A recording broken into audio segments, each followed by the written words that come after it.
Chapter 384. Poker King knew some people who had made their fortune in gambling. Now, several of them were worth hundreds of millions of yuan. They kept in touch with Poker King and talked about the news in the gambling circle from time to time. There were many topics about orchids, and the Jade Cat Fairy was also a hot topic. Poker King told Lu Ba some useful news that he heard. He also told Lu Ba that two experts in orchid breeding had suddenly disappeared recently. According to Poker King, the two people had either met with an accident or had something important that made them unwilling to contact the outside world. Thinking about the theft of the orchids, Poker King guessed that the two people had probably been asked to leave. After all, it was not easy to raise orchids well, let alone the Jade Cat Fairy, an orchid with a new high price.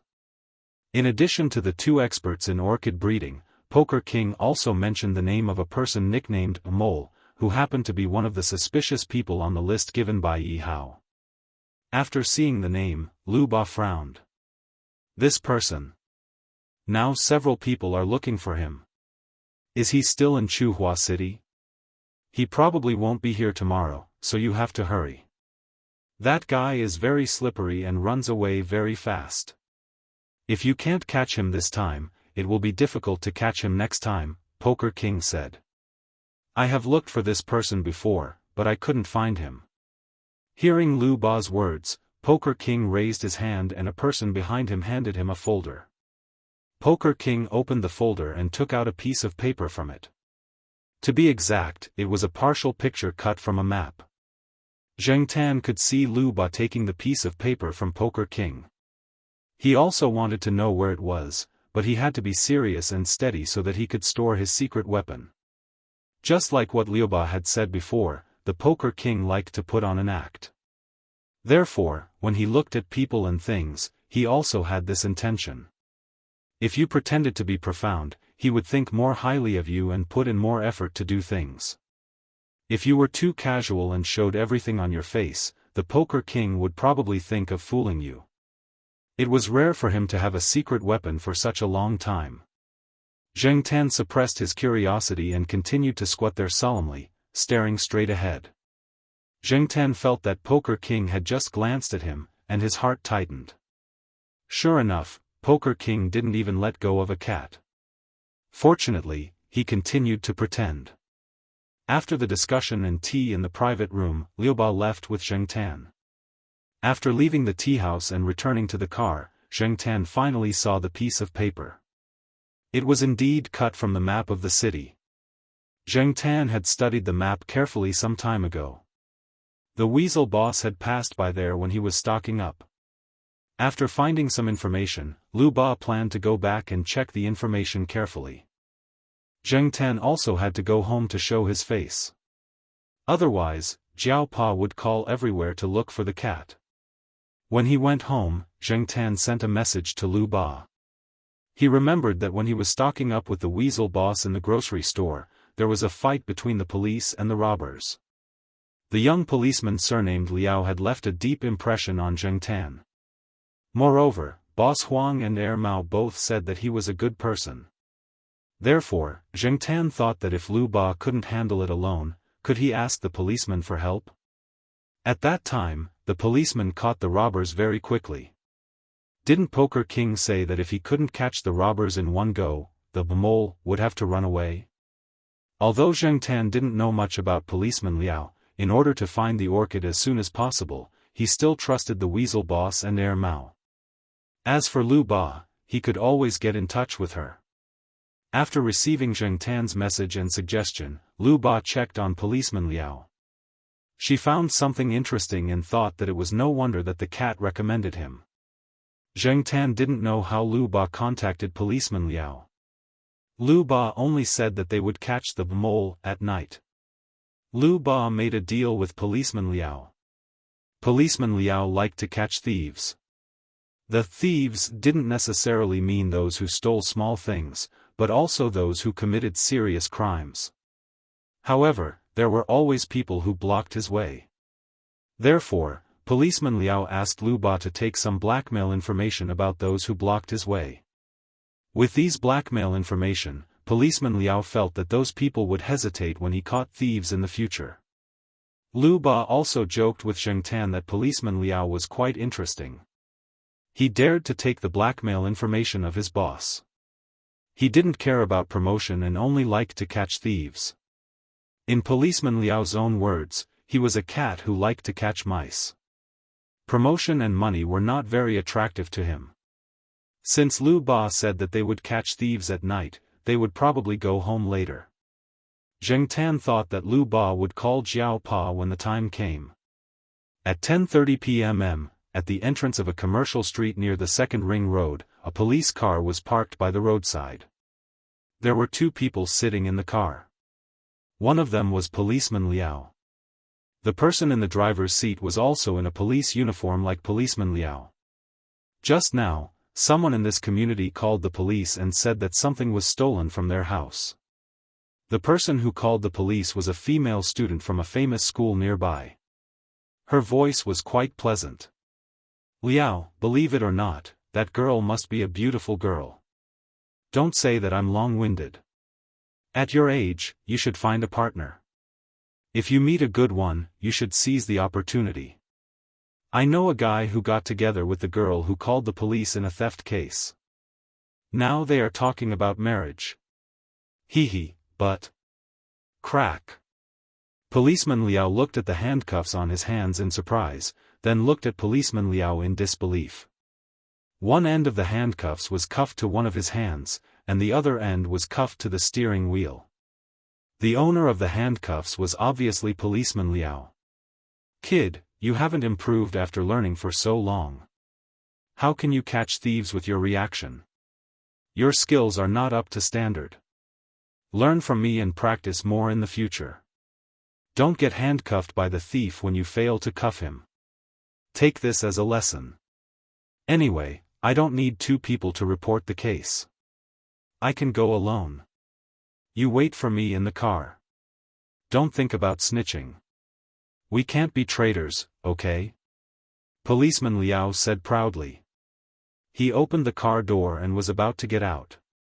However, just as Policeman Liao took a step out, he felt a chill on his wrist. Because of the pull, there was an obvious pain on his wrist. Policeman Liao looked back at his wrist and found that the handcuffs that were originally cuffed to Policeman Liao's wrist had somehow appeared on his own wrist. "Liao Shi, you." "Brother Liao, I'm sorry," Policeman Liao said with a sincere and apologetic smile. He said to Policeman Liao, "I also think that my skills are still lacking. I need more practice. It's better that I do it myself this time." Policeman Liao walked out of the car and went to a beverage shop that was about to close. He bought a cup of coffee and put it in Policeman Liao's car. "Brother Liao, have some coffee first. I'll be back after I'm done with things over there." Policeman Liao pressed his cap down and walked into the alley. F***CK. "Liao Shi, you mother****ker. Policeman Liao, who was cuffed to the car by himself, was so angry that he wanted to vomit blood. However, he didn't dare to curse loudly. He didn't want to be heard by the people around him. He quickly took out his keys. Nothing. He called for someone, took out his pockets. Nothing. Mother****ker. Policeman Liao was so angry that he hit the steering wheel twice with his uncuffed hand. He cursed Liao Shi in a low voice and thought about what to do next. Tell on him? He wouldn't be stupid to do that. According to the regulations of the Ministry of Public Security on the use of police weapons, handcuffs were torture devices used by the public security organs during law enforcement. Even the public security organs had strict regulations on the use of handcuffs. This time, he was the one who cuffed his colleague first. If he told others about this, he would definitely be criticized.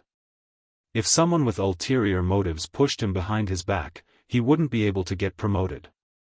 Mother****ker, he wanted to teach this guy a lesson, but he didn't expect to be the one who set him up. His colleagues even said that Liao Shi was as honest as his name. Honest my ass. Looking at the cup of coffee next to him, Policeman Liao snorted, took it, and took a sip. F***CK. It's iced. Doesn't he know that the temperature is lower tonight? Shouldn't he have bought a warm one? Policeman Liao was so angry that he hit the steering wheel twice more. When Zheng Tan and Lu Ba arrived at the agreed location, Liao Shi had already finished. There were 4 people lying on the ground. 3 of them looked very young.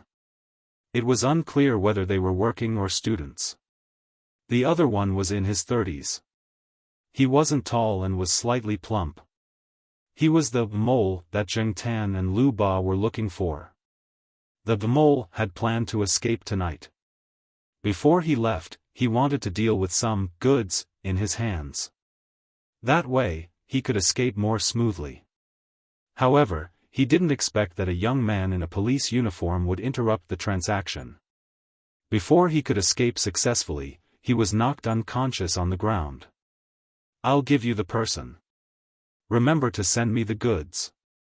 Liao Shi pointed at the mole lying on the ground and said to Lu Ba. Lu Ba nodded. I remember. After getting the assurance, Liao Shi asked, do you want to interrogate this person? Yes, there are some things that I want to know, Lu Ba said. Oh. Liao Shi paused and said, if it's something important or urgent, it might be a little troublesome. It's not easy to pry open this person's mouth. He has been tortured many times before. So? Lu Ba looked at Liao Shi. So, I suggest that you find someone to help you. Who? That cat knows. Liao Shi pointed at Zheng Tan, who was squatting in the shadows not far behind Lu Ba, and smiled sincerely. Zheng Tan was speechless. Why are you pointing at me? I don't know shit. Zheng Tan always encountered people who spoke halfway and did not understand what they were trying to say, but strangely, these people were able to understand what they were trying to say. This made Zheng Tan anxious about his own IQ. Since you gave me this information, Officer Liao took out a notebook, wrote down a string of numbers, and handed it to Lu Ba. This is his number. However, if you go alone, he won't care about you. Let the cat take you there. The success rate is higher. After speaking, Liao Shi raised his hand to press down the brim of his hat and left.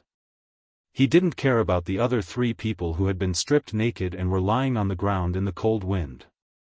Lu Ba injected the mole with a tube of medicine that would ensure that the mole would continue to sleep soundly. After stuffing the mole into the trunk of the car, Lu Ba looked at Zheng Tan and asked, who was the person that Liao Shi was talking about? Zheng Tan was also at a loss. F***CK, how would I know who Liao Shi was talking about? After carefully thinking about the people he knew and the people that Liao Shi might know, Zheng Tan guessed that Liao Shi was talking about that weasel. Weren't they not close? But other than that weasel, who else could it be? Mao?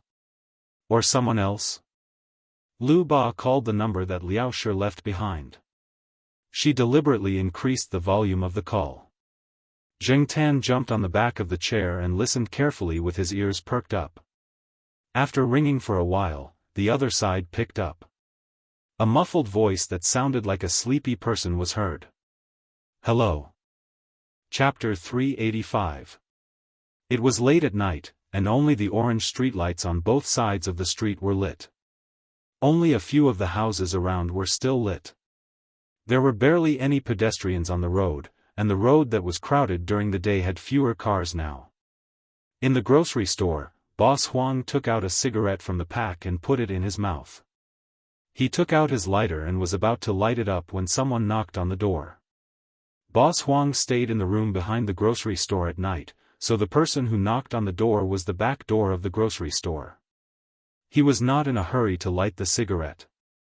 With the cigarette in his mouth, he walked to the door in his slippers and opened it. He did not know the person standing at the door. Lu Ba wanted to say something, but Boss Huang spat out the cigarette in his mouth. The cigarette hit Lu Ba's body, but he quickly caught it before it fell. Lu Ba had a feeling that if the person in front of him did not have a cigarette in his mouth, he would have spat at him. Therefore, he was glad that the person spat at him was a cigarette and not a spit. When Lu Ba told Boss Huang on the phone that Officer Liao had introduced him to Boss Huang, his tone was not very friendly. Lu Ba's instincts told him that there was some conflict between him and Officer Liao, but he still came because of the orchids. Putting the cigarette back into his mouth, Boss Huang looked down and saw the familiar black cat squatting beside him. He took a deep breath and did not say anything. He just tilted his head and gestured for them to come in. When Boss Huang heard Officer Liao's introduction, he did not plan to help. Even if he wanted to help, he would not do it so easily. He wanted to extort some money first, but he did not expect the black cat to follow him. No matter what, the black cat had done a free advertisement for his store, so his business was doing well. Moreover, the black cat knew Air Mao, so it did not seem right to chase it away. Lu Ba heaved a sigh of relief when she saw Boss Huang's action. As long as the black cat was allowed in, it meant that he would help. Lu Ba went back to the car and looked around. After he made sure that no one was paying attention to them, he brought the unconscious man in. Zheng Tan had only checked the store in front of the grocery store, so he did not go to the lounge at the back. The lounge was only around 10 square meters, but it was not messy. In comparison, Boss Huang did not seem to be in a good mood at night. Even though he looked mean, he was usually nicer to people during the day, unlike now. He seemed to be holding back his anger and had no intention of holding it in. She was probably angry because she was woken up. Boss Huang looked at the mole on the ground and took a puff of his cigarette before he said, "I hate being woken up at night. That Liao guy must have asked you to disturb me on purpose. TSK, young people are so petty." This time, Zheng Tan was sure that Boss Huang and Officer Liao must have had a little conflict because of something. Back when Zheng Tan followed Boss Huang to purchase goods, he did not know their names, but now that he thought about it, he was more familiar with them. It was likely that the two of them had some friction after that, but it wasn't a big deal. Although it seemed like they were creating trouble for each other, it was also a form of communication. That was the truth. At the end of September, Boss Huang and Officer Liao were invited to the wedding of someone they knew. Boss Huang and Officer Liao sat at the same table, and they had a drinking contest. Officer Liao lost and was tricked by Boss Huang and a few other older men into making a fool out of himself. Officer Liao remembered these old men and would cause them trouble whenever he was free. It was the same this time. Officer Liao knew that Boss Huang did not like to be disturbed at night, but he still called Boss Huang and asked him to come over. Lu Ba wanted to know something from the mole, and as a folk artist, Boss Huang obviously had the ability to make the mole talk. Initially, Lu Ba was wondering how much Boss Huang would ask for, but to her surprise, Boss Huang did not. Boss Huang looked at Zheng Tan and said, "I'll let it go this time. We're even. Don't bring anyone over at night next time, and next time, I'll charge you. No discounts." An hour later, Lu Ba was kicked out of the door with the recorded information. At the same time, the mole, who had fainted, was thrown out of the door. Zheng Tan consciously went out before the weasel boss kicked him out. Boss Huang's temper was really bad at night. Zheng Tan asked Lu Ba to call Jiao Pa and tell him that he would not be going back at night. After leaving Boss Huang's place, Zheng Tan followed Lu Ba to Jean Gui's place, which was Jean Gui's nest. "I didn't expect you to know so many capable people," Lu Ba said as she glanced at the cat in the passenger seat. Whether it was Officer Liao or Boss Huang, they were a special kind of people. They had unique skills, but they did not show it. Even Lu Ba had never heard of them after staying in Chuhua for so long. When she was interrogating the mole, Lu Ba thought that Boss Huang would show her some unique skills, but to her surprise, Boss Huang did not do anything. He just sat there with a cigarette in his mouth. Lu Ba did not see anything from his 2 or 3 simple movements. It looked like he was just looking at the mole before he sat back down with a cup of tea. Other than that, Boss Huang just sat there and interrogated the mole. Lu Ba was impressed. At the same time, she thought that if she had the chance in the future, she should hang out with these two more. This was also the biggest reward she got from this incident. It was not a loss. Lu Ba thought to herself. The information she got from the Vamole was not much, but it was very useful. Even though the Vamole did not directly participate in the orchid theft, he helped Lu Ba get a car and a few license plates. One of the license plates was the one given by Lord Kun. Those who stole the orchid had changed their car midway, and the new car was obtained by the Vamole. By tracking the car and the license plates, Lu Ba should be able to get a general idea of the thieves' driving route in the province. However, Lu Ba did not plan to track them across provinces because she did not have the energy. Instead, she sorted out the information she got and sent it to the person in charge of the task force. After the orchid theft, due to the huge impact, the Municipal Public Security Bureau set up a task force to solve the case within a time limit. A large number of police officers and joint defense team members were deployed to conduct a net-like investigation of suspicious people passing through the area. Lu Ba believed that the police should have found some clues, but the information she had would only speed up the progress of the case. She believed that the information would make things easier for the task force leader. After all, it was a case within a time limit. If he could solve it, he would be promoted. If he could not, his position would be in danger. Recently, the task force leader was indeed worried about the slow progress of the case. 2 key figures had not been found. After receiving the email from Lu Ba, he followed the instructions in the email and found the Vamole, who had been thrown into a coma in an underground parking lot. The task force leader wanted to know who sent the email, but the email was anonymous. The sender had also covered up the email, so he could not find the correct IP. There was also a sentence in the email, "Don't ask me who I am. I am Lei Feng, meow." The task force leader stared at the last word, meow, for a minute. If it were not for the urgency of the matter and he was busy solving the case, he would have studied it for a longer time. What kind of person was the sender? How old was the sender? This was the question that had been lingering in the mind of the task force leader.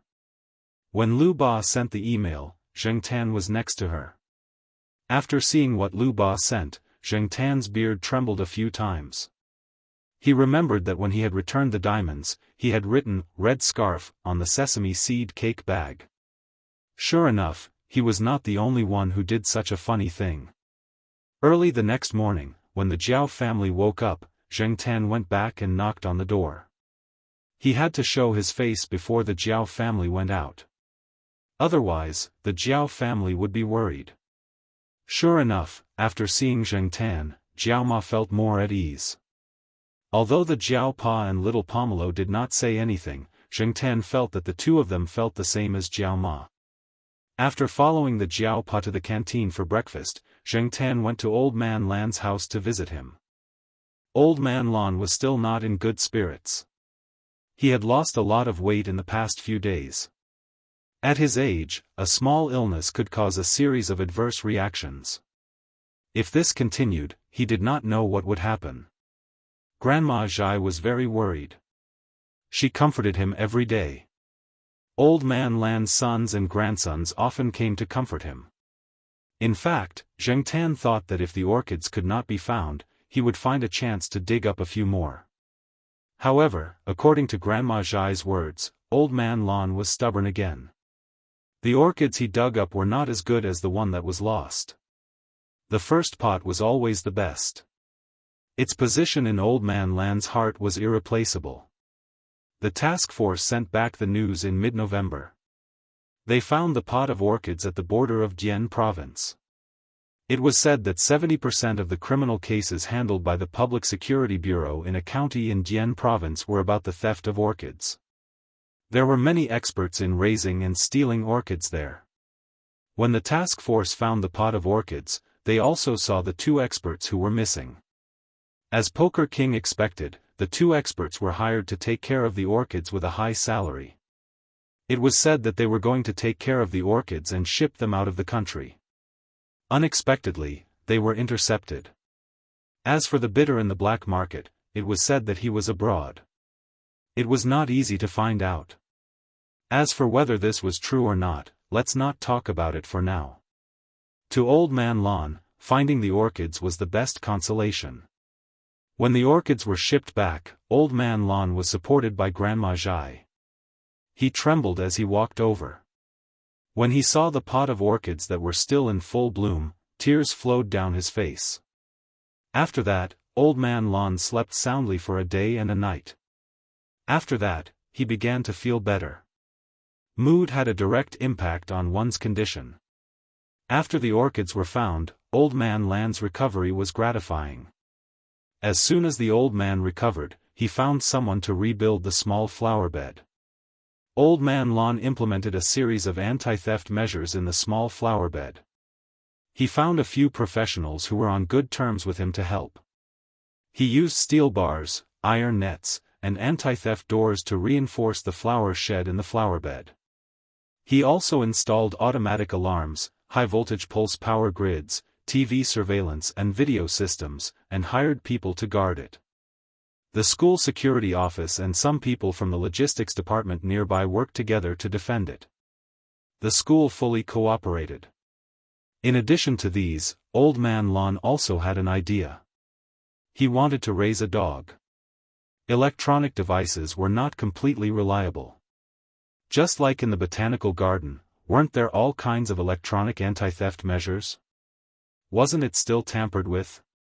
Therefore, Old Man Lon planned to use a multi-pronged approach. In the future, he would raise more orchids. Old Man Lon was confident that he could raise more high-quality orchids. The anti-theft measures must be done well. Since he had decided to raise a dog, Old Man Lon encountered another problem. He only knew about flowers and plants. He didn't know much about dogs. Usually, he only saw a few dogs in the courtyard. However, when it came to guarding, Sahara, who was always out of bed, and the good-tempered Saint Bernard's little flower were definitely not good enough. Could he find a dog like Niu Zhuangzhuang? However, he heard that that dog was not easy to train. Moreover, it was a little too fierce. Although the small flower bed had to be guarded against thieves, there were often people who came to visit. What if it accidentally bit someone? Recently, there were many people who gave Old Man Lon ideas. Because there were so many suggestions, Old Man Lon didn't know who to listen to.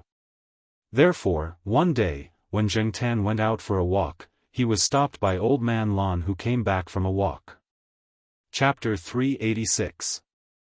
Zheng Tan was baffled. This old man is really, why are you asking me if you want to raise a dog? Have you ever seen anyone ask a cat for advice when raising a dog? Zheng Tan glanced at Old Man Lon and decided to ignore him. How would he know what kind of dog to raise? Even if he knew, he wouldn't be able to answer. However, Old Man Lon wasn't going to let Zheng Tan go just like that. He stopped Zheng Tan who was about to leave and walked towards the small flower bed. Zheng Tan didn't quite understand what the old man wanted to do, but he still followed him. Seeing that the old man had finally recovered, Zheng Tan decided to give him some face. At the moment, there were two people guarding the small flower bed. One was guarding the main door, and the other was guarding the side door. Although Zheng Tan called it the small flower bed, it wasn't small. One person might not be able to guard it. The flower bed had also been remodeled. Compared to before, the security level was a few levels higher. After Old Man Lon walked into the small flower bed, he didn't stay for long. Instead, he rode out on a three-wheeled scooter that he used to transport flowers. The scooter behind him still had some dirt left from the last time he transported flowers. Come, Black Charcoal, get on. Let's go buy a dog, Old Man Lon said to Zheng Tan who was standing beside him. During this period of time, many people had given Old Man Lon advice. Old Man Lon hadn't decided on a dog to buy. He didn't want to wait a few more months for the dog he wanted. He wanted to get this done as soon as possible so that he could feel better. Otherwise, he would always feel like something was hanging in the air. He heard that there were people selling small pets near the main school gate. There were also people selling dogs at the market at the end of the old street. Therefore, Old Man Lon decided to take a look. The dogs sold there definitely weren't expensive breeds. However, Old Man Lon wasn't too keen on expensive breeds. The breed didn't matter, as long as it could guard the door. A friend of his had a small Pekingese that looked after the house. It was better than some dogs that only grew in size. Therefore, the dog didn't matter if it was expensive or big. As long as it could guard the house against thieves, Old Man Lon was satisfied. Buy a dog? Zheng Tan hesitated for 2 seconds before jumping into the car. He still didn't understand what Old Man Lon buying a dog had to do with him. However, it was good to join in the fun since he had nothing to do at home anyway. There were indeed people selling small pets at the entrance of the school. During spring and summer, there were many goldfish, turtles, and so on. During autumn and winter, some turtles and other animals had to hibernate, so the students were not interested in them. However, hamsters, guinea pigs, rabbits, kittens, and so on were more popular. In the past few years, Zheng Tan had seen many abandoned animals in school. Not to mention stray cats, there were many abandoned cats in school. Hamsters and guinea pigs would probably be targeted by cats if they ran out. In the beginning, the students wanted something new. But after the novelty wore off, they began to think about abandoning them. Sometimes, Zheng Tan would go to the artificial lake or stroll to the scenic lake nearby. He would also see various dead small animals that had been thrown into the water. This kind of thing happened every year. No matter how the school worked, it was a common occurrence. With students buying, the peddlers were naturally happy to bring their goods to the school gate to sell. Walking along the road in front of the school gate, Zheng Tan could see several peddlers. Zheng Tan followed Old Man Lon to a stall. There were hamsters and rabbits sold here. There were 4 puppies in a big cage next to it. They looked like they were less than 2 months old. They were furry, could walk, and were in good spirits. The color of their fur was a little brown with some gray. The few peddlers that he passed by were also selling dogs, but there were many students surrounding them. There were Pekingese puppies, golden retrievers, and some not-so-proper huskies. Old Man Lon didn't seem to care about those. The pet stall in front of him was the last one on the road. The puppies looked very cute and were very attractive to students, especially female students. However, the few in front of him would probably start to attract attention in a month, because their appearance as native dogs would become more and more obvious. Compared to other dog breeds such as Pekingese and golden retrievers, native dogs were indeed very unpopular among students. However, when it came to guarding the door, Old Man Lon was still very satisfied with native dogs. Otherwise, he wouldn't have stopped in front of this small stall. According to the peddler, he was selling for a friend. His friend lived in the suburbs, and his family's native dog had given birth. He didn't want to keep it, nor did he want to sell it to a dog farm, so he asked him to bring it out to sell. Old Man Lon didn't believe this. Yesterday, he heard that the price of selling dogs for meat was not too high. In the farmer's family, puppies could be bought for a few yuan to a dozen yuan. That was why people wanted to bring dogs out to sell to students. They could earn a few more yuan from the students. Why does this dog have such a color?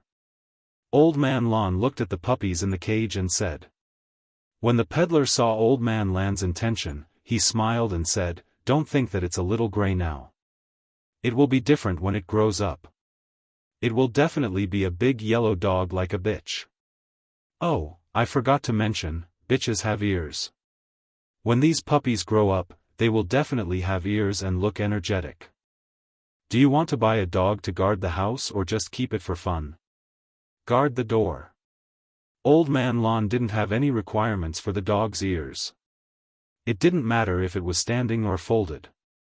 The most important thing was that it could guard the door. Maybe it couldn't guard the door. He couldn't see it now. Looking at these puppies, he felt that they weren't very reliable. That's right. Don't say, native dogs are better for guarding the door. Those famous dogs might not be as useful as them. Didn't the news say a while ago that a family's house was burglarized? The dog even helped to move the things. The family who lives near our house also has a dog. When they bought it, I heard that they spent a few thousand yuan. But that dog, TSK, when someone knocks on someone else's door, his dog barks loudly. But when his own door is knocked, the dog doesn't make a sound. Look at how ridiculous it is. The peddler spoke with great enthusiasm. Old Man Lon also nodded, but didn't express his opinion. You couldn't generalize what kind of dog behaved like. No matter what breed of dog, there would always be good and bad. The peddler was still there praising. Different customers had different requirements. Naturally, his advertising slogans were different. Students mostly asked for a cute, easy to raise, and fresh dog, but the old man definitely asked for a practical dog. Our dogs are all raised by farmers to guard the house against thieves. They are definitely all experts. My friend's big yellow dog has even caught thieves stealing chickens a few times. The peddler didn't finish his words. His friend's chickens were bitten to death by dogs. He definitely wouldn't say this. If this old man's family also raised chickens, once he said this business would be done. So, when it came to catching thieves, all he had to do was say that he caught thieves. It was better not to mention chickens. Old Man Lon was a little tempted. A dog that caught thieves was good, but which one should he buy? Or buy a few more? Old Man Lon was really inexperienced when it came to this, so when he looked at the 4 puppies in the cage that looked about the same size and appearance, Old Man Lon couldn't make up his mind. Thus, he shifted his gaze and looked at Black Cat, who was squatting on the car and looking at the cage. He said, "Charcoal, what do you think? Which one should we buy?" The peddler didn't pay attention just now. Now that he heard Old Man Lon, he stretched his neck to take a look. Heh, this old man bought a dog with a cat. Who bought a dog with a cat? Hey, old man, your cat is really well raised. The peddler said. Everyone was willing to listen to good words. Old Man Lon nodded proudly. Yes, it's not mine. The peddler. If it's not yours, why are you showing off? Zheng Tan ignored the peddler. Old Man Lon asked him to choose a dog. How could he choose a dog? He didn't even know how to pick a cat, let alone a dog. These 4 dogs all looked the same. They were all male dogs with their small ears folded. When they looked at people, they gave people a pitiful feeling. Dogs were always easy to arouse people's sympathy. After the 4 dogs in the cage saw Zheng Tan, they all squeezed to the side of the cage facing Zheng Tan. They were very curious about Zheng Tan's cat. Zheng Tan stood in front of the cage and could see the appearance of these 4 dogs clearly. The peddler also saw that Old Man Lon was in a difficult position, so he said, "Actually, every dog is the same. Raising a dog is like raising a child. The education they receive is different, so they will definitely look different in the future. It still needs to be trained." What he meant was that they could just pick any dog and buy it to raise it well. Let a cat pick a dog? Ridiculous. Then they might as well close their eyes and pick one themselves. In fact, the temperament of these puppies could also be seen. When they were at the pet center, Zheng Tan saw Xiao Gua and the others examine the kittens' bodies. They also checked each kitten's temperament. Some cats were obedient when you caught them, while others struggled hard, scratched, and bit. However, Zheng Tan looked at the 4 dogs in front of him. Their temperaments seemed to be about the same. None of them were particularly noisy, and none of them were particularly quiet. No wonder Old Man Lon found it difficult to decide. Black Charcoal, don't worry and choose boldly. Choose any one of them. If they go astray in the future, I won't blame you. That's my responsibility. Old Man Lon said. In fact, Old Man Lan's idea was that the dogs in the courtyard were all good. Since Zheng Tan's cat had a good relationship with the dogs, then the dog he chose wouldn't be too bad, right? At least it would be more reliable than him, who was only interested in plants and was basically a layman when it came to animals. Zheng Tan didn't know what Old Man Lon was thinking.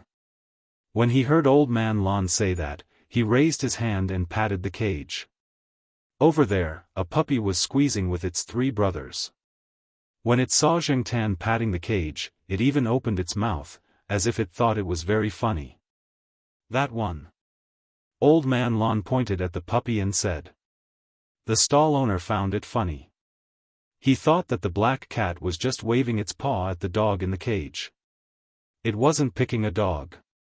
However, since the customer said so, he wouldn't explain more.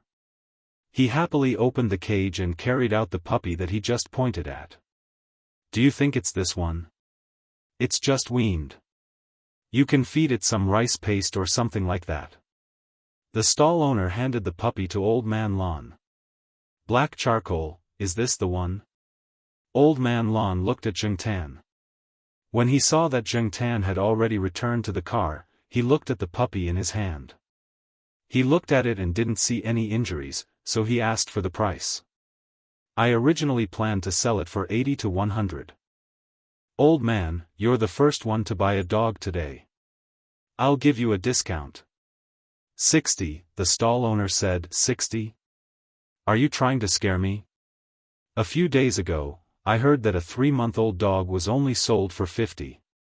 Your price is a bit too low. Old Man Lon said. He didn't think it was expensive. He was just speaking the truth.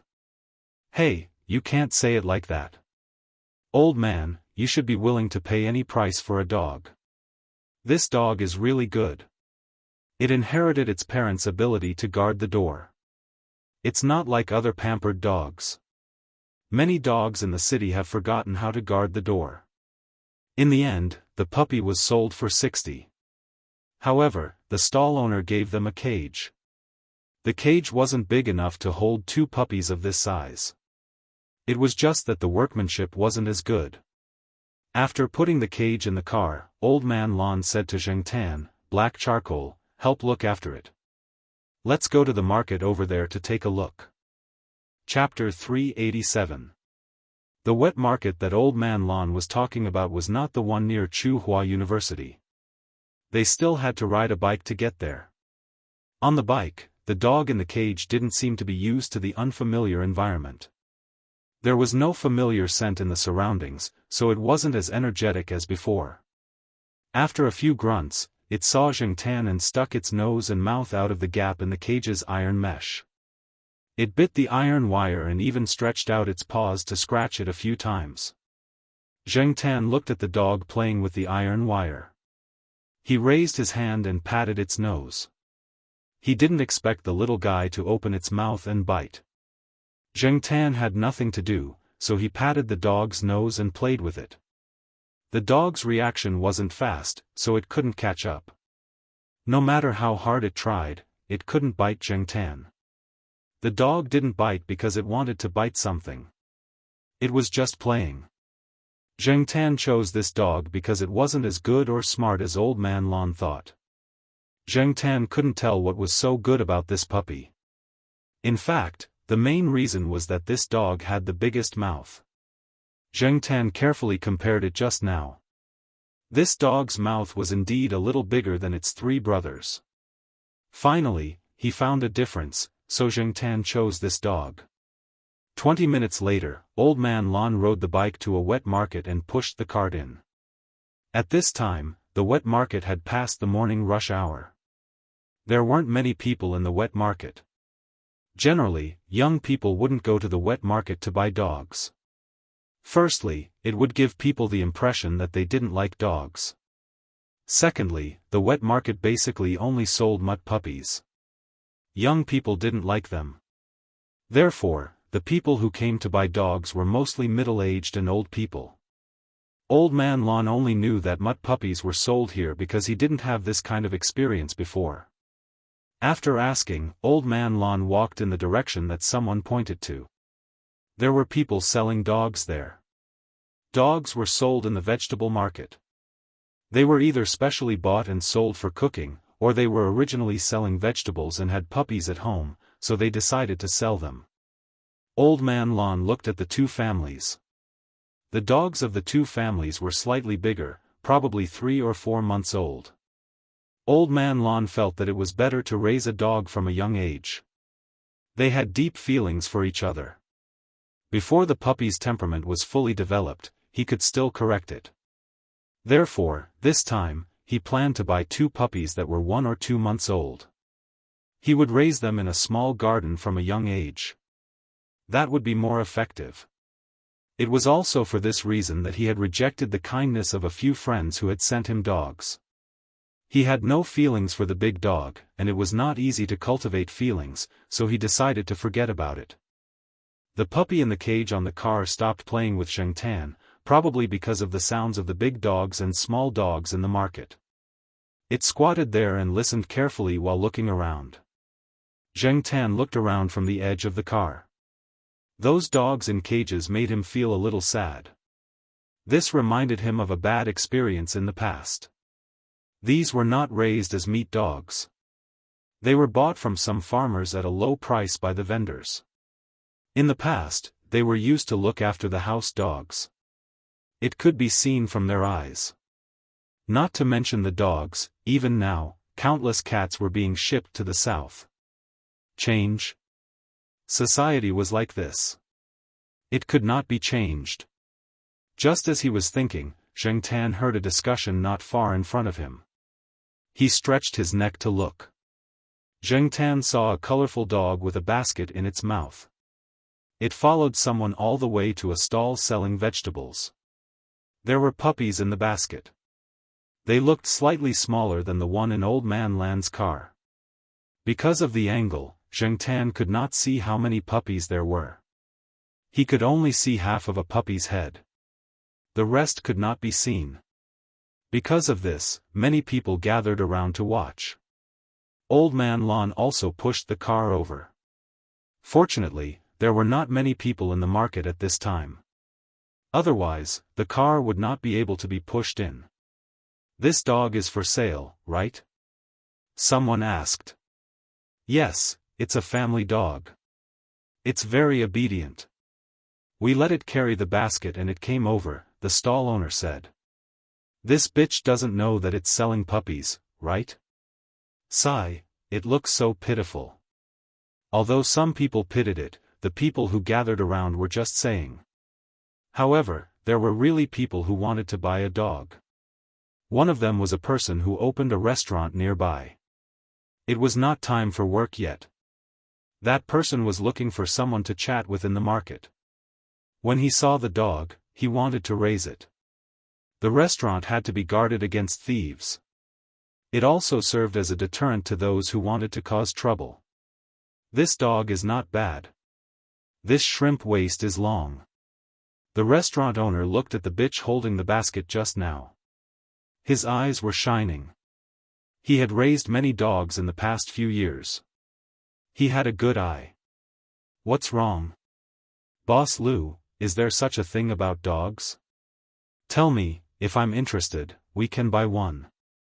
My family's warehouse really needs a dog to guard it." Another middle-aged man came over and said. "Yo, Boss Wang, why are you here?" Boss Lu, who opened the restaurant, did not ask much. Seeing that everyone was looking at him, he began to talk. "This dog is not as lowly as others say. It can hunt and guard the house." Boss Lu talked about the dogs he raised in the past. The people around him had nothing to do at this time, so they all came to listen to the story. Old Man Lon also listened with interest, but because he was pushing the cart, he couldn't get too close. He could only see the bitch squatting next to him from the gap between the people in front of him. In fact, Zhengtan listened to Boss Wang's words. This person might not really know much about dogs. He was just basing his words on the fact that he had raised a dog before. In addition, he had learned a little from other people. It was possible for him to bluff people here. That person also said that the dog he raised was good. "Oh, hey," I laughed at that time. It was obviously a dog used for hunting, but he raised the dog to look like a pig with a bucket waist and was proud of it. I was embarrassed to say that he was far worse than the shrimp waist dog I raised before. Our dog can jump 3 or 4 meters in a jump. It can be sold in some places for tens of thousands of yuan. When the people around heard this, they couldn't help but exclaim.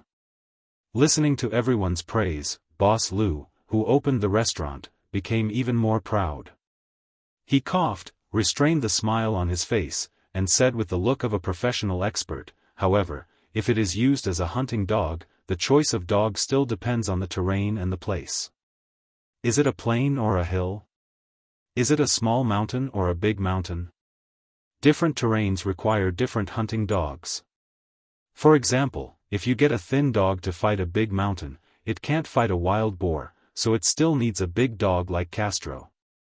But if you use a dog that can fight a big mountain to catch a fox or a wild rabbit on a plain, it may not be able to outrun it. But then again, in fact, this dog is good as long as it is used well."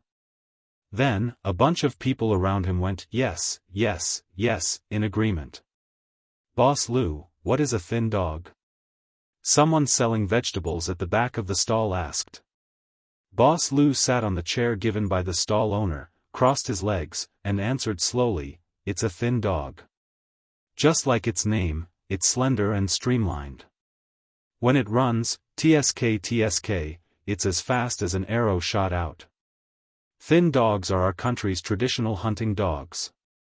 Do you know the howling celestial dog of Erlangshan in the legend? That's the original form of a thin dog." There was another round of exclamations of, "Oh," around him, which satisfied Boss Lu's vanity. Feeling that it was about time, Boss Lu didn't say anything more. He got up and patted the inconspicuous dust on his legs, saying, "But it's hard to find a good dog now. It's always not perfect. It's hard to find a good dog." After saying that, Boss Lu walked to the stall of the person who wanted to sell the puppies. The female dog that was squatting next to him had been taken away by the female owner. If the dog was sold, it wasn't good for the female dog to stay here. It could easily cause trouble. Although the female dog came over with the basket in her mouth, she might not know that the puppies in the basket were going to be sold. To be on the safe side, it was better to take the puppies away. "How much is your dog?" Boss Lu asked the stall owner. "Don't sell it for tens of thousands of yuan just because of what I said just now. I won't do it. This dog indeed wouldn't go up to tens of thousands of yuan just because of what Boss Lu said just now. This dog sold for tens of thousands? Ha, some people around couldn't help but sneer in their hearts. Whoever bought it was an idiot. No one would buy it for hundreds of yuan. Just listen to the story. As experienced peddlers, these people around them would not be fooled by Boss Lu's few words and stories. How could they sell vegetables if they didn't have a brain? When the stall owner heard Boss Lu's words, he smiled honestly. "How could we? We're only going to sell this dog for 100 or 80 yuan. In fact, they originally only intended to sell it for 30 or 40 yuan. They didn't expect Boss Lu to come up with this idea, so they took this opportunity to raise the price. Hey, I gave you a stick and you climbed up. The prices of the neighboring stalls are the price of big dogs. However, I'm interested in your dog's waist. 80 yuan, I'll take this dog."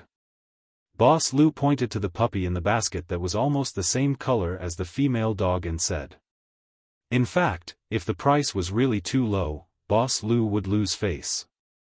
After all, he had just praised the female dog.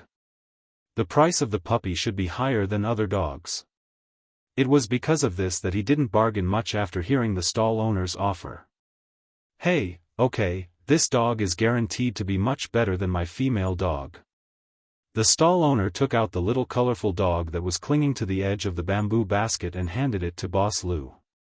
After Boss Lu gave the money, he looked at the puppy. Probably because he wanted to sell it, the stall owner did a simple cleaning for the puppy. It didn't look dirty, so Boss Lu took it and left. After Boss Lu left, Boss Wang, who said that he wanted to buy a dog to guard the warehouse, pointed to the dog in the basket that was mostly black with white limbs.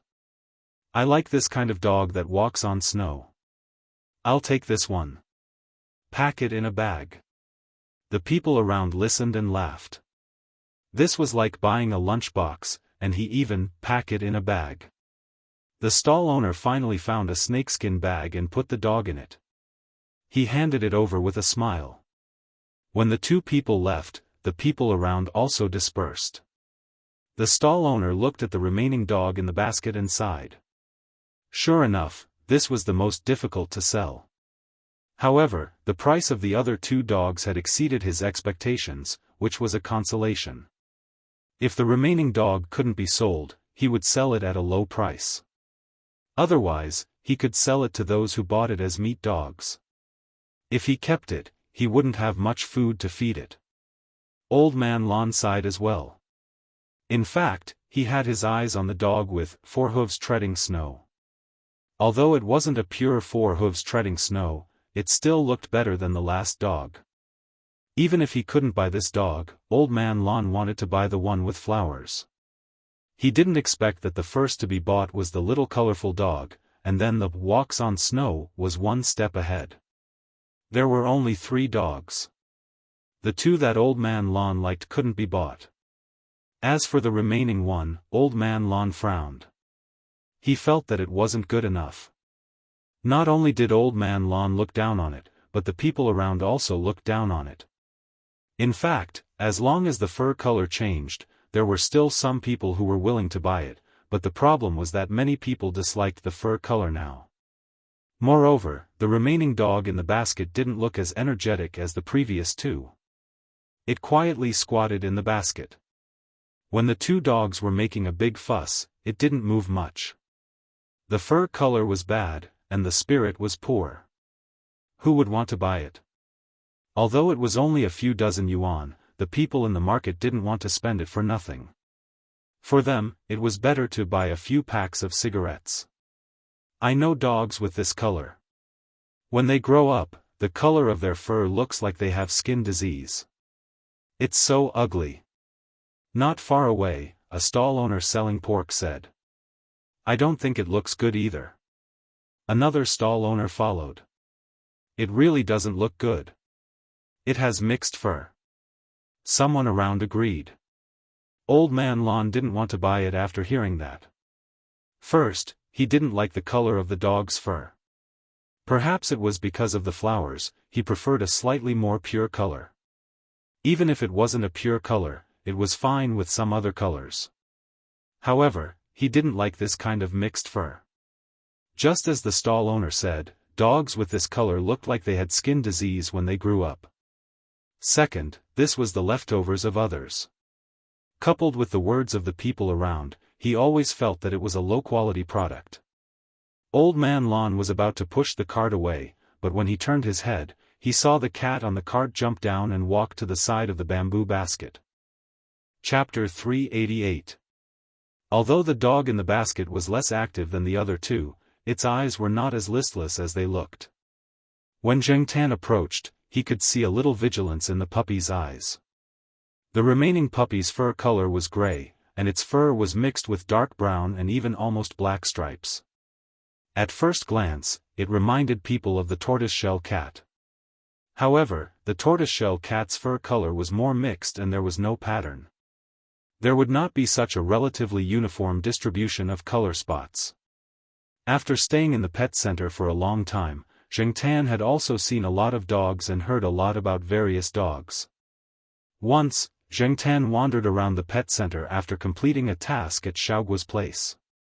He saw a person talking to Xiaoguo, and there were several dogs around that person who looked like they had skin disease. Charlie and the others said that they were called tabbies. If you look closely, the spots on those dogs were indeed striped, which was different from Li Yuanba's fur color. The dogs also looked very fierce. However, many people were fond of this fur color. The more famous one was naturally the Shangrao tabby, which was rumored to be a hunting dog used by the royal family. Tabbies may not be as magical as some people say. Even if they are not all right, it also shows that this fur color is still liked by many people. The person who talked to Xiaoguo liked this kind of tabby very much. Most of the dogs in his hand were of this color. In fact, in the countryside, this kind of fur color was not rare. It was just that many dogs in the countryside who were used to watch the house did not care about the color of their fur. In fact, the most important thing was how to raise them. Now, this puppy was the only one left among the 3 puppies. The fur color was the most important reason. Apart from the fur color, Zheng Tan looked at this puppy and found it quite pleasing to the eye. It was not noisy. In the past, he had heard from Charlie and the others that under normal circumstances, tabby dogs were more stubborn and fierce than other native dogs. They had a good hunting ability and were more flexible than ordinary native dogs. When used for hunting, their performance in small hills was also better. However, because of their impatient and unsteady character, most tabby dogs could rarely be the lead dog in actual combat in large hills. It wasn't absolute, but that was the case in most cases.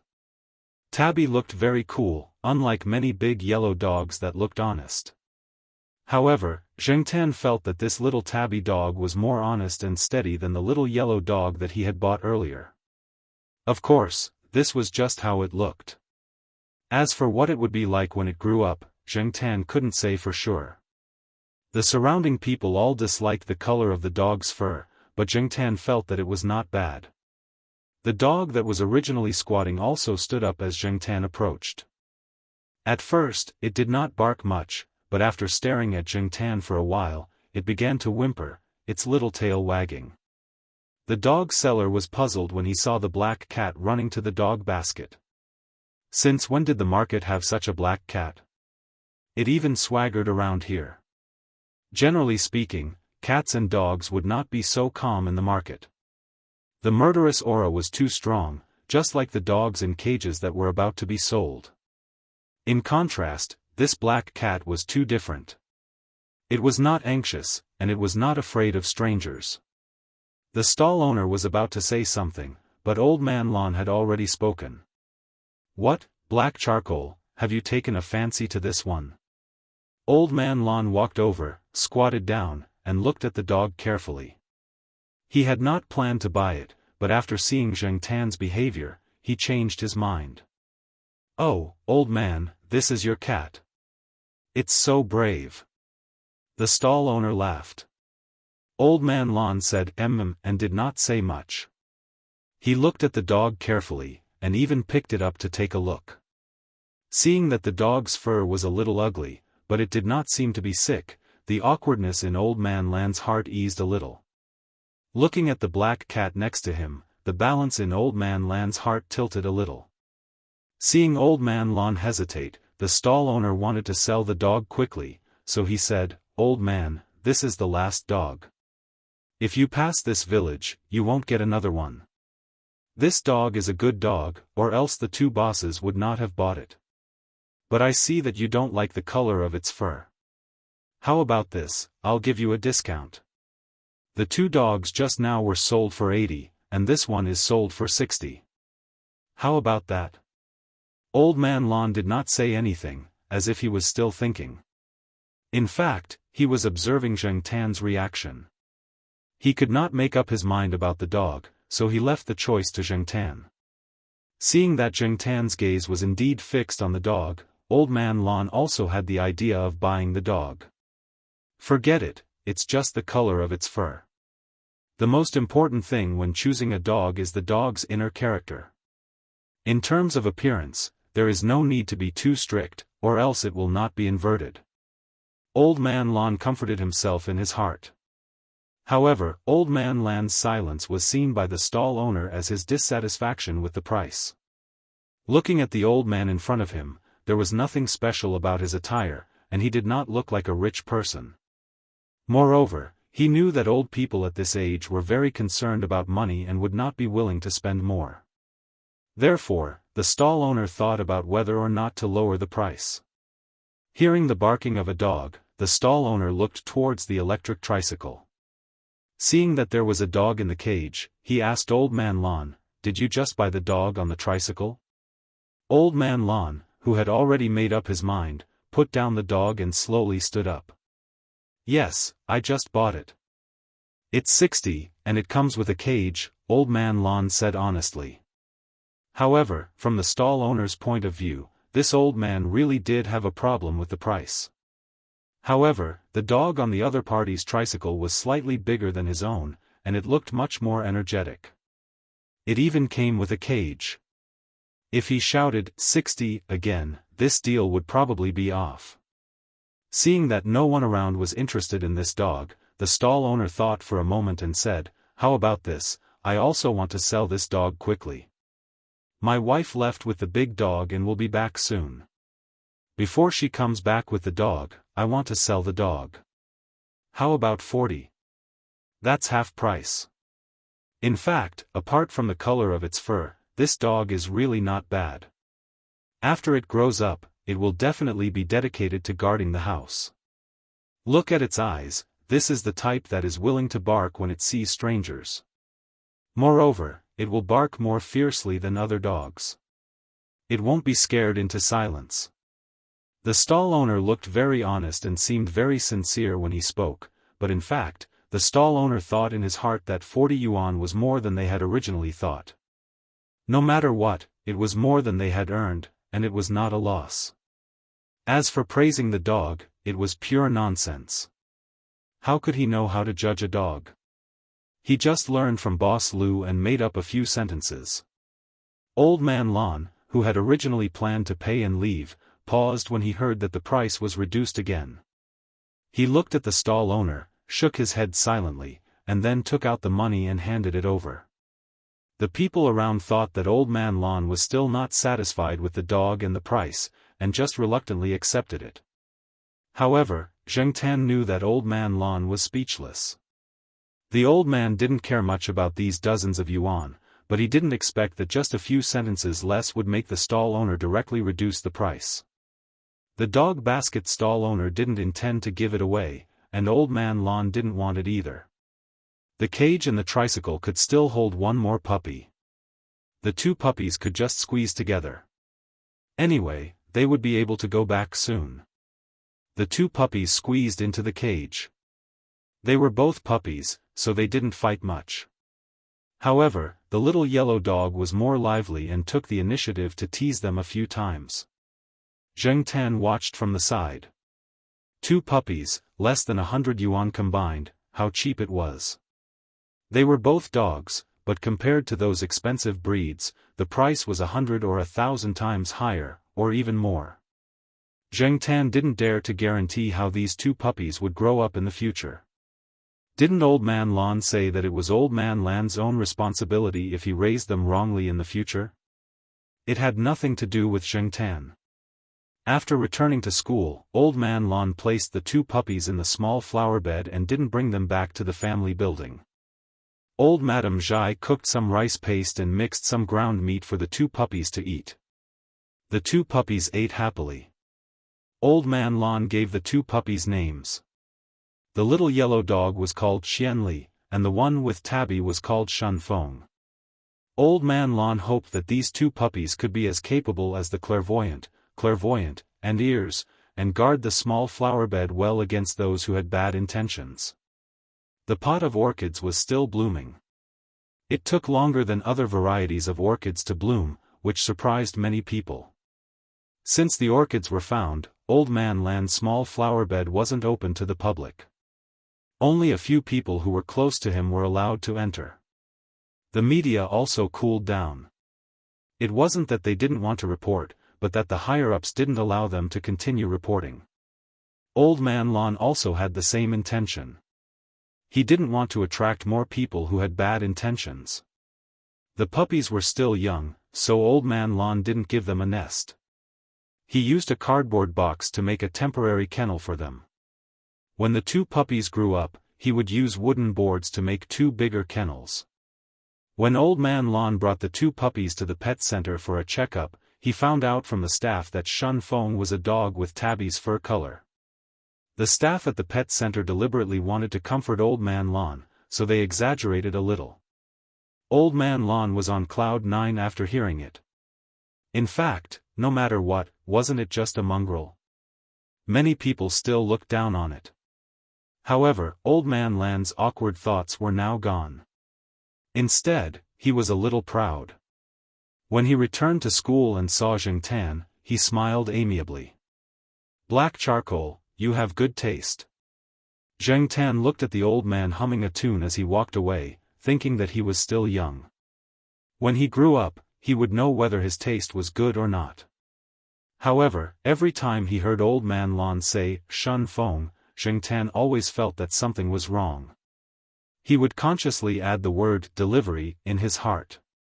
Later, Old Man Lan probably also felt that it sounded like a delivery man, so he changed it to "Shun Zi." Mongrels were easy to raise and grew quickly. The two puppies also had good adaptability. After a few days in the small flower bed, they ran around the yard. Besides Zhengtan, the first cat the two met was Sheriff. Originally, Sheriff ran to the small flower bed to eat the flowers. Now, he ran to the small flower bed frequently because of the two puppies. Zhengtan already knew that Sheriff was more interested in dogs than cats. At first, the Sheriff was just curious and didn't go over to play with the two puppies. Instead, he stood on top of the flower shed and looked at the two puppies playing below. He stretched his neck very long, as if he wished he had a giraffe's neck. His gaze followed the two puppies. After discovering the cat squatting on the flower shed, the two puppies came to the bottom of the flower shed. The little yellow, Qianli, opened his mouth and barked at Sheriff with an obvious cry of a young dog. The roof of the flower shed was sloped. The highest part was about 3 meters from the ground, and the lowest was less than half a meter. The place where Sheriff was squatting was about 1 meter from the ground. Otherwise, the two puppies wouldn't have noticed him. Shun Zi didn't speak, but he also looked up at the cat on the flower shed. Zhengtan saw the extent of Sheriff's tail swinging and knew that this guy really wanted to go down and play with the two puppies. He just probably wanted to observe more. Chapter 389. Sheriff's crouching position wasn't high. 1 meter was a piece of cake for a healthy adult cat. Even though he didn't expect to be kicked by Zhengtan in the back and panicked a little, Sheriff was still able to land steadily. Sheriff wasn't the only one who was shocked by the sudden kick. The two puppies were also shocked and hurriedly took a few steps back. The little yellow dog, Qianli, even flapped and barked a few times. The mud tiger, Straight, was a little calmer, but it also looked at Sheriff warily and didn't even swing its tail. However, soon, the thick-skinned Sheriff broke the deadlock. Within a few minutes, the cat and two dogs were playing together. Sheriff was no stranger to dogs. Dealing with the two puppies was even easier. After getting used to the two puppies, he started playing. The puppies had teeth. When they bit Sheriff, it hurt a little, but he could handle it. After all, they were just puppies. Zhengtan squatted on the flower shed and watched the two puppies run happily behind Sheriff. He thought to himself, with Sheriff leading the way, Old Man Lan's flower garden wouldn't be peaceful. Although they were just puppies, because they were mud dogs, the 2-month-old puppies already had some weight and were still active. Sheriff couldn't handle the two puppies at the same time. However, after playing around, their relationship became better and better. In the end, they got tired of each other. Sheriff even went to the puppy's plate to eat some dog food, then squeezed into a nest with the two puppies to sleep. That box was originally prepared by Old Man Lan for the puppies. There was still some space for the two puppies to sleep inside. Puppies grew fast. In Old Man Lan's plan, this box would last for at least a month, right? But now that Sheriff was squeezed in, it seemed very narrow. Sheriff's two hind legs were still exposed. However, cats were soft. They could sleep in any position. Zhengtan looked at the three of them squeezed in the paper box and was happy. He estimated that in a few days, this paper box would be scrapped. It wouldn't be scrapped, but it would be tossed around until it was scrapped. Looking at the sky, Zhengtan jumped down from the flower canopy and left. It was time for lunch. In a while, the students would be dismissed. It was inconvenient to move around with so many people. Zheng Tan decided to have lunch at Jiao Wei's small restaurant today. He left the small garden and went to the school gate. However, on the way to the school gate, Zheng Tan passed by a building near the school's logistics department. Just as he was thinking about how much trouble Old Man Lon would be in for in the future, he wasn't paying attention to his surroundings. Suddenly, he heard a shout, "Be careful." The next moment, he felt as if a bucket of cold water had been poured over him. Zheng Tan's fur was all wet. He turned his head and looked helplessly at the surprised auntie who was standing at the door with a basin in her hand. That auntie obviously didn't do it on purpose. Under normal circumstances, no one would come here, and she was used to splashing water. Who knew that a cat would suddenly appear? It was probably the water used to wash fruit. Zheng Tan could even smell a bit of fruit. The auntie holding the plastic basin was stunned for a moment. Then she said to Zheng Tan, "Hey, come here. Auntie will help you wipe it." As she said that, she took out a pack of tissues from her pocket and waved at Zheng Tan. Zheng Tan looked at the auntie's figure. She was, well, a strong woman. Her arms looked very strong. Zheng Tan thought about it and decided to leave. After he left, Zheng Tan saw that there was no one around. He stopped and shook his fur twice. Not much water came out. He looked up at the sun in the sky. The sun was not bad. It should be fine after a while. Zheng Tan didn't think much of it. He ran out of the school gate with water stains all over his body. However, although there was sun today, it was already December. The temperature wouldn't be high. When the wind blew, it was a little cold. When Jiao Wei's parents saw Zheng Tan, his fur was still wet. Jiao Wei's mother joked that Zheng Tan had gone swimming or catching fish.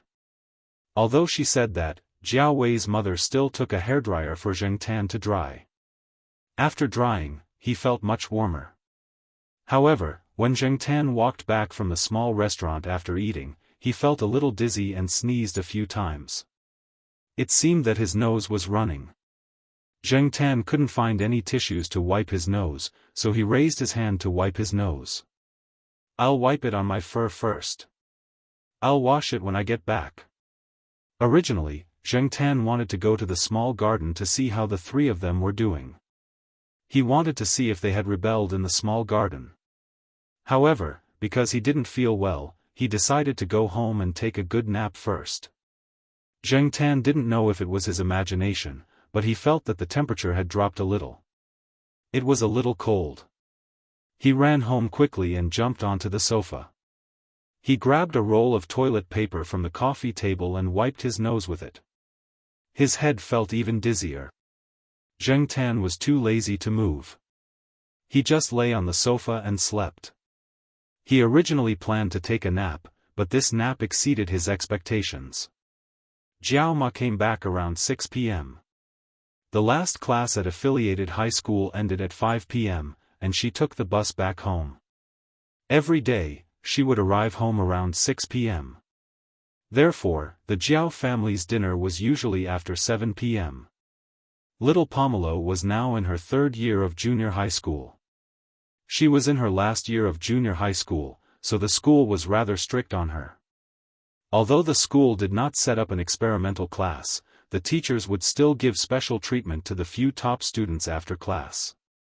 They would leave some students behind to answer their questions. Therefore, little Pomelo came back later than Mama Jiao. Jiao Pa didn't come back until dinner time. Therefore, Jiao Ma was the first one to come home. Jiao Ma stood at the door, wondering if her cat had forgotten the time and hadn't come home yet. If Zheng Tan was at home, he would turn on the lights in the living room and leave the wooden door open. Everyone in the Jiao family knew to turn on the lights and open the door. They had gotten used to it over the years. Jiao Ma took out her key to open the door. It was dark in the house. The lights in the hallway weren't very bright. They couldn't illuminate much of the room. Jiao Ma turned on the lights in the living room. Then, she saw the black furball on the sofa. Black charcoal, why don't you turn on the lights? You're sleeping on the sofa. Don't catch a cold. There's a blanket next to you. Jiao Ma put the vegetables on the floor and changed into slippers at the entrance. However, Jiao Ma didn't hear any response from black charcoal.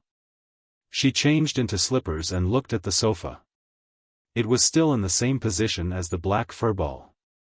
Jiao Ma knew that under normal circumstances, her cat rarely curled up like other cats. When black charcoal slept alone on the sofa, it would stretch out and lie on its stomach, as if it wanted to occupy the entire sofa. Sometimes, it would lie on its side. However, Jiao Ma had never seen black charcoal curled up like this.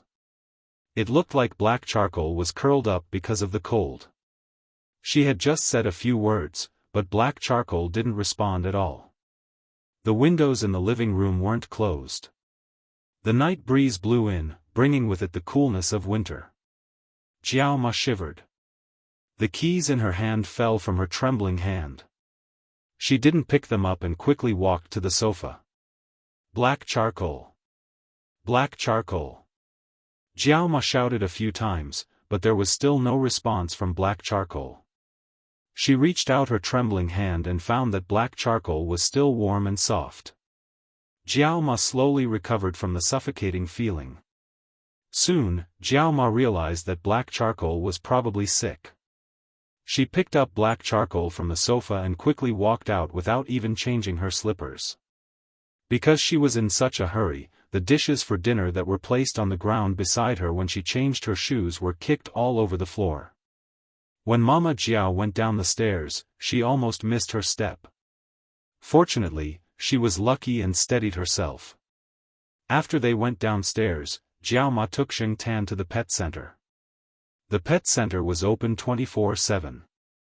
Xing Tan, who was in a deep sleep, didn't know what was going on around him. He couldn't feel anything. After he fell asleep, it seemed like a long time before he heard a sound. The sound was getting louder and louder. There were all sorts of noises around him. There were people shouting, laughing, chatting, and strong electronic music. He struggled to open his eyes, and in his blurry vision, there were all sorts of lights flashing. He could only see the blurry figures moving around, but he couldn't see them clearly. Even though he couldn't see or hear clearly, Xing Tan felt strange and familiar at the same time. Aside from the blurred vision, the sounds around Xing Tan made her already dizzy head hurt even more. It was as if someone was drumming beside her ears, causing her to feel dizzy and dizzy. A figure approached him. Even though it was close, Xing Tan couldn't see what the person looked like. Xing Tan, are you really drunk?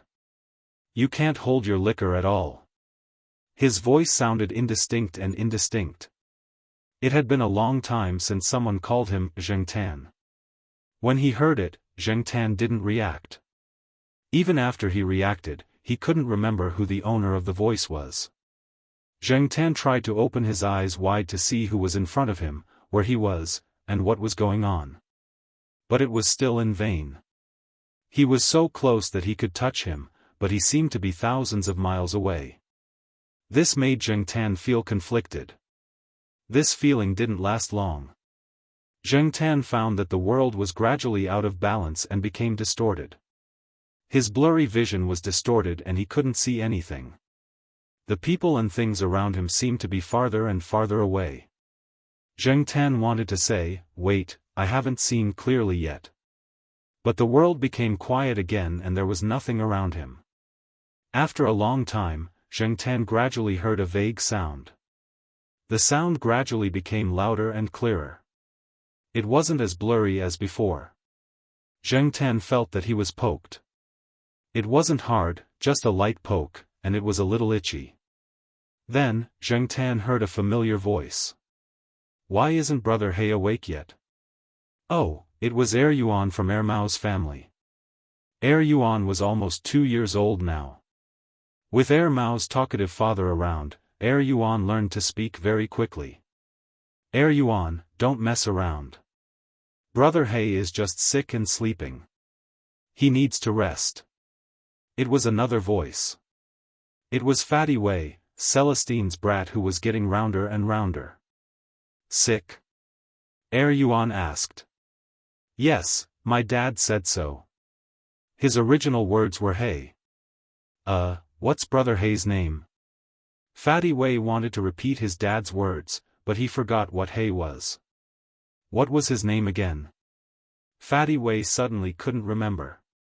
They usually only called him Brother He and had almost forgotten Zheng Tan's cat name. Yuan, what's Brother Hei's name? Fatty Wei asked. It's Hey. Hey. Yuan tried hard to remember how his dad called him Brother He. After thinking for a few seconds, he slowly said, It's Hey. Hey Bun. Chapter 390. When Zheng Tan opened his eyes, he found himself in a small room of about 10 square meters. There were some medical equipment in the room, and there was an unpleasant smell of medicine in the air. The only people in the room were Fatty Wei, Yuan and Yuan Er's mother. When the two children were talking, Yuan Er's mother, Gong Qin, was sitting at the side reading a book about how to take care of sick pets. As for the black steamed bun that Yuan mentioned, she had misheard and remembered wrongly. Mao kept calling Zheng Tan black coal, and Yuan only remembered 3 words.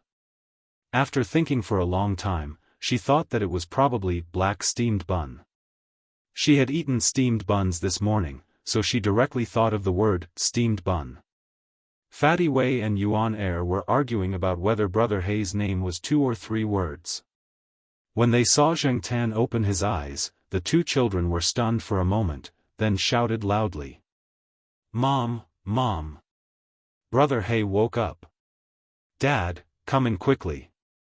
Brother He opened his eyes. Celestine and Mao were talking outside. When they heard the voices inside, they opened the door and came in. When they looked at the cat bed, the cat on the bed was stretching his limbs and yawning. Yo, Black Coal woke up. Mao laughed. After saying that, he called Xiao Guo and informed the Jiao family. It's good that he woke up. He's fine now that he's awake, Celestine said.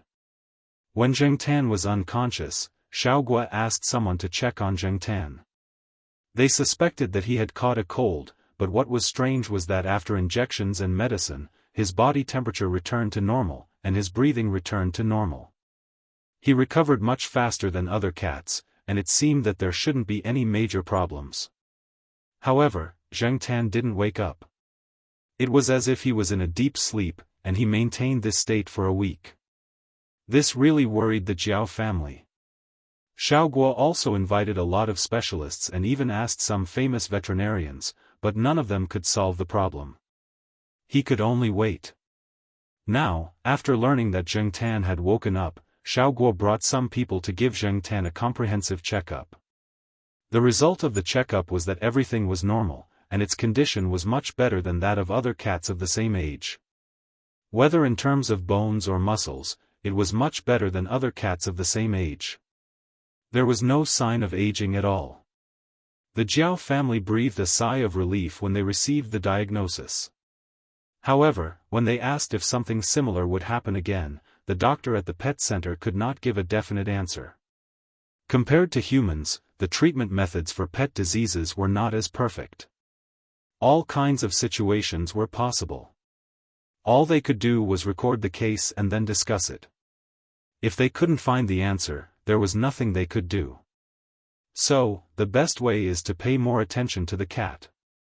Don't let the cat get sick, so it can stay in good condition for a longer time, Xiao Guo said to the Jiao Pa, Jiao Ma, and Jiao Ma.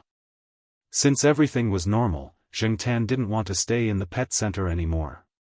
He went straight home with the Jiao Pa, Jiao Ma, and Jiao Ma. Zheng Tan was sick for a week. During this week, Zheng Tan stayed in the pet center. Xiao Guo specially prepared a separate room for Zheng Tan. This was a special treatment. The Jiao family was very worried when they found out that Zheng Tan was sick. They blamed themselves for neglecting Zheng Tan because they were busy with their own things. That was why Zheng Tan caught a cold. It wasn't a big deal for humans to catch a cold, but it was different for animals. A small illness could be dangerous if it wasn't treated properly, let alone Zheng Tan, who was gradually entering his old age in everyone's eyes. During his hospitalization, the Jiao family came to visit him several times a day. Their phones were turned on 24 hours a day in case something happened. Little Pomelo and Jiao Yuan were in their third year of middle school and high school respectively. Both of them had their monthly exams at the end of November. Because of Zheng Tan's illness, their exams were affected, especially little Pomelo. If it weren't for the Jiao Pa's supervision, she would have missed the exam. As for the Jiao Yuan, Jiao Pa, Jiao Ma didn't intend to tell the Jiao Yuan. Unexpectedly, the Jiao Yuan noticed something was wrong from Jiao Ma's condition. He called several eyes and ears in the villa complex to find out what was going on. Only then did he know that Zheng Tan was hospitalized, so he asked for leave and went back home that day.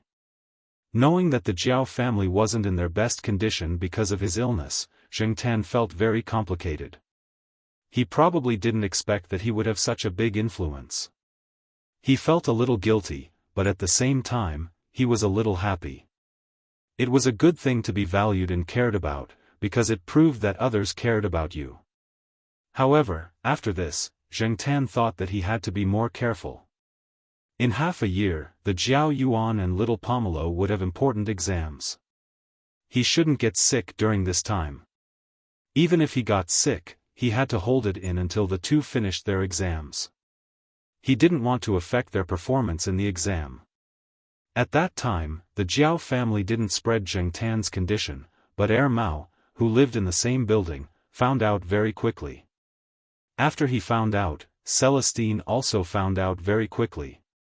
The two of them even came to visit Zheng Tan a few times when they were free. It was just that Zheng Tan hadn't woken up at that time. Today, Celestine got off work early, so she brought Fatty Wei over. Mao also brought Yuan. These two brats weren't in kindergarten yet, so they had plenty of time. Thus, Zheng Tan heard the conversation between the two brats when he woke up. Speaking of brats, Xiao Mao somehow found out about Zheng Tan's illness. She asked Xiaozhua to bring her to the pet center to visit him. Zheng Tan only found out about this after that. As for Xiao Mao, who was already in elementary school, Zheng Tan couldn't just run over and talk to her whenever he wanted like that brat in kindergarten. They didn't have much time for outdoor activities, and they still had tasks to do in PE class. However, not long after school started, Xiao Mao told Zheng Tan about the PE class time. During PE class, half of the time was spent doing gymnastics or other sports with the PE teacher, and the other half was free time. Xiao Mao would run to the corner and talk to Zheng Tan. Today, Zheng Tan calculated the time and ran to a corner of the school field. He squatted on the wall and watched the little kids run around the field with the PE teacher. After all, the kids were still young, so they weren't too strict. After jogging for a while, they rested for a few minutes. Xiao Mao ran over and mysteriously told Zheng Tan that in order to celebrate Zheng Tan's recovery and discharge from the hospital, he had prepared a small gift that he made himself. When Zheng Tan heard that this brat had made it himself, his heart skipped a beat. It wasn't that he was thinking too much. Last year, he received 2 gifts from this brat. 2 greeting cards. One was given during the Dragon Boat Festival. When the card was given, it came with a bottle of grape juice. Zheng Tan thought that it was for him to drink, but he didn't think that the bottle of grape juice was for the greeting card. Zheng Tan went home with mixed feelings and poured the grape juice on the opened greeting card. Not long after, he saw a large abstract-style dumpling painting on the greeting card.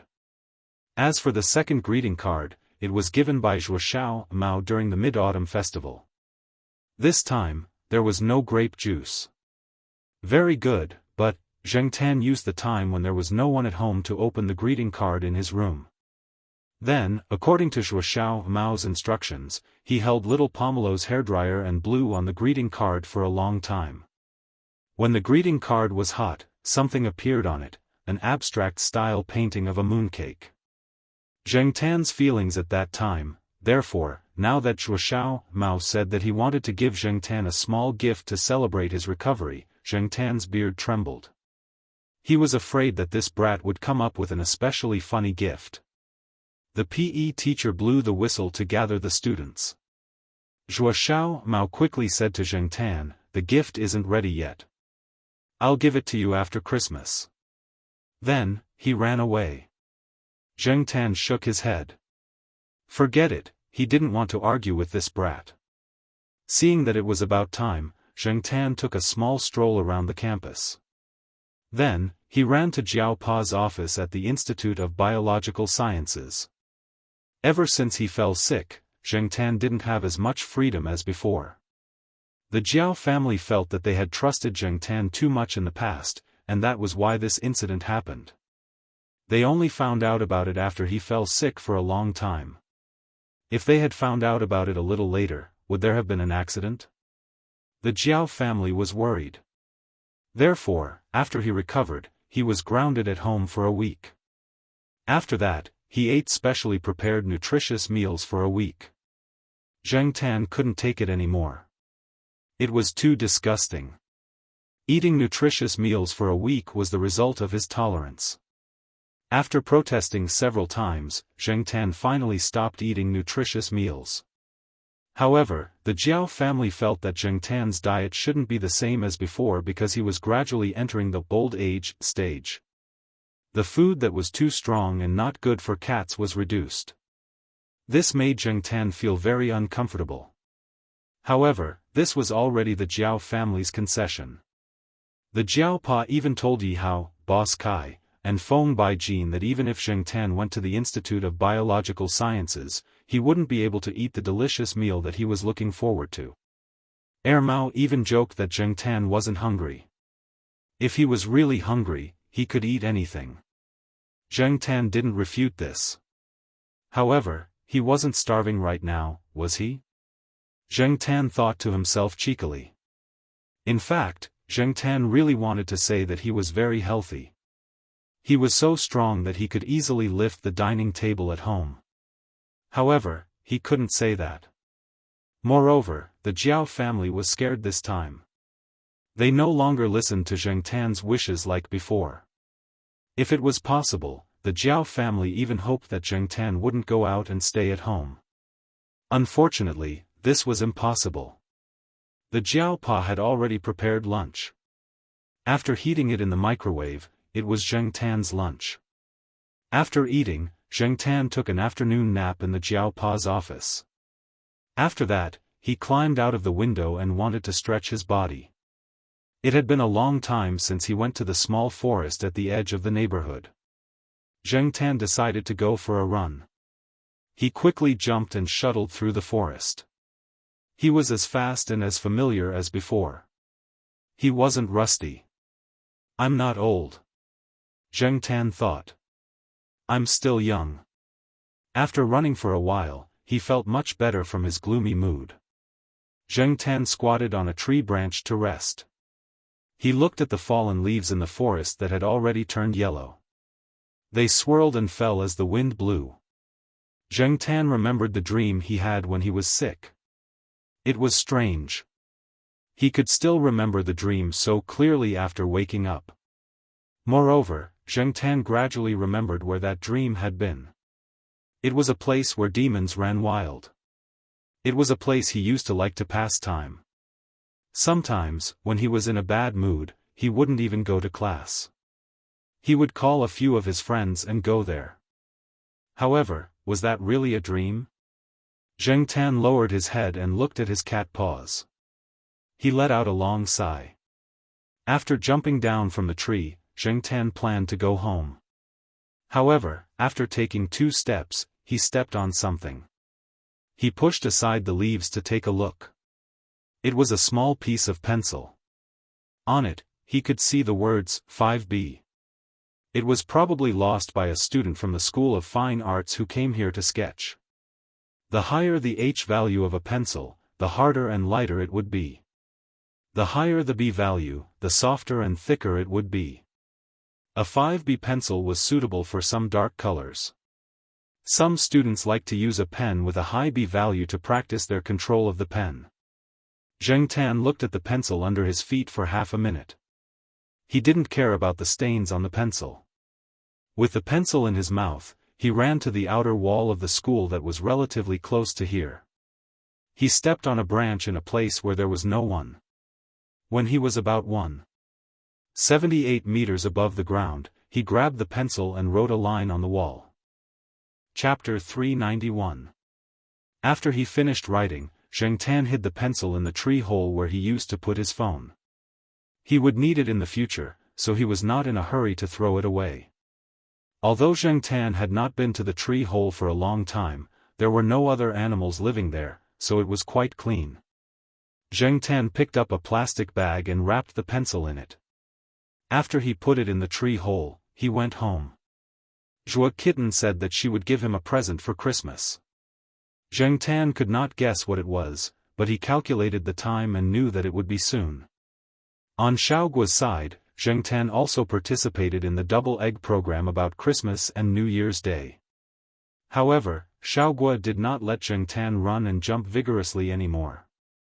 It was probably because Zheng Tan's illness not long ago had frightened Xiaoguo and he had not recovered yet. Because of this, Zheng Tan's Christmas task was not heavy. According to the plan, he just had to make a few poses and take a picture.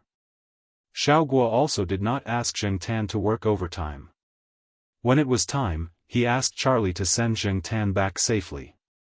If he did not work overtime, he would not get overtime pay. Fortunately, Zheng Tan's savings over the past 6 months were enough to give him some red packet money. It was good to relax now. On the night of the 24th, the Jiao family had just finished dinner. They did not celebrate the Western festival like the students outside. Jiao Ma was still commenting on some of the phenomena in the news when the door of the house was knocked on. "Brother Hey!" The person outside the door shouted as he knocked on the door. Jiao Ma, who had a dissatisfied expression because of some phenomena in the news, immediately laughed when she heard the sound and quickly went to open the door. Jiao family members liked Zhuo Kitten very much. She was smart and likable. Every time Zhuo Kitten came over, Jiao Ma would take out a lot of snacks for her. This time, little Zhuo brought Zhuo Kitten to the door with a box in his hand. "This is a gift from Kitten to Brother Hey to celebrate Black Charcoal's recovery. I hope that Black Charcoal will always be healthy," little Zhuo said as he handed over the box in his hand. "Oh, a gift from the kitten." Mama Jiao took the box and said with a smile. Zheng Tan was also curious and came over to take a look. Little kitten Zhuo couldn't wait to show off her gift. When the box was opened, there were some parts inside. Although they weren't pieced together, it could be seen that it would be a miniature bicycle when assembled. Bicycle? Jiao Ma was puzzled. Yes. Little kitten Zhuo chuckled as she took out the parts and put them together with some effort. When she couldn't use her strength, little Zhuo came over to help. In less than 2 minutes, a miniature bicycle was assembled. It was only about half a meter long. The material used was strong but not heavy. It was very light.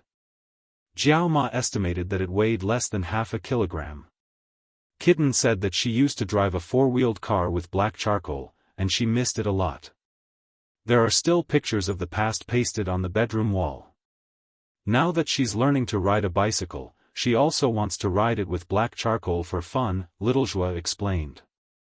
Many students in primary school ride bicycles, but they don't rely on this to go to school. They just ride it in their respective courtyards for fun. Little brats sometimes compete with each other. Little kitten Zhuo would no longer touch the 4-wheeled children's car that was completely used to deal with children. Instead, she was learning to ride a bicycle. Therefore, when she was thinking about preparing a gift for Zheng Tan, she thought about riding a bicycle. However, little kitten Zhuo was still young after all. She didn't consider Zheng Tan's uniqueness. In little kitten Zhuo's heart, Zheng Tan knew everything and was omnipotent. What's the big deal about riding a bicycle? However, even if Zheng Tan could ride a bicycle, considering some factors, he wouldn't ride it in broad daylight. When the four-wheeled car was driven, he could still control it in a hidden place. Riding a bicycle was not possible. Riding a bicycle would attract a large number of cameras. Now that the internet was developed, electronic products were updated rapidly. Zheng Tan didn't want to be discussed on the internet. However, no matter what, this was little kitten Zhuo's kind intentions. It was a gift that he personally made. Although little Zhuo's help was indispensable, he had already given her his kind intentions. Compared to the previous two silly greeting cards, this was much better. This bicycle is really small. Can it be ridden? Jiao Ma asked. It can be ridden, and this is made according to the size of black charcoal. There are 2 auxiliary wheels. I just don't know if black charcoal can ride it. Little Zhuo laughed. In little Zhuo's opinion, this bicycle was not needed, but little kitten Zhuo wanted to make it, so she helped. She also asked a junior brother to get some strong and light materials. Jiao Ma didn't expect to use it, but this bicycle was the same as Zheng Tan's four-wheeled cat car.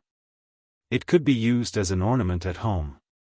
In the end, Zheng Tan didn't ride the bicycle in front of these people. When little kitten Zhuo left, she was very disappointed.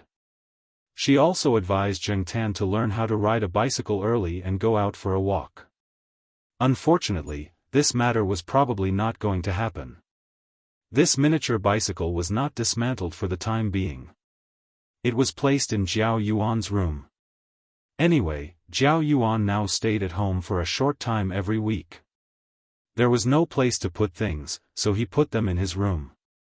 Zheng Tan didn't plan to ride the bicycle out, but for this bicycle, Zheng Tan still liked it very much. He had seen little kitten Zhuo play with a bicycle model toy before. It was a toy model car made of plastic. This bicycle was probably built according to those models. Little kitten Zhuo's current ability was not enough, so the main contributor was little Zhuo. There was no one in Jiao Yuan's room. Zheng Tan squatted in front of the bicycle. When no one was looking at the room, he reached out and lifted it. Yes, it was very light. For other cats, it was heavy, but for Zheng Tan, it was no problem at all. Zheng Tan planned to ride it when there was no one at home to play. Just as he was thinking, the Jiao Pa, who had just answered the phone in the master bedroom, shouted, "Black Charcoal, come here. You have a call." Usually, it was Mao or Celestine who called. However, they wouldn't call Zheng Tan directly. Usually, they would call the Jiao Pa to talk about something. Now, it was really hard to think of anyone who would call Zheng Tan directly. Zheng Tan came to the master bedroom and jumped onto the bedside table where the phone was placed. The phone was on speaker mode, and Zheng Tan could hear the sound of laughter on the other end. There were both men and women, and they seemed to be talking in hushed tones. There was laughter in their voices, but Zheng Tan could not recognize them. They were probably strangers. "Okay, Black Charcoal is here," the Jiao Pa said from the side. Then, there were 2 sounds on the other side of the phone, like the sound of flapping wings.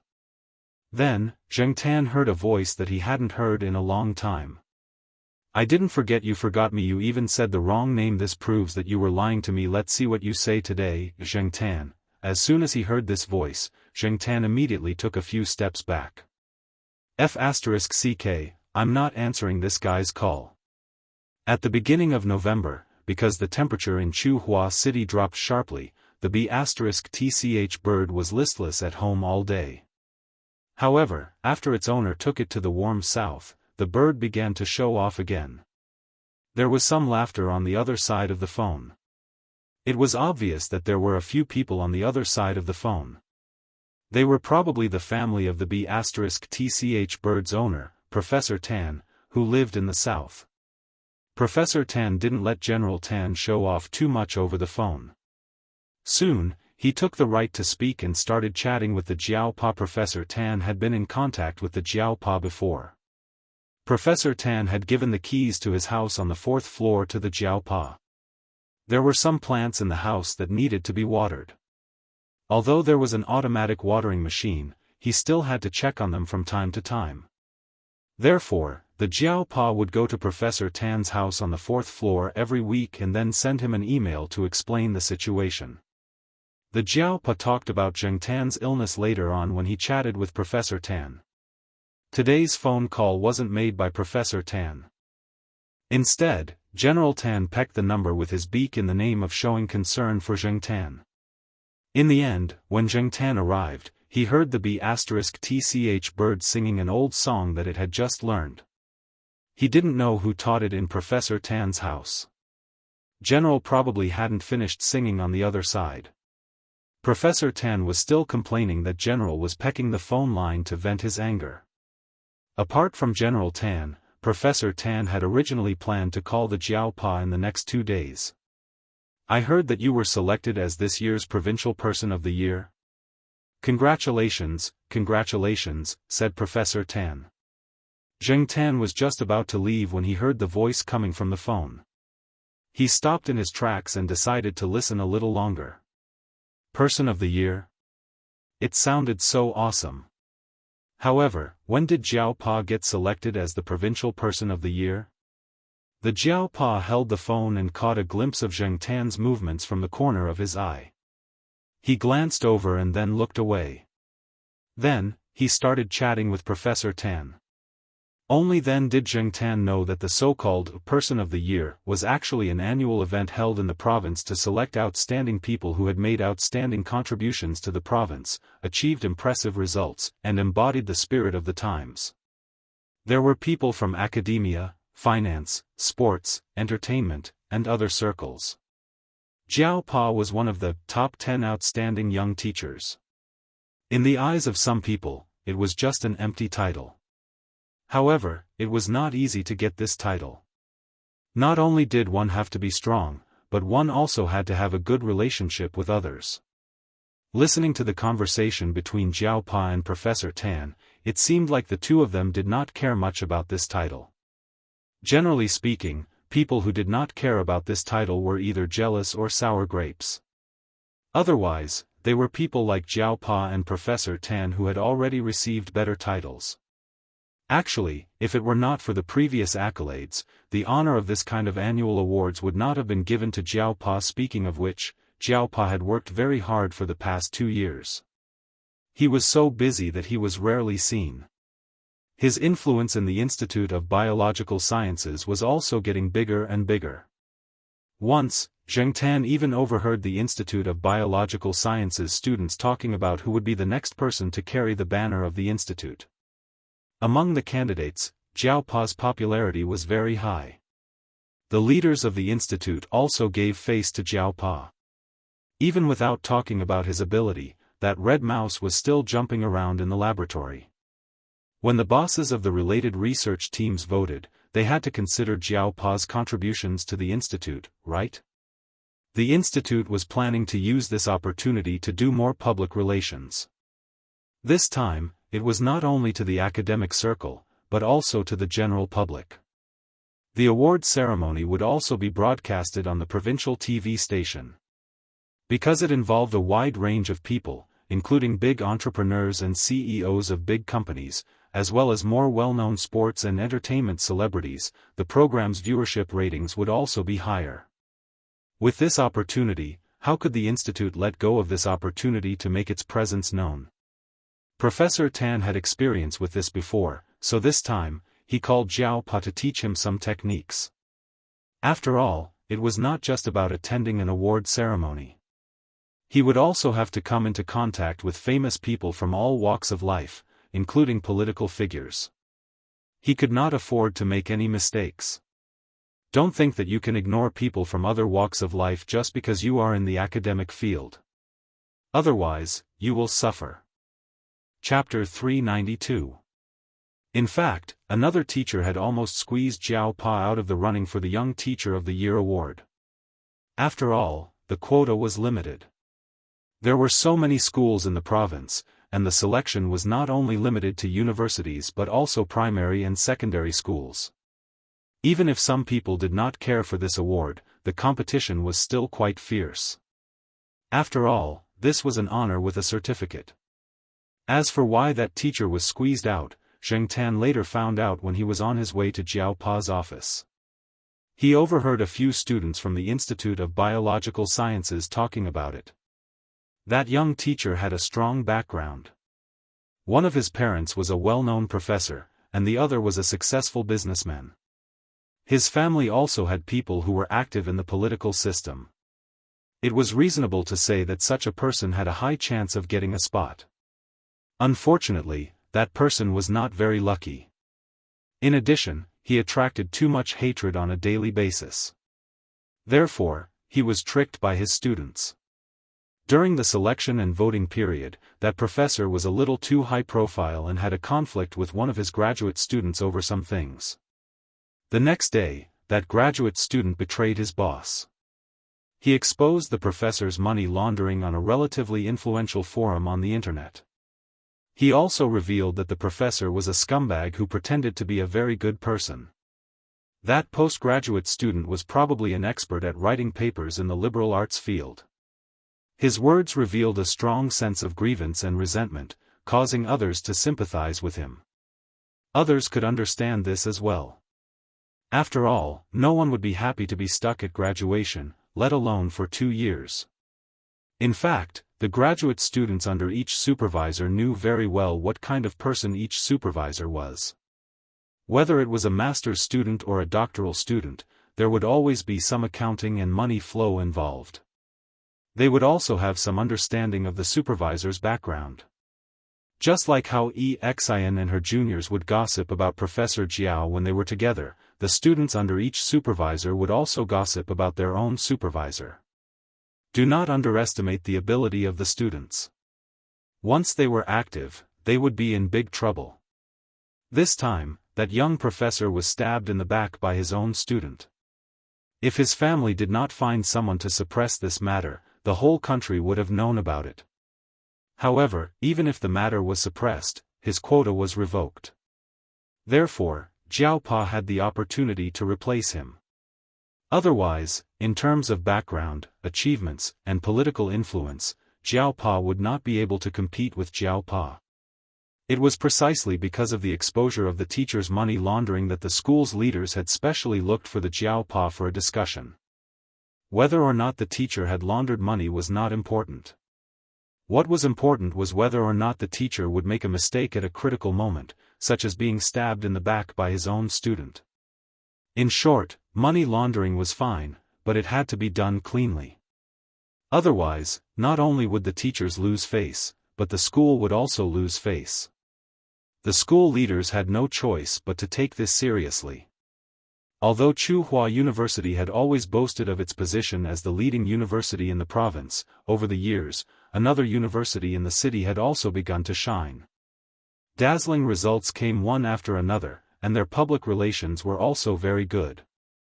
They spread a lot of positive energy, and the public's evaluation of them was very high. The number of applicants increased year by year, and when people talked about these two universities, it gradually became a trend of the Chu City Derby. The other party wanted to find an opportunity to step on Tsinghua University a few more times.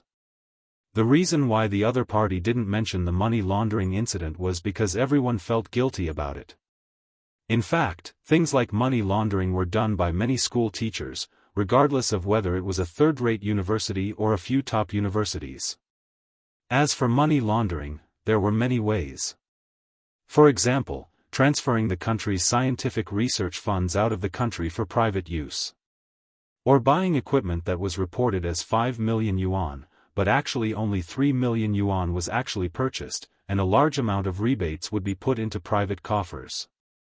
Or buying insurance, eating, drinking, and other expenses could be reported with invoices.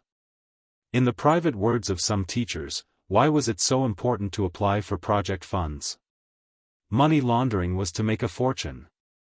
The Institute of Biological Sciences, Lumpy Lu, who had a lot of dark history exposed by the students in private, used collaborative research to launder money. For example, a large project worth tens of millions was reported as a collaborative research project, but in private, it was agreed that the other party would name a high price and send the money over. The two of them would then split the loot and receive rebates. In addition to this, a large amount of scientific research approval funds were in the hands of a few administrative officials who didn't understand technology. In a controversial phrase, they were laymen leading professionals. They had the power to decide life and death. The scientific research funds obtained by the universities could also be used as a source of bribes to the officials and some experts. Because of this, there was a popular saying in universities, running the Ministry of Finance to get money in. This ministry represented the Ministry of Education, the Ministry of Finance, the Ministry of Science and Technology, and other relevant departments. Fortunately, Jiao Pa had never used money laundering to make a fortune.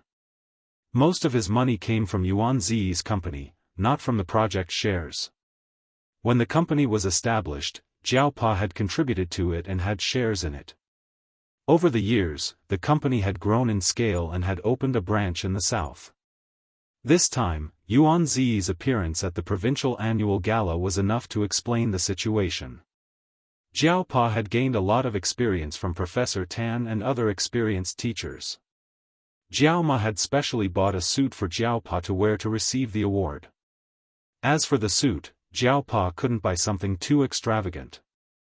Otherwise, it would be difficult to explain himself if someone investigated. Instead, he would be accused of money laundering. Jiao Pa couldn't be too casual, or he wouldn't be able to keep up appearances. There would be a lot of celebrities at the gala. Although Jiao Pa didn't expect to be a tyrant, he couldn't be too insignificant and be looked down upon. It was rare for Jiao Pa to appear on TV, so everyone in the Jiao family was looking forward to it. The provincial annual gala was at the end of January, and it was almost winter break for the students. Those who had finished their exams early had already bought tickets to go home. Jiao Yuan and little Pomelo had just finished their exams and had a few days to rest. They would go back to school to collect their results after the results were out. On January 30th, the provincial annual gala started at 2 p.m. Yuan Ziyi came over early in the morning to pick up Jiao Pa and bring him to the gala. Today, Yuan Ziyi was dressed like a big boss.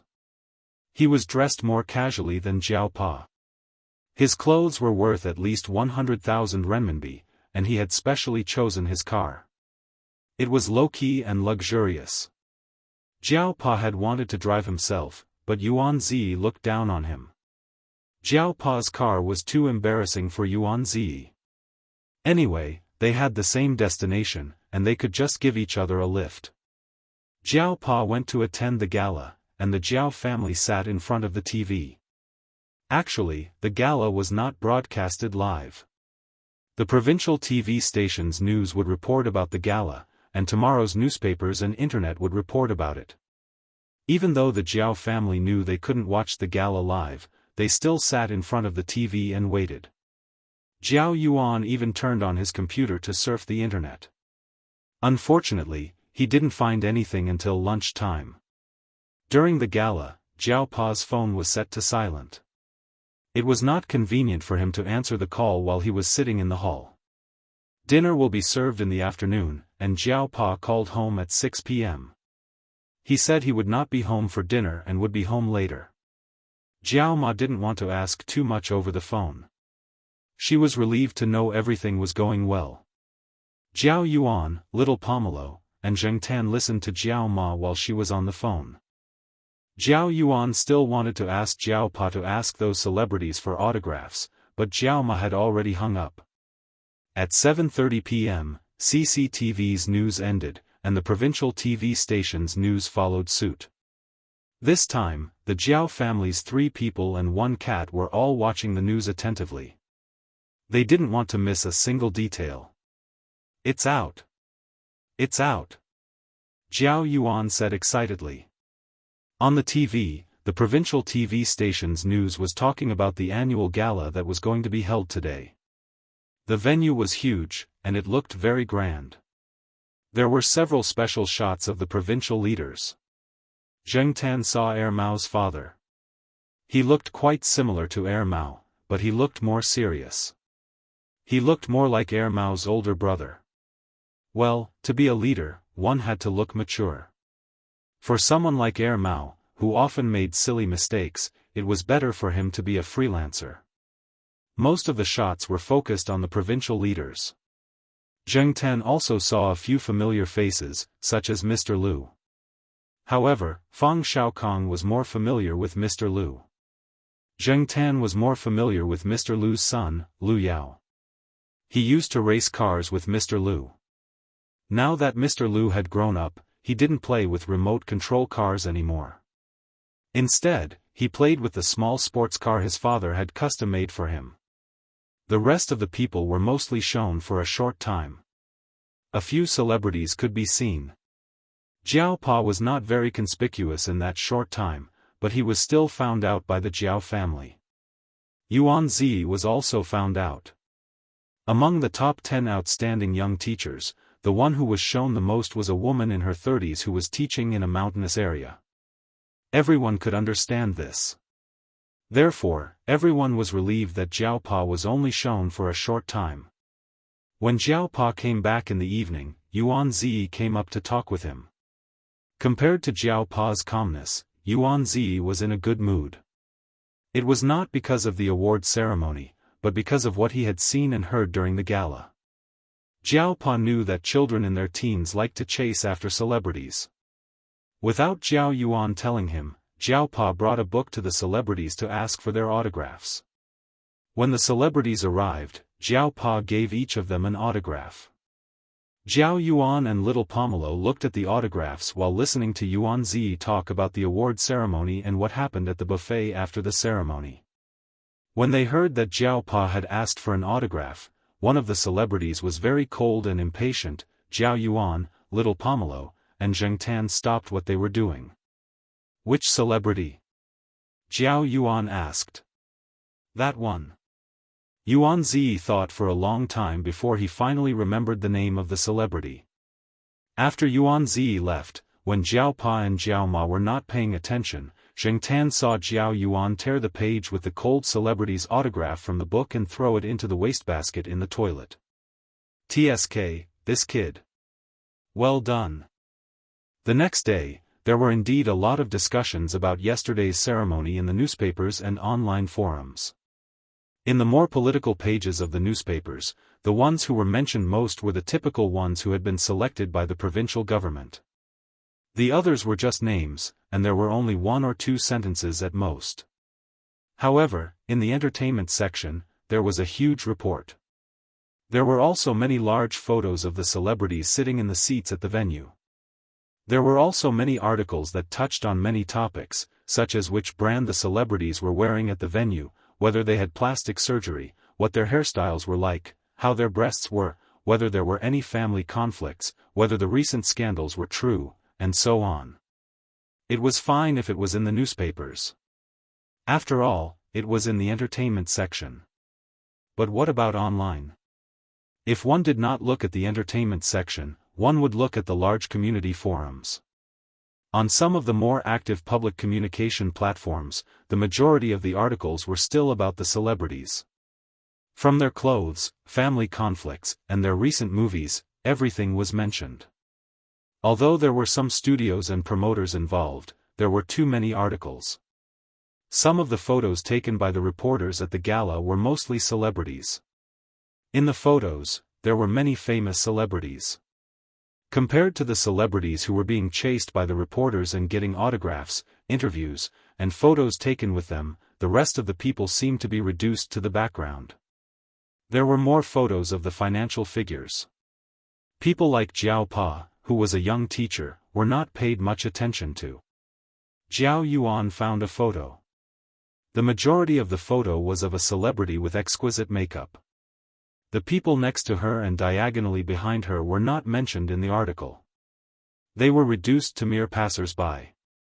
Many people replied to the post with words like, "awesome." The reason why Jiao Yuan saved this photo was because it was the only photo of Jiao Pa that he could find. Although in the photo, Jiao Pa was only a passerby. This was a very common phenomenon. Many people who saw it felt that it was natural. Jiao Yuan had an argument with the people on the forum. He had just replied, "The fame and attention of a celebrity is already high enough. Why don't you share it with others?" and was attacked by the fans. Now, he was arguing with the people in a fit of pique. At the same time, he summoned his friends from the courtyard, Xiong Xiong, Suan, Lan Tianzhu, and the others to join in the fight. Zheng Tan was also unhappy. Zheng Tan also wanted to join in the fight. Unfortunately, there were people at home and Jiao Yuan had his computer. He could not hit anyone or touch the keyboard. His claws were itchy and he wanted to do something to vent his anger. After thinking for a while, Zheng Tan went out and went to the old tile-roofed housing area. After the orchid was found, Zheng Tan charged his phone and hid it in the old tile-roofed housing area again. The phone that Lu Ba gave him had a good internet function. Zheng Tan could not use the computer, so he used the phone to post. Zheng Tan spent 3 hours and posted a post of about 1,000 words. He didn't deny the influence of those celebrities, nor did he bring up Father Jiao's case. He just named a few media outlets and reporters, and listed a few examples that were recommended by the higher-ups to be more exposed and paid more attention to, including the young female teacher who taught in the mountains. Zheng Tan spent 3 hours typing out the 1,000 words. It was not that Zheng Tan did not know what to say, but that it was too difficult to use the phone to type. In the past, he did not feel anything when he typed a few words or a short sentence. Now, he realized that using the claws was too inconvenient. After posting the post, his claws were a little numb. Coincidentally, Zheng Tan's post was discovered by an influential scholar who reposted it on the forum he frequented. There were many sharp-tongued people in the forum who dared to speak and had a lot of public attention. After that, Zheng Tan's post became popular. Zheng Tan did not expect this. His original intention of posting the post was to vent his anger after he saw the pictures and reports and saw that Jiao Yuan was fighting with people in the forum. When the reporters saw the post that was very popular on the internet, their faces turned green, especially those media outlets and reporters who were named by Zheng Tan. They were so angry that they smashed their desks in the office. Chapter 393. No matter how much the reporters hated the person who wrote the article, it did cause a heated discussion for a period of time. Some mainstream media also came out to explain due to the public's influence. In a short time, the entertainment industry's coverage would be reduced by a lot, but at least it would be controlled to a certain extent. Because of this, some TV stations even aired interviews full of positive energy in response to the call of the higher-ups. There would definitely be people who would secretly investigate the person who wrote the article. Unfortunately, Zheng Tan's mobile phone was given to him by Lu Ba, and it was automatically protected when he posted on the internet. Those people would not be able to find out at all. This also saved Zheng Tan a lot of trouble. During this period of time when Zheng Tan's impulsive post caused a heated discussion, Zheng Tan did not pay much attention to the direction of the discussion. The Jiao family's attention was all on Jiao Yuan's exam. It was not the college entrance examination, but the qualification examination of Beijing University. After the written exam, Jiao Pa took him to Beijing for the interview. While attending the interview, he also visited 2 teachers of Beijing University. One was an old professor that Jiao Pa had known for a long time, and the other was a young teacher that Jiao Pa had met when he was abroad. Because they knew people there, they were informed early. Before the teachers of affiliated high school called, the Jiao family had already received the news that Jiao Yuan had successfully obtained the recommendation.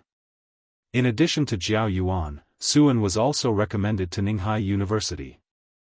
His father's supervisor was a very good professor at Ninghai University. This was also part of Su En's family's plan. As for Lan Tianzhu, she was recommended to the University of South China. Since he had obtained the recommendation, Zhao Yuan did not plan to go to school to make enemies. Many students were busy preparing for the exam. It was the last sprint for the third-year students. It was not good for people like Zhao Yuan, who had obtained the recommendation, to hang around in front of others. It might disturb their morale. Therefore, after talking to the teachers of affiliated high school, Zhao Pa asked Zhao Yuan to stay in the laboratory with his graduate students. The Zhao family was not worried about little Pomelo's exams. Based on the results of the last 6 months of the third year of junior high school and the awards she had won in the past, it would not be a problem for her to get into the high school affiliated to Renmin University of China. Xiong and Fu Lei both had to pass the college entrance examination. Therefore, during the period before the college entrance examination, Zhao Yuan, Lan Tianzhu, and Suan dragged Xiong and Fu Lei for tutoring. When the exam was finally over, Xiong was so excited that he almost waved his arms and ran out naked. After the college entrance examination, his 4 friends from the courtyard and Fu Lei went out to party. Zheng Tan was dragged along by them. Why? This was because Zhao Yuan and the others had long wanted to go to victorious return, and Zheng Tan was a very good pass. Therefore, Zheng Tan brought the 5 guys, who already had personal IDs, into the private room in victorious return that belonged to Zheng Tan. Although the 5 of them weren't all 18 years old, this was a special situation. Because of Zheng Tan's special access card, the person in charge of victorious return didn't want to bicker with these youngsters who were still in a state of excitement after finishing their college entrance exams. While the 5 of them were discussing Zheng Tan's special cat room treatment, which was even better than that of a person, Zheng Tan was thinking about whether or not he should give them something if they were to graduate. Thinking back, when these guys were still primary school students with backpacks, knocking on the door and rummaging through the fridge, Xin was just a first-year nanny. Now, these primary school students had entered adulthood and were about to start a new life at a turning point in their lives. Xin had now returned from abroad and was working as a teacher at the Institute of Biological Sciences of Tsinghua University, working together with Jiao Pa. Jiao Pa was now teaching a lot of graduate students, but among these people, whether it was Zheng Tan or the other members of the Jiao family, Xin was still the most amiable. As Jiao Pa's first student, Xin had been his assistant and nanny back then, so the Jiao family had the deepest feelings for him. Now, in the Institute of Biological Sciences, Su Chu and Zheng Jing had already graduated and started working. Among Jiao Pa's current students, most of them were used to calling Xin Senior Brother E instead of Teacher E, because it felt more intimate to call him Senior Brother E. Zheng Tan thought back and lamented that time really flew by. Xin, who broke the chain of a bicycle while pedaling, was now a teacher, and the naughty kids had also grown up. Looking at the 5 people drinking with beer bottles in hand, Zheng Tan pondered whether or not he should give them a gift for their graduation. After all, he had watched these guys grow up. Even after the 5 of them had reveled all night and slept until noon the next day, Zheng Tan still couldn't think of a gift to give them. Since he couldn't think of a good idea, Zheng Tan decided to simply give them money. After returning home, Zheng Tan took out 5 red packets from his drawer. These were the extra red packets he had hidden from Grandpa Jiao during the new year, just in case. Now was the perfect time to use them. He counted the cash in his drawer. On average, there were 5 people, so each of them was exactly 500 yuan. Once the results were out, the acceptance letters would be received, and the graduation banquets would be held one after another. Then, the 5 of them would have to go their separate ways. Fu Lei applied to another high school in Tsinghua City. Although it couldn't compare to Tsinghua University, it was still considered a good school in the province. Fu Lei's parents were already very satisfied. Compared to the hooligan who always liked to fight, Fu Lei's current performance had already exceeded their expectations. Xiong was the only one who stayed at Tsinghua University. However, his grades were still a bit off. His mother pulled some strings and forced Xiong into the university. She didn't expect him to make a name for himself in the future. She just wanted him to make a name for himself. When the 5 soon-to-be university students received the red packets and found out who the sender was, each of them stared in disbelief, as if they had seen a toad transform. Then, the other 4 of them strangled Zhao Yuan's neck. "Tell me, how many red packets have you received from your cat over the years? We'll split them in half." At first, they couldn't believe it, but they slowly accepted it.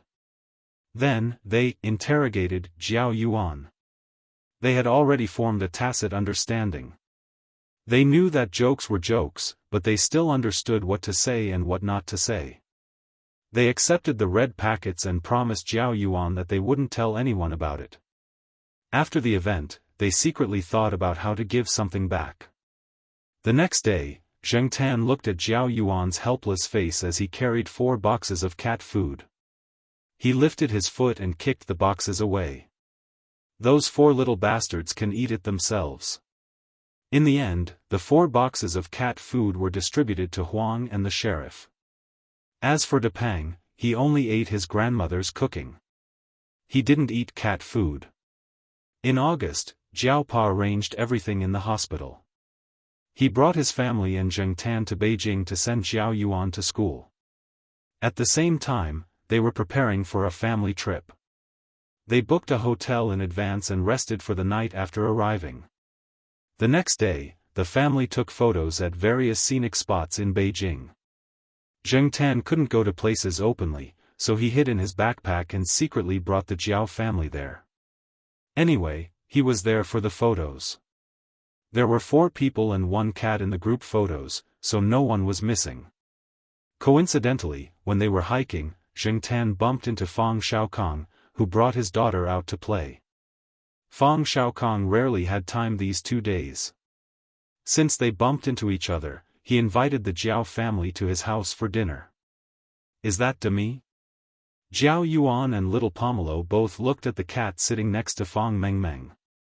It was slightly bigger than a normal cat. At this moment, Demi was squatting next to Fang Mengmeng. It was too lazy to care about the people and things around it. Its eyes were half open, and it looked a little lazy. However, when you looked into its eyes, you would find a sense of sharpness that made people stop in their tracks. Of course, Demi's coldness had always been for outsiders. It was still kind to its own people. Demi remembered Zheng Tan, but it might not remember the rest of the Jiao family.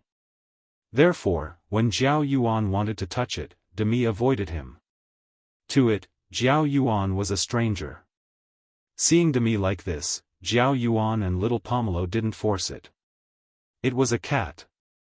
If you force it, it will serve you with its paws. When I saw Demi and Xiaomi, they were still so small. Zhao Yuan gestured with his hands and said, "Yeah, Demi is so big now." Jiao Ma looked at Demi, then asked Fang Xiaokong, "Oh right, have you seen Demi's uncle?" "Demi's uncle?" Fang Mengmeng was curious.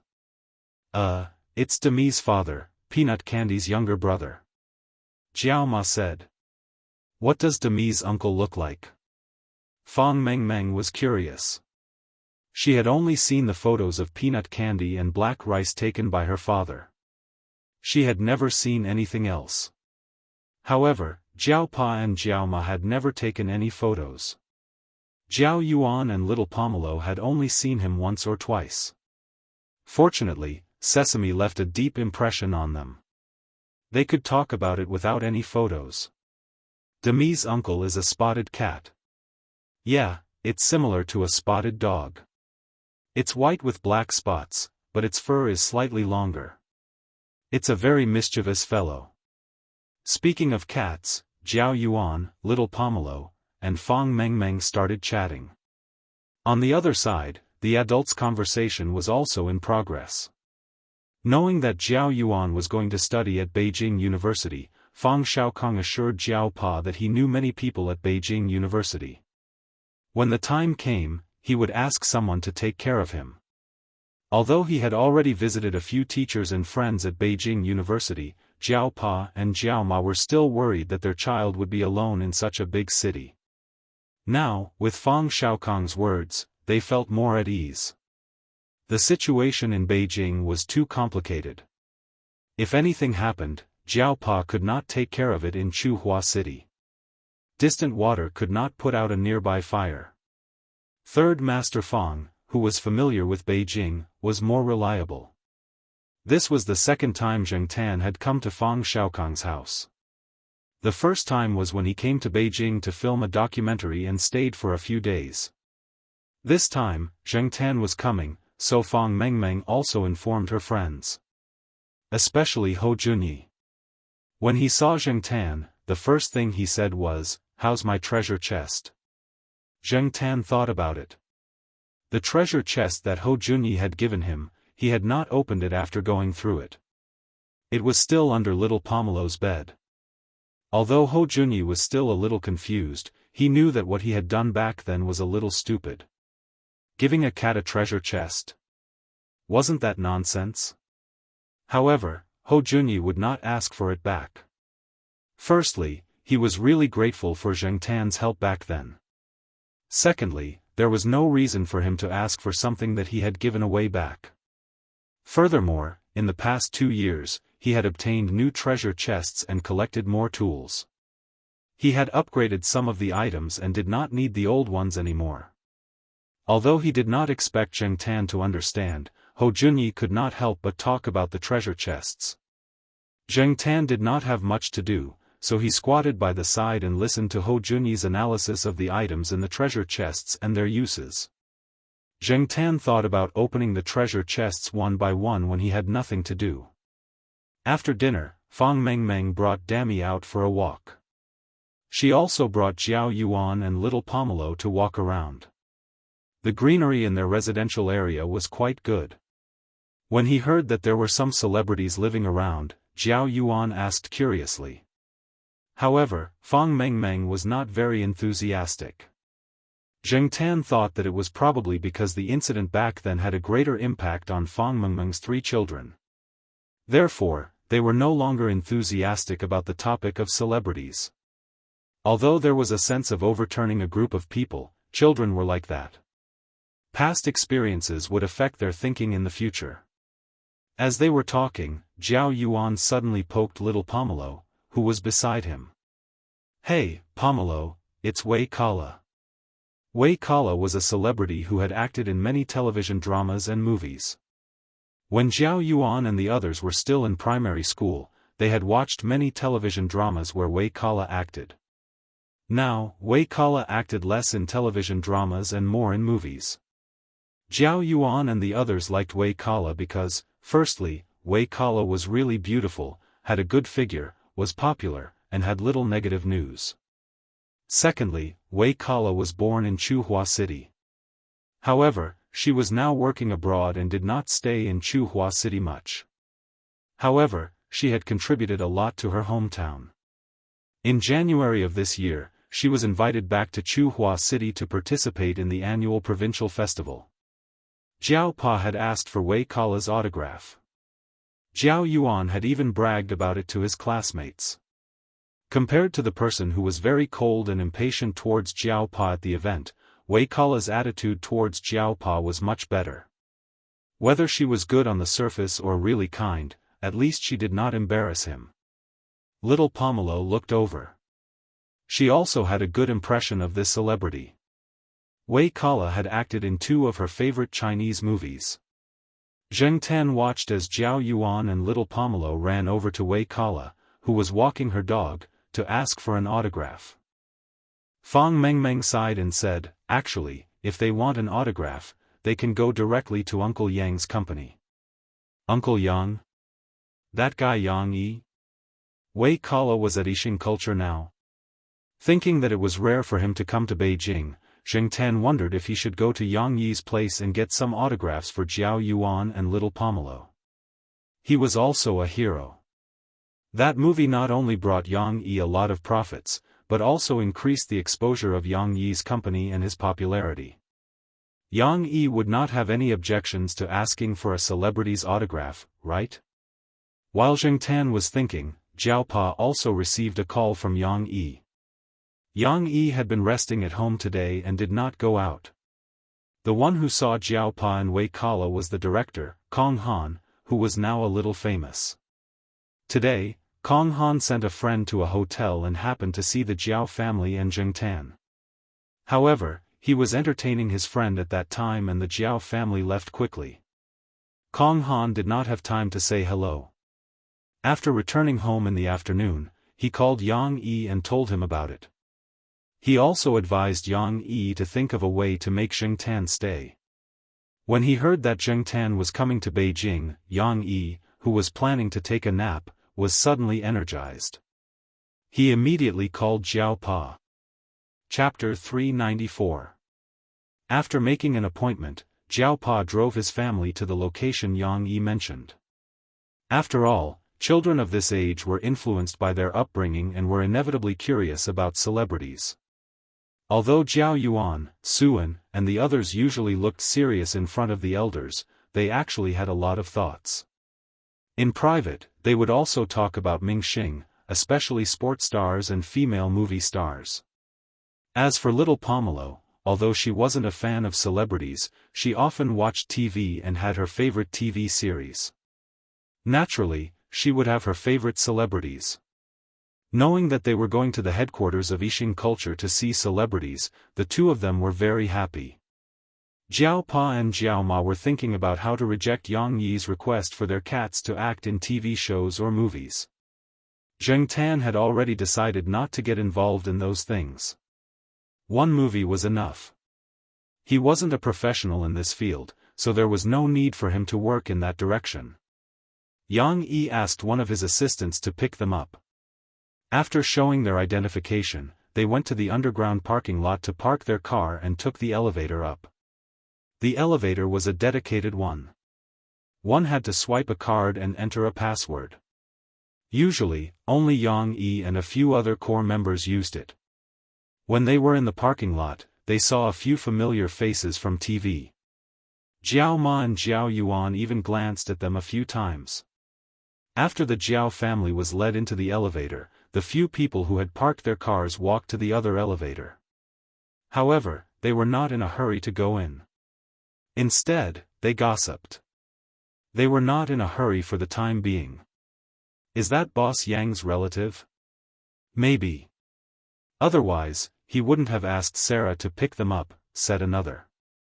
The Sarah they were talking about was the assistant sent by Yang Yi. There was a cat there just now. It was black. Did you see it? Speaking of cats, it can't be that one, right?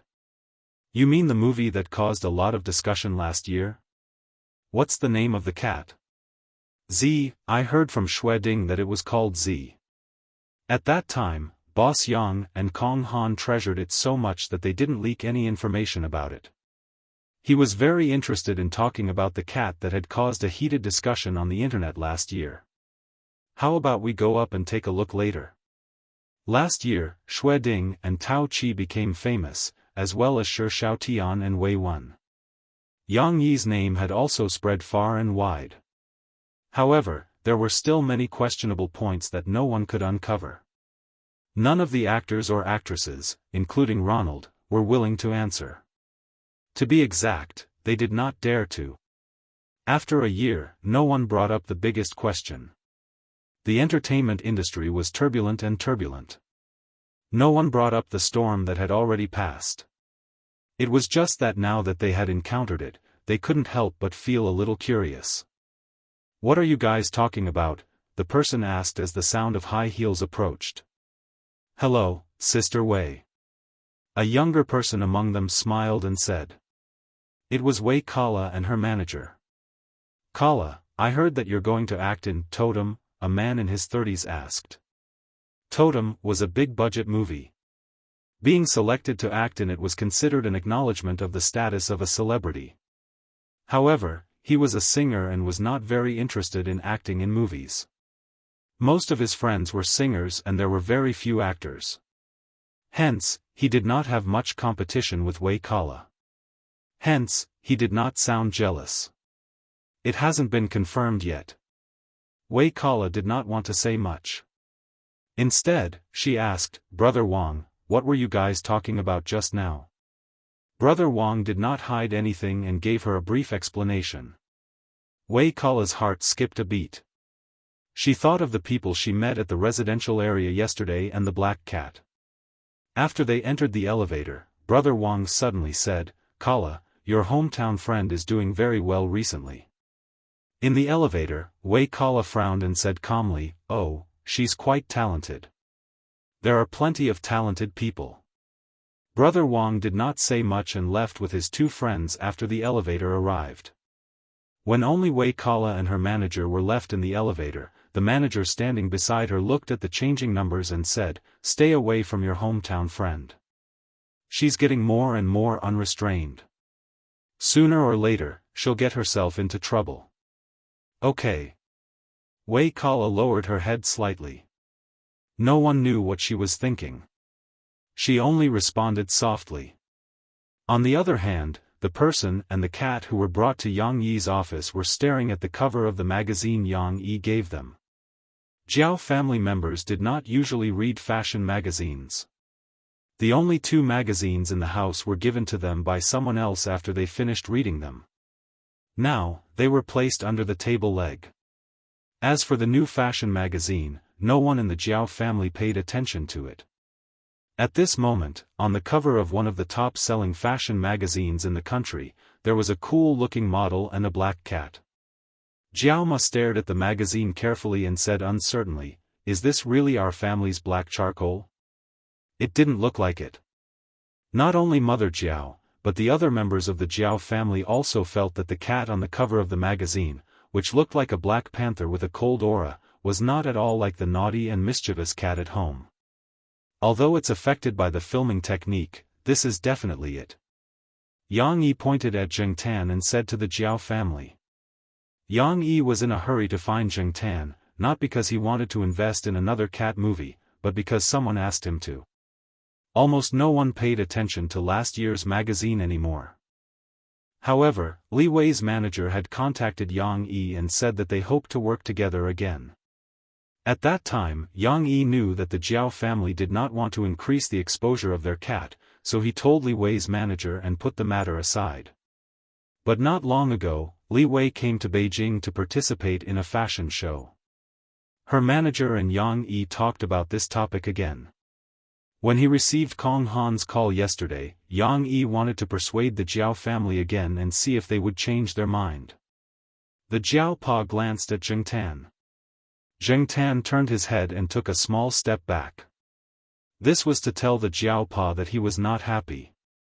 After thinking about it, the Jiao Pa said, "To be honest, Black Charcoal fell seriously ill at the end of last year and was hospitalized at the pet center for a week. Nowadays, some of the pet commercials have greatly reduced their filming time." This was the truth. Compared to before, Zheng Tan did participate in Xiaoguo's filming time a lot less. However, Xiaoguo was observing Zheng Tan's physical condition. If he was sure that Zheng Tan was still very strong, he would increase the workload. The Jiao Pa did not mention this. The older cats in the pet center were getting older, and now some of them were less active. The new cats were still in the training period and had not been used well. So recently, Xiaoguo was worried. Zheng Tan was the only cat that was still active. After he fell ill, other than reporting to the Jiao Pa's office, he did not seem to have restrained himself. If it weren't for the fact that the Jiao family was traveling with Jiao Yuan, Zheng Tan would have been dragged by Xiaoguo to support them. Sick. Yang Yi did not know about Zheng Tan's illness. He had been busy for the past year and did not talk to Xiaoguo much. The Jiao family did not take the initiative to talk about it, so Yang Yi naturally did not know about it. When Zheng Tan's illness was mentioned, the four members of the Jiao family were not happy. Jiao Ma did not want to recall the situation at that time. Looking at the expressions on the Jiao family's faces, Yang Yi knew that they could not talk about it anymore. Otherwise, they would be hated. He thought that it would be better to investigate it thoroughly. After that, Yang Yi did not mention the matter of Zheng Tan's acting or other filming. Instead, they talked about something more relaxing. Don't worry. If Jiao Yuan is bored, he can come over and play. There are not many things here, but there are many stars, Yang Yi said jokingly. Jiao Ma did not want Jiao Yuan to meet more stars. Although she had a few stars that she liked, letting Jiao Yuan meet more female stars? Forget it. She would rather Jiao Yuan never come over again. Yang Yi even planned to treat the Jiao family to a meal, but Jiao Pa politely declined. Yang Yi did not force it. Instead, he gave the Jiao family some albums and DVDs signed by the stars. He also handed over a magazine with Zheng Tan and Li Wei's picture on the cover. Jiao Ma was happy to accept the gift. Compared to celebrities' autographs, she would rather read a magazine with her cat on it. After thanking them, the Jiao family left. Yang Yi asked Sarah to show them around the company. Yang Yi could tell that Jiao Yuan and little Pomelo were curious about the company. It was rare for them to come over, so Yang Yi was happy to do them a favor. One reason was because of Zheng Tan, and the other was because of Fang Xiaokong.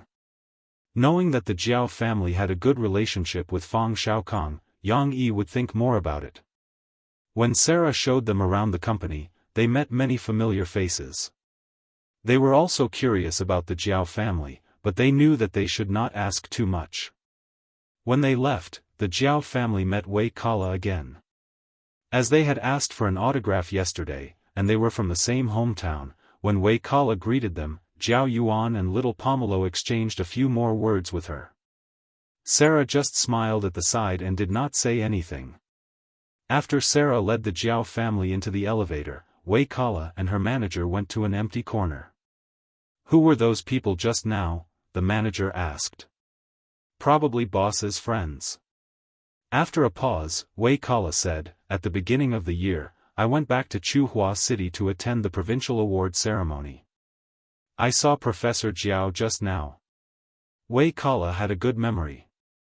During the award ceremony, she carefully memorized the faces and information of everyone who went up on stage to receive the award. She even watched the internal recording after the ceremony.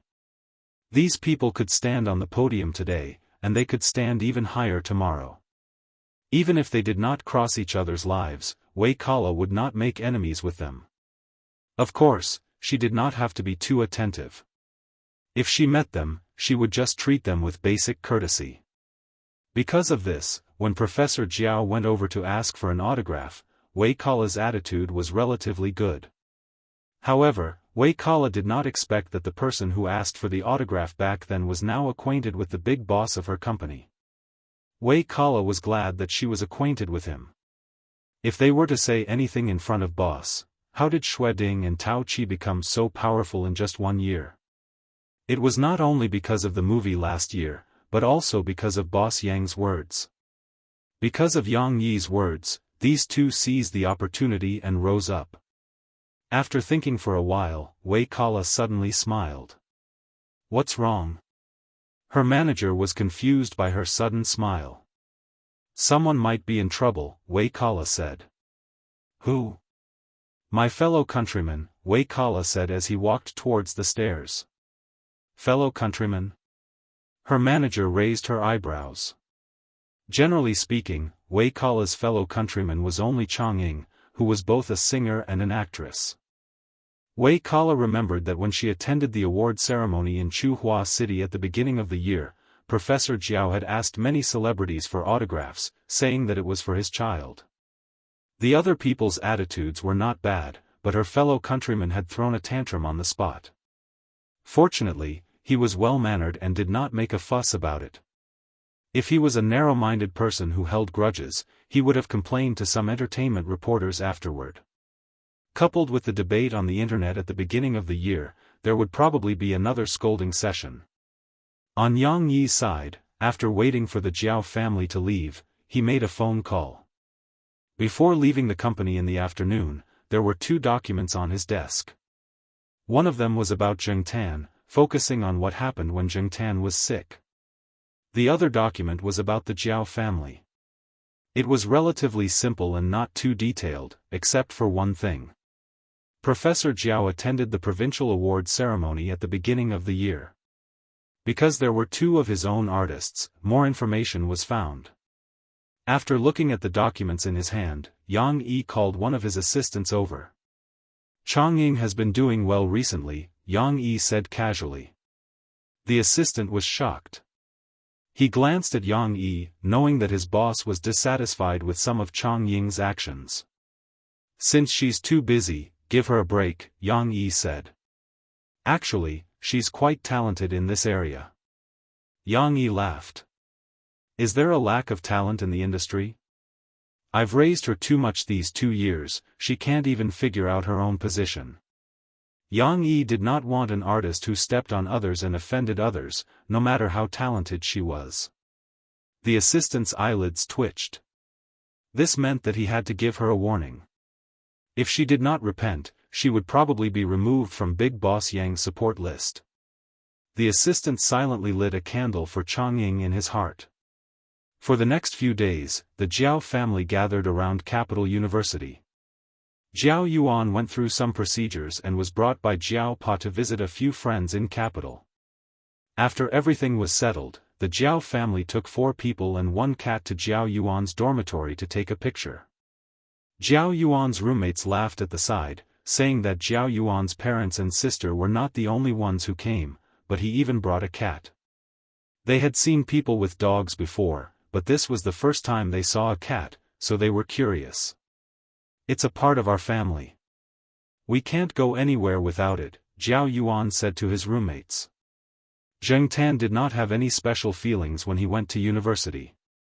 He did not live in the school dormitory, so he had no impression of his own dormitory. After comparing it to some of the dormitories in Tsinghua University, Jiao Yuan's dormitory was more or less the same, except for some slight differences. No matter how reluctant Jiao Ma was, she still had to leave when the time came. Once she left, the next time she saw Jiao Yuan would probably be Chinese New Year. Every year, when Zheng Tan strolled around Tsinghua University, he would see parents who sent their children to school wiping their tears as they left. This time, it was Jiao Ma's turn. A mother would be worried for her son. Jiao Yuan stood at the entrance of Capital University, watching Jiao Pa's car leave. Beside him, many confident and ambitious young students walked in and out. Among these people, Jiao Yuan did not stand out. After the car disappeared from his sight, Jiao Yuan stood there for another minute. He looked back at the 4 big words above the school gate, took a deep breath, clenched his fists, and walked into the school gate.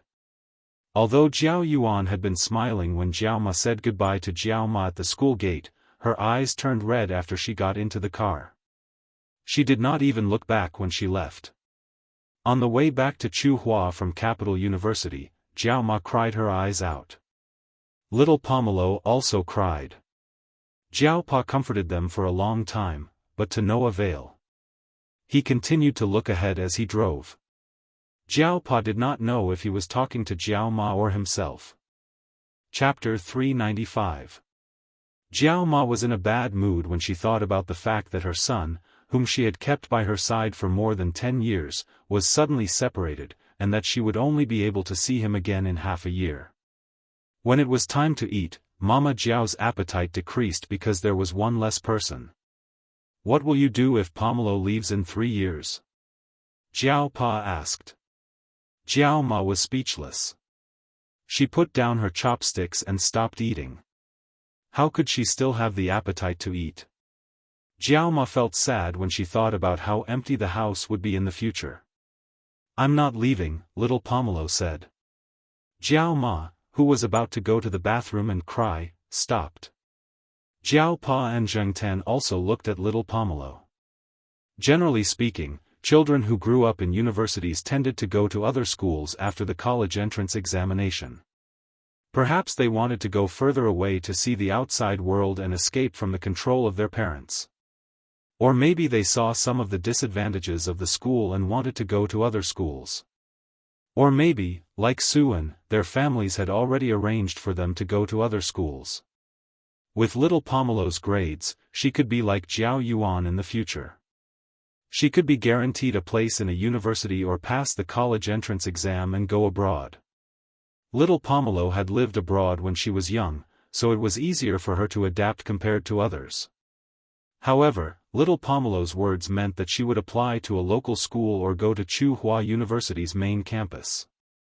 Yes, I'll apply here. Little Pomelo paused for a moment and said in a more serious tone, I won't leave. The main campus is good too. Jiao Pa nodded. Of course it's good.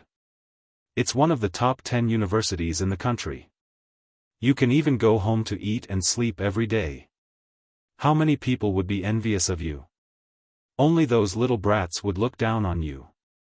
How arrogant. Hearing little Pomelo's words, Mama Jiao's mood improved.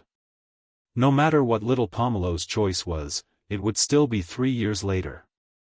However, 3 years passed by very quickly. Just like how Zhengtan felt that Xiong and the other kids had already grown up and gone their separate ways after knocking on the door and rummaging through the fridge for popsicles. After school reopened in September, little Pomelo packed her things and went to Fuzhong High School. Basically, she had to stay on campus. Little Pomelo had already made an appointment with Xie Xian and the others from the West Compound. Her family had also informed them that they would all stay in the same dormitory. This way, they could take care of each other and not feel uncomfortable. Looking at the empty house, Jiao Ma sniffed. There was no need to wait for 3 years. 3 years later, things would not be like now. At least, little Pomelo could still eat and sleep at home if she was admitted to Tsinghua University. Now, she was studying in high school, which was so far away from home. She could only go home after a week.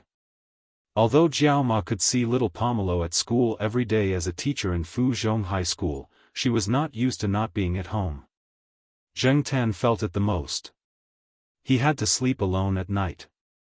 Jiao Yuan could only see him half a year. Little Pomelo could only see him once a week. The house was about 70 square meters.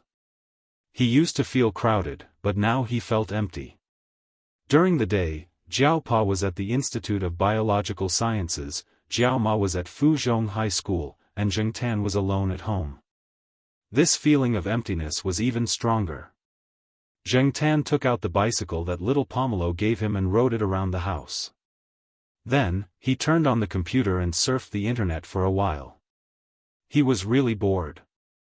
He looked through the drawer that little Pomelo did not lock. In the corner, there was a palm-sized book that looked like a phone book. It had not been used for a long time. Nowadays, people use their phones to record their calls. They did not use a phone book much. Zhengtan took out the phone book and flipped through it. Other than a few numbers that he had written down earlier, there was nothing special. Most of the phone book was blank. He took out the phone book and opened it on the table. He flipped through 2 pages from the back. Zhengtan took out a ballpoint pen from the pen holder. He bent his claws to get used to it. Then, he grabbed the pen and wrote in the diary, word by word. If it was in the past, Zhengtan would not have had the time and patience to do this. Now, it was purely because he was bored out of his mind. He wrote for fun on a whim. 2010, September 2nd. Jiao Yuan went to university. Little Pomelo was not at home for a week. I am not happy. After he finished writing, Zhengtan looked at the short diary. TSK, the words were F** King Ugly. Zhengtan put the pen back into the pen holder. He wondered if he would have to write with a pen in his hand in the future. It was troublesome to operate and the words were ugly. After putting the book back, Zhengtan went to the master bedroom. He turned on the computer again and registered a Weibo account with the name Zhengtan. Zhengtan looked through the settings for his profile picture. He remembered that there was a folder with many of his photos. Jiao Pa, Jiao Ma, and even the fashion magazine that he had brought back were scanned and stored in the folder. Zhengtan picked the one that he thought was the most handsome and set it as his profile picture. After he was done, Zhengtan posted his first Weibo post since he became a cat. Of course, when he posted, Zheng Tan did not mention Jiao Yuan and little Pomelo. Instead, he simply typed, "I am not happy being at home alone." After he posted, Zheng Tan turned off his phone and did not go on the internet. Thinking about the treasure chest that Ho Junyi had mentioned, Zheng Tan crawled under the bed and pulled out the box. It was not covered with a thick layer of dust as he had imagined. It was still clean. It was probably because little Pomelo had helped him wipe it. After recalling the password, Zheng Tan opened the box and began to study the little things inside. When it was about time, he went to eat, wandered around, and then came back to continue his research. A week later, Zheng Tan was almost done studying the things inside the treasure chest. In the morning, he went out and wandered around. He came to the small forest on the edge of the campus, took out the pencil hidden in the tree hole, and went to the wall where he had written the words. The words were still there, but they were a little blurry. Zheng Tan wrote it again and added, September 9, 2010. After he finished writing, Zheng Tan wrapped the pencil and put it back in the tree hole.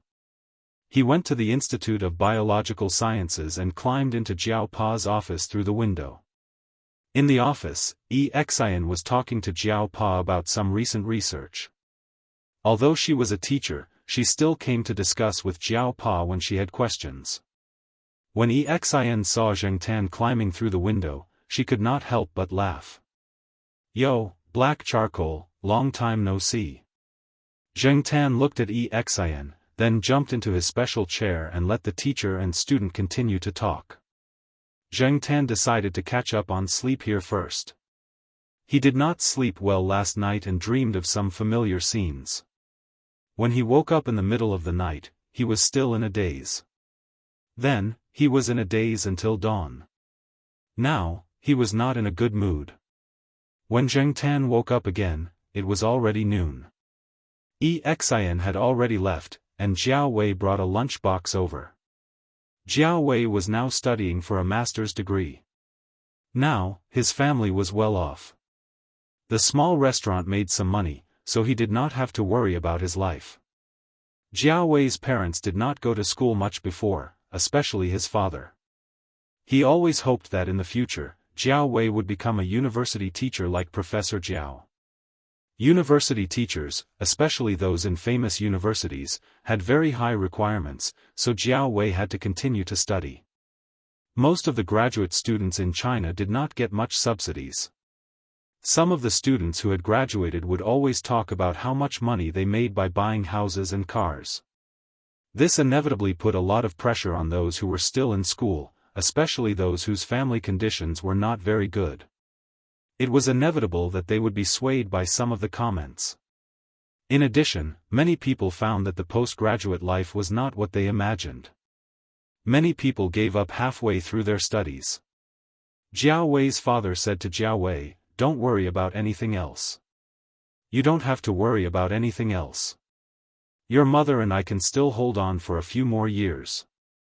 When we really can't work anymore, you will have already made a name for yourself. At that time, we can just wait to enjoy life." Society had become complicated, but many people of the older generation still believed in the famous saying, "Everything is inferior, and only education is superior." Regardless of whether this was absolutely true, and regardless of whether the scholars, farmers, businessmen had changed, the deep-rooted ideas brought about by some of their past experiences were difficult to change. However, from what Zheng Tan saw, Jiao Wei was not a stubborn person. If he did not want to, no matter how much his father wanted him to, he would not study. Everyone had their own path. Since he had chosen it, he had to walk it seriously. Zheng Tan just wanted to see how far they could go. The food in the lunchbox was prepared by Jiao Wei's mother. After lunch, Jiao Wei brought it over for Jiao Pa and Zheng Tan. After lunch, Zheng Tan wanted to go out for a walk, but Jiao Pa stopped him. "Black Charcoal, I have something to tell you." Mao called this morning, Jiao Pa said. Zheng Tan's ears perked up. Mao called. Did he want to have a meal with him, or did he want to go out again? Needless to say, after all these years, Zheng Tan had some understanding of Mao. Mao did want to go out to play, and he had made an appointment with Celestine to bring his family to visit his master after the 11th. Naturally, he had to ask Zheng Tan to come along.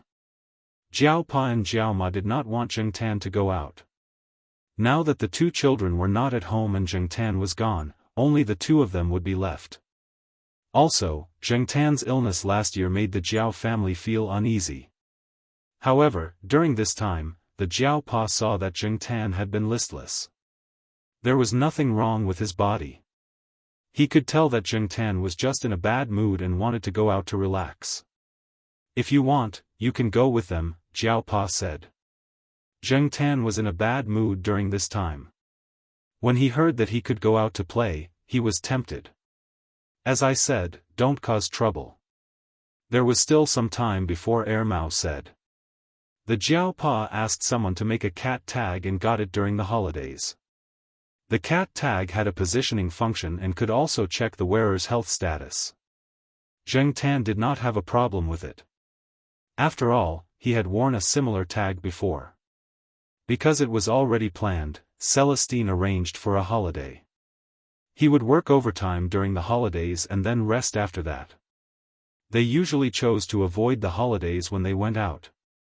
Celestine's family of 3, Mao's family of 3, and Zheng Tan's family of 3. Black Rice was not very willing to go out and was not kept in the pet center. Mao asked his mother to take care of it. When the Jiao Ma was packing Zheng Tan's luggage, Zheng Tan dragged out the treasure box. His phone and money were hidden inside. Because the box was locked, the Jiao Ma did not open it. She just asked a few questions out of curiosity. She did not expect to get an answer. After packing, she asked the Jiao Pa to carry the luggage downstairs and put it in the trunk of Mao's car. Why are you carrying it? It's so heavy, Mao said casually as he lifted the big bag.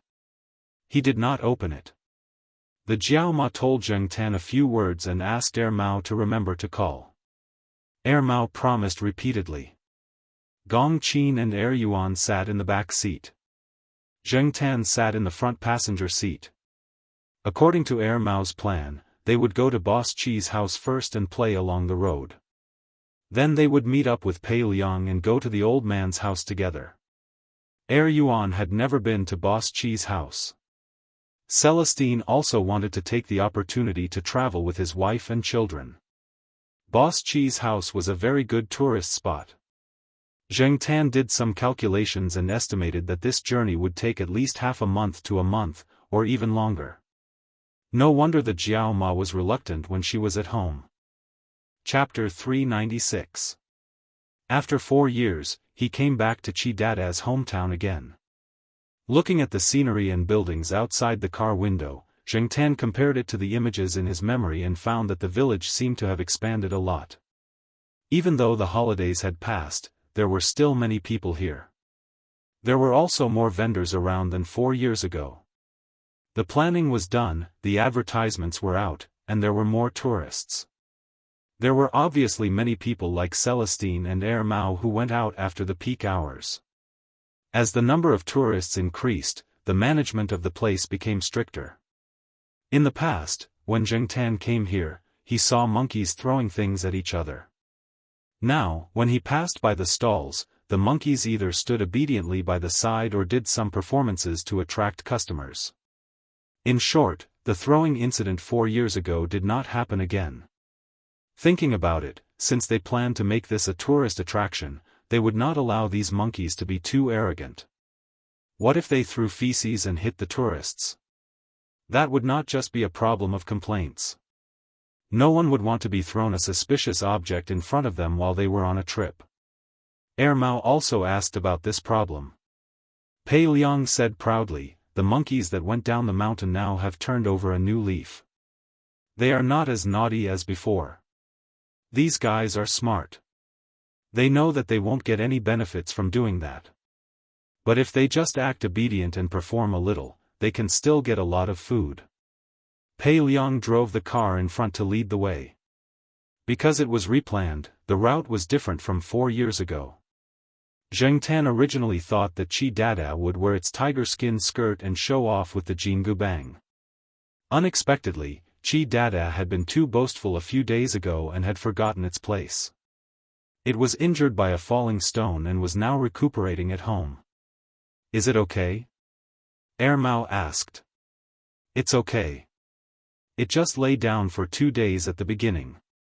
Then, it was alive and kicking. But the elders at home were afraid that it would get infected, so they kept it at home. When Zheng Tan saw Qi Dada, the funny monkey was sitting on a bamboo chair at home. It even crossed its legs and was eating something. Its head was wrapped in a circle of gauze, but looking at this guy's expression, there was nothing wrong with it. It was very energetic. After seeing Zheng Tan, Qi Dada immediately stood up from the chair and shouted at Zheng Tan condescendingly, as if to deter him. Zheng Tan ignored it. It was always like this every time they met. There was nothing new about it. Compared to Zheng Tan's indifference, and Fatty Wei were very interested and were brought over by their father. Qi Dada, this is Wei Xiaopang and this is Yuan. Treat them well. Pei Liang said to Qi Dada. Qi Dada's vigilant gaze shifted away from Zheng Tan. His attitude towards Wei Xiaopang and Yuan was much better, but he still glanced at Zheng Tan from time to time. Zheng Tan didn't care about Big Brother Qi's little scheme at all. He knew that Big Brother Qi couldn't beat him, and had even suffered a few times, so he was on guard against him. However, Zheng Tan didn't come here to look at Big Brother Qi's monkey face. Zheng Tan was thinking about sneaking up the mountain to take a look. As usual, they would rest well on the first day and only go out on the second day. Originally, Mao wanted to bring the children to stroll around the village and buy some toys, but the 2 children seemed to be more interested in the mountain. Especially after hearing from Pei Liang's youngest son that there were wild fruits to eat and even more monkeys on the mountain, the 2 children wanted to go up the mountain even more. This was just right. Zheng Tan followed them up the mountain. As for Big Brother Qi, he was still forced to stay at home to recuperate. The mountain was different from the village, and there weren't many changes. Mao and Celestine brought their wives and children to take pictures, while Zheng Tan directly ran off. Black coal. Don't run too far. Mao shouted. Father, where did Brother Black go? Yuan asked. Your Brother Black went to find his friends to play. Mao said. Brother Black's friends? Yuan was curious. Let's go take a look. She was very interested in Brother Black's friends.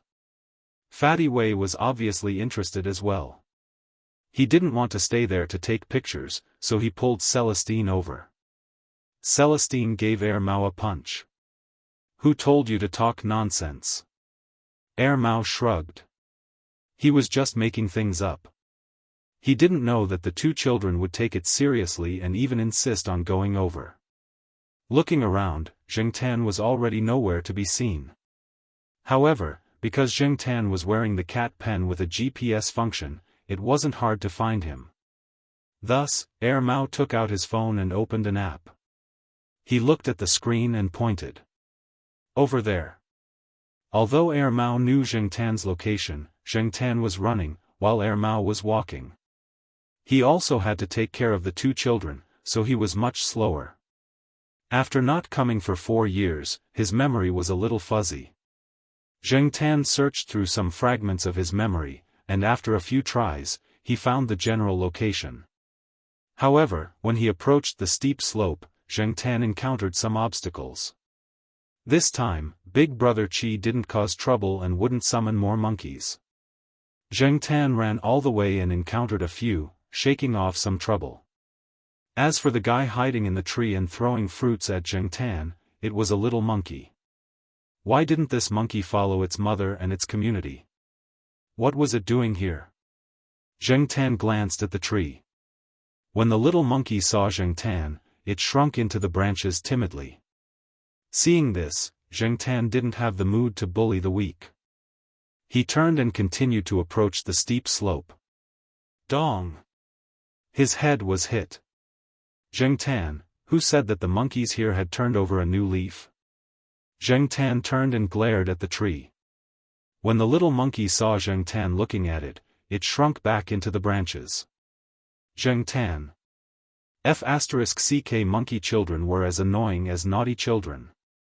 Zheng Tan glared at the annoying little monkey into the branches, then quickly ran to the steep slope and jumped down.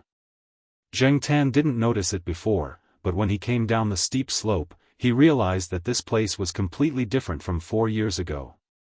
4 years ago, although there was garbage here, there were also many plants, including that large cluster of orchids. But now, there was less garbage, but there were traces of burning everywhere.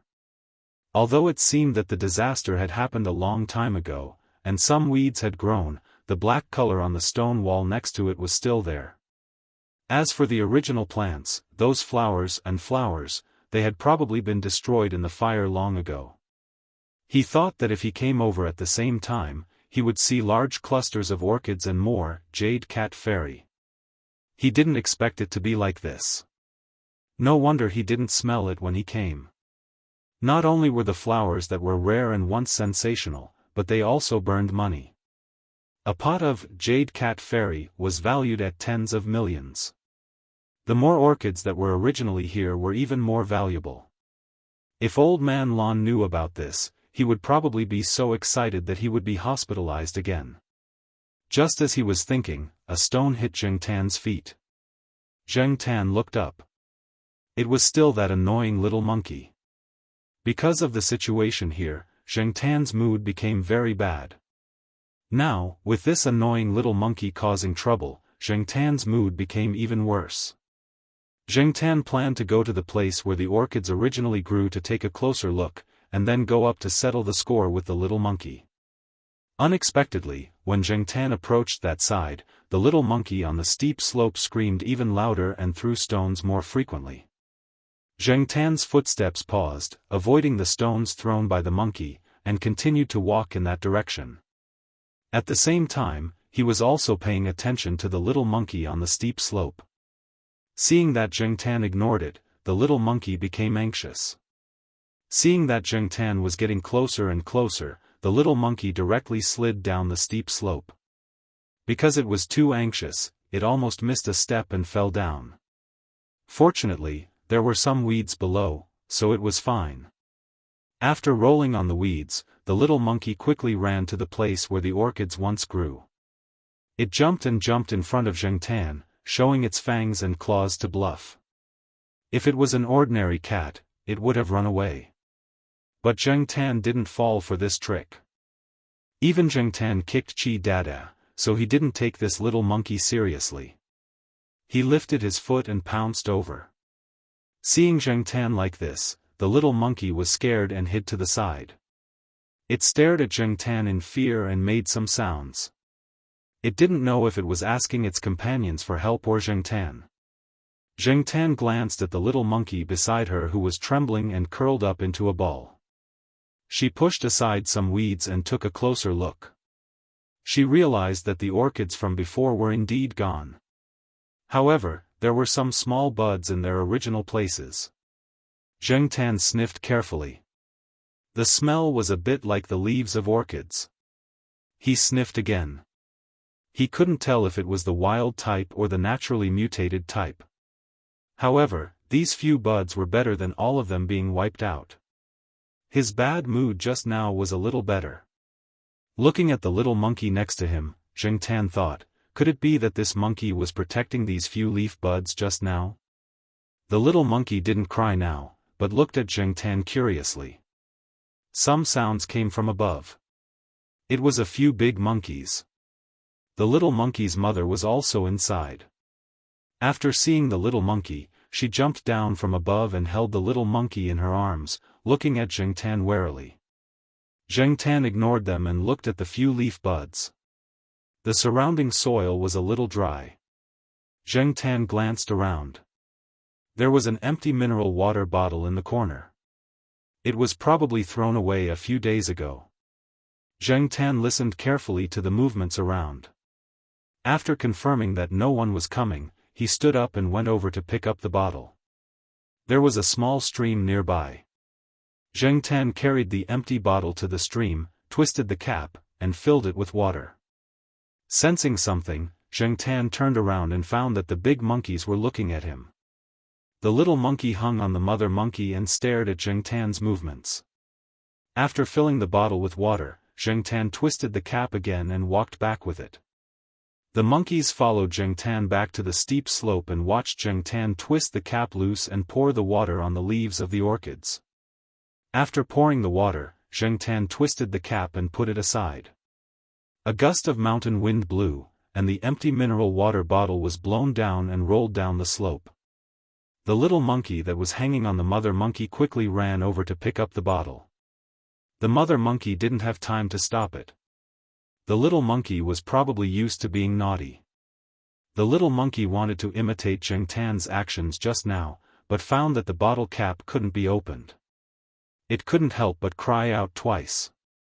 The big monkeys also came over and took the bottle. They fiddled with it twice, but still couldn't open it. They looked at it and wanted to bite it with their teeth. Zheng Tan couldn't stand it and walked over.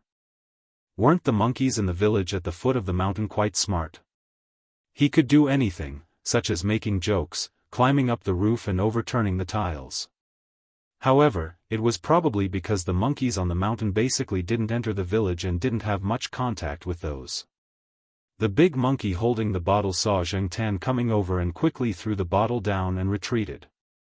The little monkey wanted to pick up the bottle, but the mother monkey grabbed its tail and dragged it back. But when Zheng Tan picked up the bottle, the monkeys stretched their necks and stared at Zheng Tan's movements. Chapter 398.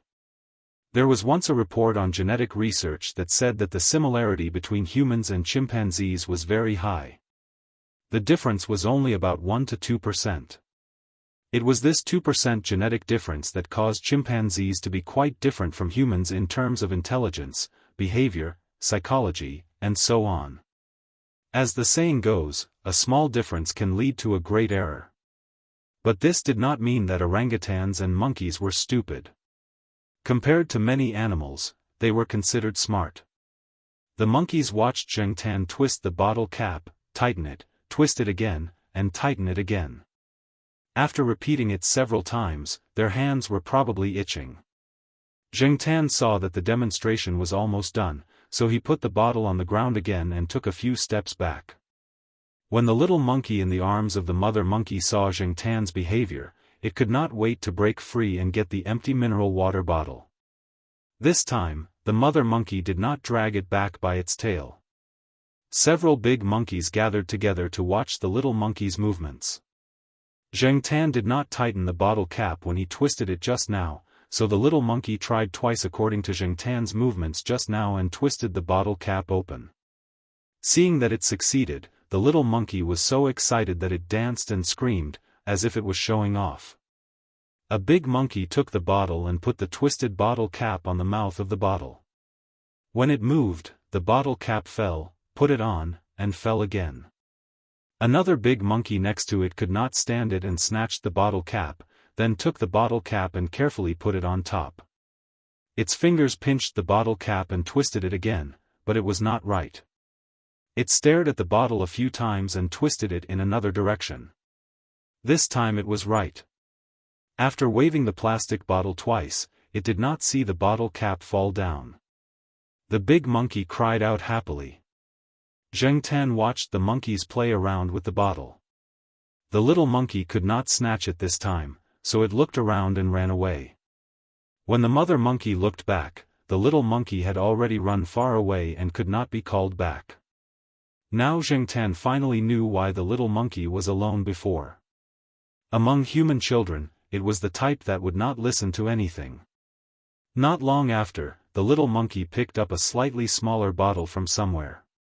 The bottle cap was not twisted tightly, so the little monkey twisted it open and then tightened the cap again. Seeing the monkeys play with the bottle cap, Zheng Tan sighed. They were so happy playing with a mineral water bottle like a toy. Just as he was thinking, Zheng Tan's ears twitched. He heard voices. It was Mao and the others. Soon, the monkeys noticed the people coming over and were a little vigilant. The little monkey was called over by the mother monkey. When it hung on the mother monkey, the little monkey did not throw away the bottle in its hand. When Mao and the others arrived at the steep slope, Xianxia had already climbed up and was waiting. "Black Coal, what are you doing here?" Asked. Actually, Mao had his own questions. He was reminded of the orchid sprout that was taken out by this cat 4 years ago. Taking a step forward, Mao glanced down the steep slope. "Hey, Senior Pei, was there a fire here?" Mao pointed down and asked. Pei Liang said helplessly, "Yes, actually, not many people come to this place." Because of this, some of the people patrolling the mountain didn't pay attention to this place. In addition, some people neglected their duties and neglected this area. A lot of trash has accumulated here. On the 1st of May, someone threw something down here and it caught fire. Almost all the plants at the bottom of the slope were burned. The surrounding stone walls are still black. Even if many tourist attractions had signs, there would still be some people who did not care. They would casually throw, spit, and even throw away dangerous things. It was probably for fun. If the person who threw the fire knew how much money he had burned, how would he feel? After that, a few more trash cans were placed around here. Pei Liang pointed at something that looked like a wooden stake. In order to match the surrounding environment of the tourist attraction, the trash cans were made to be closer to nature. Xianxia looked at the trash can. There should be many places nearby where such trash cans were placed. However, even if there were trash cans, Xianxia still saw plastic bottles being thrown down. Although they were not thrown everywhere like 4 years ago, they were still there. The phenomenon of littering still exists. Mao looked at some inconspicuous wrapping paper at the bottom of the steep slope and said, "Of course, it is not completely avoided. However, there is also the credit of the monkeys." Pei Liang said. "What credit?" "The monkeys on the mountain are very vigilant. They stay away from strangers, so they rarely go down the mountain to interact with people in the village. However, at the same time, they are very curious. I saw monkeys rummaging through the trash cans several times when I went up the mountain. It is impossible for the cleaners to keep an eye on the trash cans all the time. There are hundreds of trash cans in such a large area. How can it be possible to clean them all at once?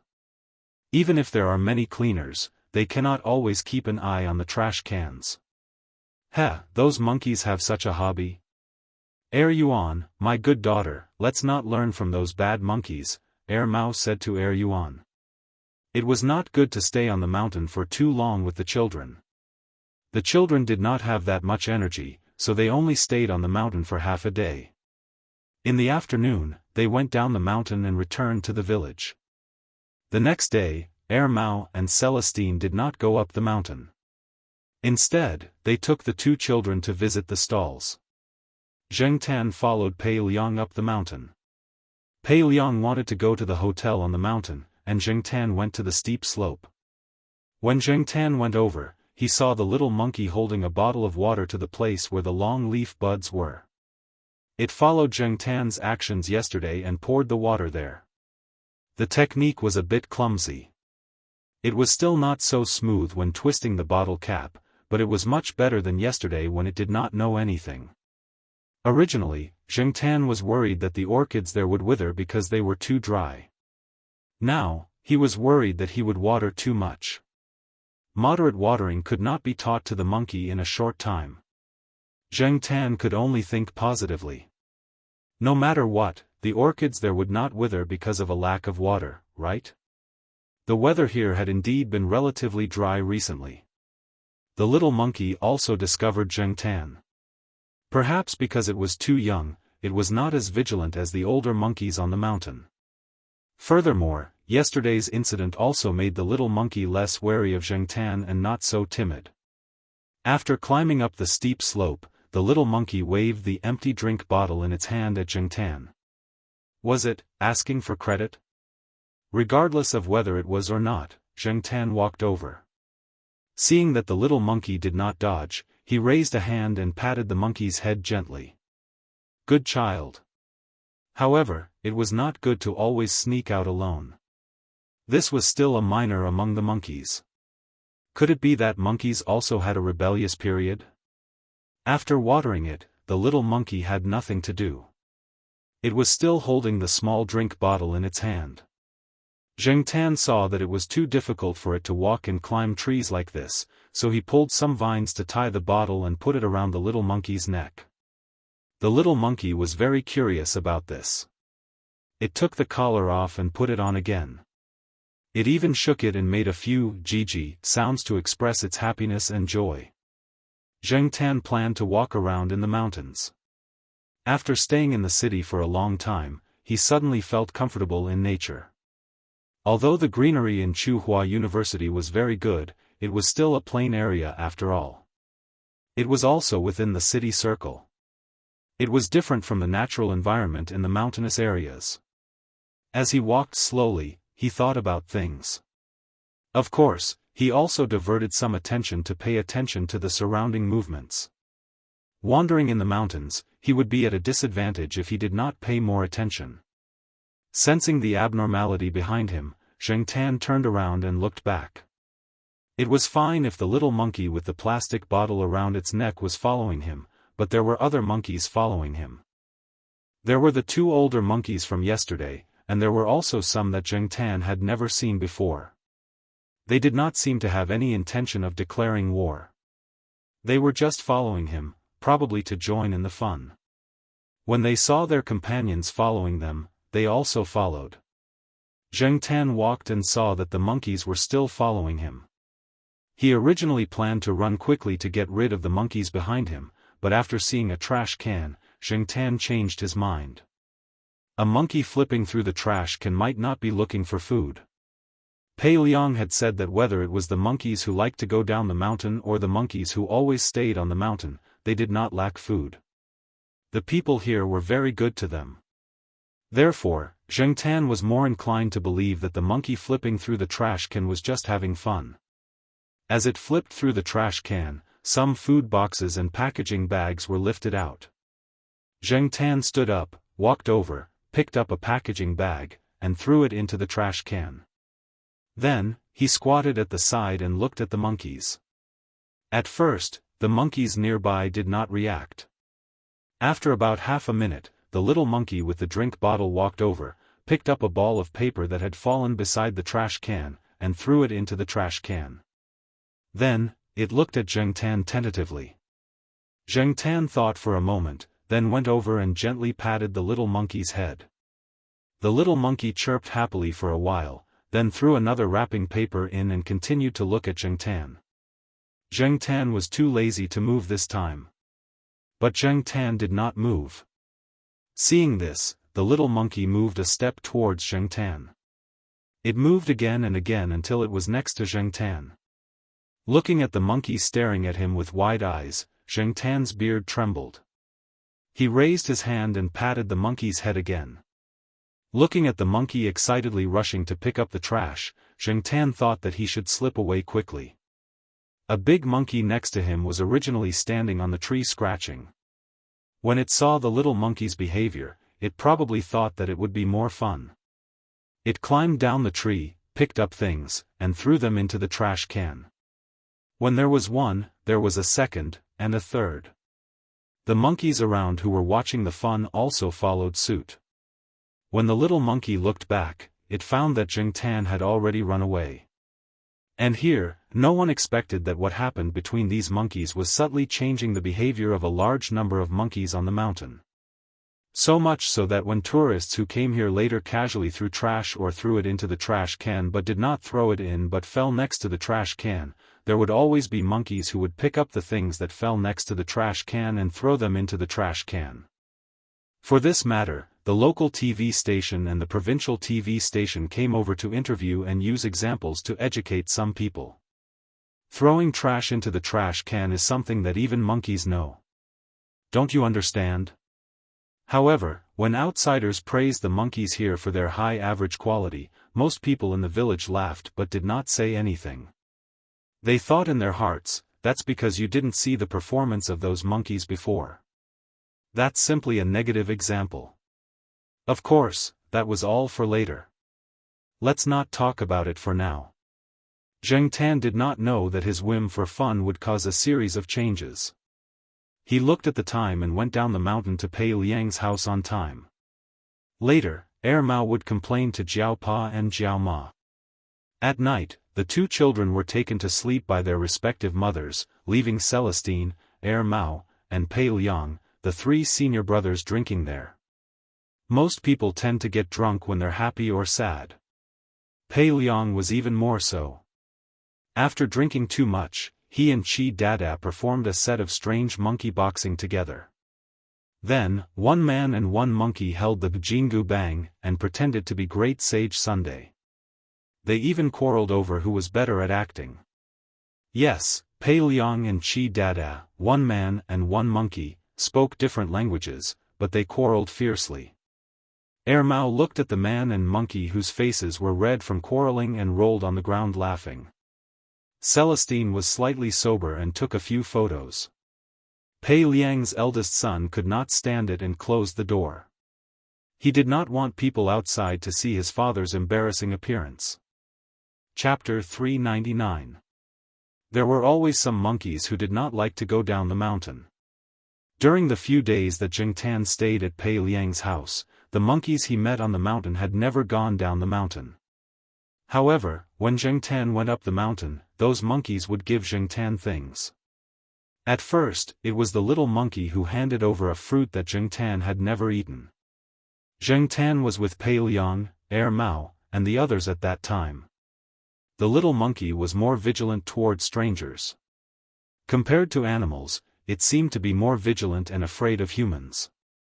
Therefore, the little monkey ran away after putting the fruit in front of Zheng Tan. "This kind of fruit is edible. I've eaten it once," Pei Liang said as he walked over to take a look. He had also eaten it from Chi Dada in the past. It was not poisonous. However, he did not like the taste very much. Perhaps it was only delicious in the eyes of monkeys. "Black coal, I'll keep this for you first. I'll give it to you when we get back." Mao came over and picked up the fruit. After looking at it, he put it into his bag. Then, he said to Pei Liang, "Why did that little monkey like to hang an empty drink bottle around its neck? Do the monkeys here in the mountains have such a hobby?" Pei Liang shook his head. "I don't know." Pei Liang had never seen it on the mountain before. Whether it was on the mountain or at the foot of the mountain, the monkeys were very curious about many things and were very eager to learn. However, he had never seen a monkey with an empty plastic bottle around its neck before. Mao and Pei Liang had seen this little monkey with a plastic bottle when they went to look for Zheng Tan last time. However, Pei Liang thought that some tourist had hung the bottle for the monkey on a whim. When the monkey lost interest, it would throw the bottle away. However, these few days on the mountain, every time they saw the little monkey, the empty plastic bottle was still hanging around its neck. It could only be said that the little monkey liked to do this and was not tired of playing with it. However, I think black coal should have helped that little monkey. Monkeys were also sentient creatures. When I was chatting with some students at the university base, I heard them say that if Monkey A helped Monkey B, the latter would reward him with delicious food, thus establishing a tolerant and cooperative society.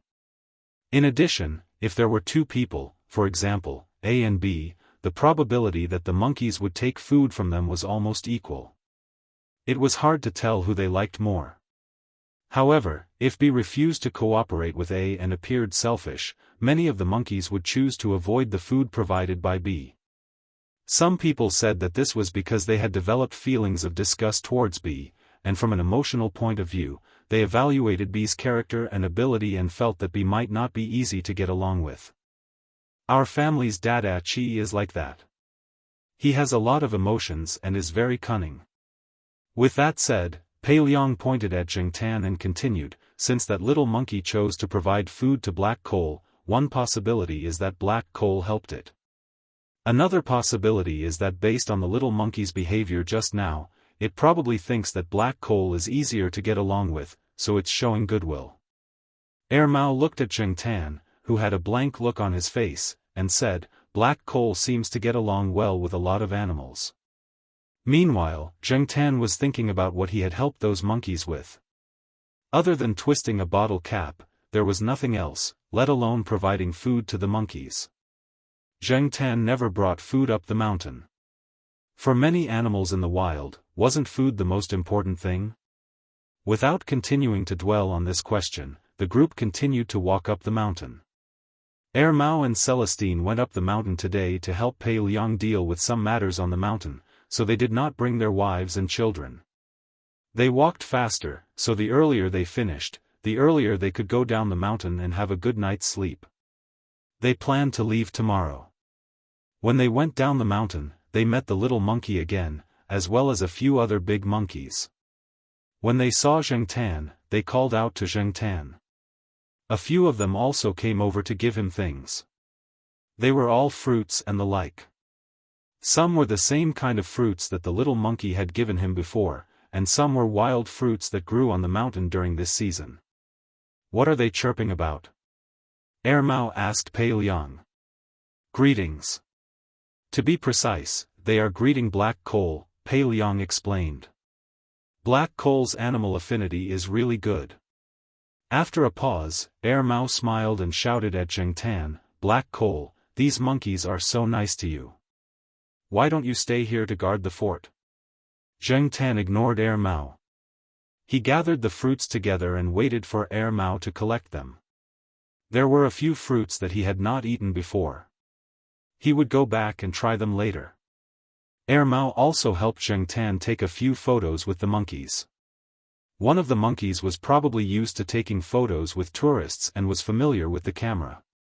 When it saw Mao taking photos, it went over to Zheng Tan, posed, and flirted with him. Then, it hugged Zheng Tan's neck as if they were brothers. Zheng Tan kicked the monkey away. "By the way, Senior Pei, what did you bring the last time you went to Master's place?" Mao asked. "It's nothing. Just some home-brewed wine, some local snacks, and some photos. I can't bring too many things. Besides, Master doesn't lack anything. He won't like ordinary things." Pei Liang said. "Then what should I do? Continue to give him tables?" Mao asked. "You're the one who gave the most tables out of all the seniors and juniors. His habit of slamming the tables is all because of you." Wei Ling grumbled. "It's changed now. After all, he's getting old. How can he split the table every time? If he couldn't split it, he would feel embarrassed, so he stopped slamming it. Mao, you should give him something else. If you really give him tables, you'll be scolded again. This time, it's different. In the past, you were alone. It didn't matter if you were beaten or scolded. But this time, you have your wife and children. Do you want to be scolded in front of them?" Pei Liang said. Unlike Celestine and Mao, Pei Liang took Chi Dada to Master's place several times before. Once, Chi Dada was filming a TV show nearby. This time, Mao and Celestine were both there. He had nothing to do, so he went with them. This time, Chi Dada had to recuperate at home. Pei Liang's wife had to stay at home to take care of the elderly, children, and monkeys. Pei Liang's eldest son and daughter were busy with their studies. In addition, Pei Liang had taken them to Master's place several times. This time, Pei Liang didn't plan to take them. Pei Liang's youngest son, Pei Jie, was only about 10 years old. He was naughty now. He played with the children and monkeys in the village all day long. When Pei Liang wasn't at home, Pei Jie was like a little devil. He didn't listen to anyone except Pei Liang. Knowing that his father would take him out to play, Pei Jie immediately took a big travel bag and started packing. Because he was too young, he went out with Pei Liang much less than his brothers and sisters. So, when Pei Liang said that he would take him out, Pei Jie was so happy that he howled at the monkeys on the roof for nearly half an hour. He only stopped when Pei Liang pulled him down.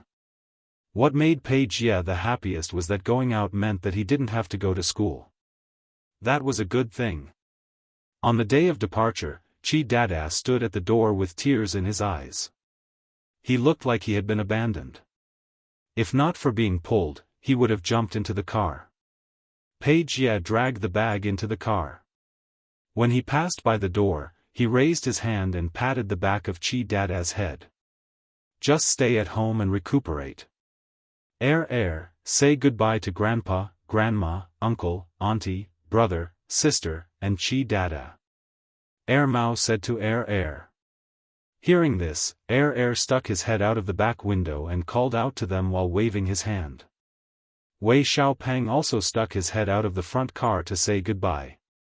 Zheng Tan, who was munching on a fruit, poked her head out of the window beside the passenger seat.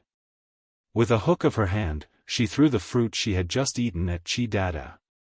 Then, she ignored Chi Dada, who was screaming in anger.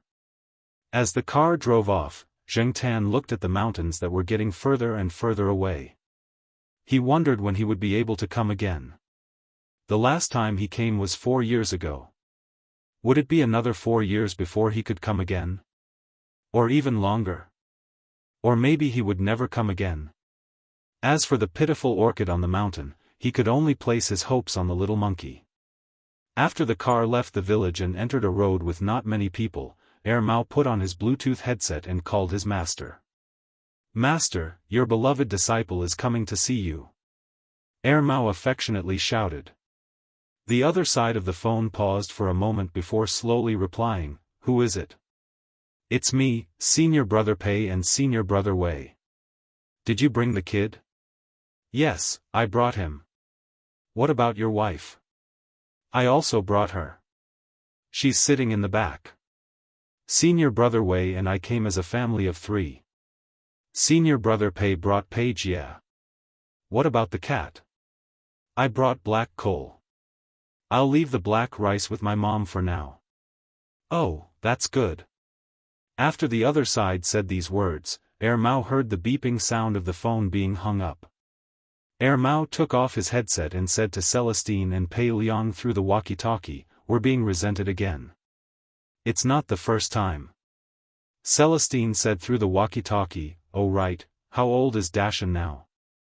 17? 18? I remember that it's been a few years. He's almost 20 years old.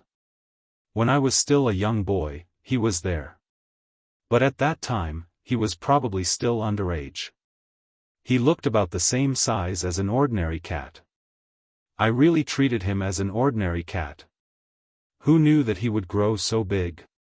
Even a blind person would know that he wasn't an ordinary cat, Mao recalled and said.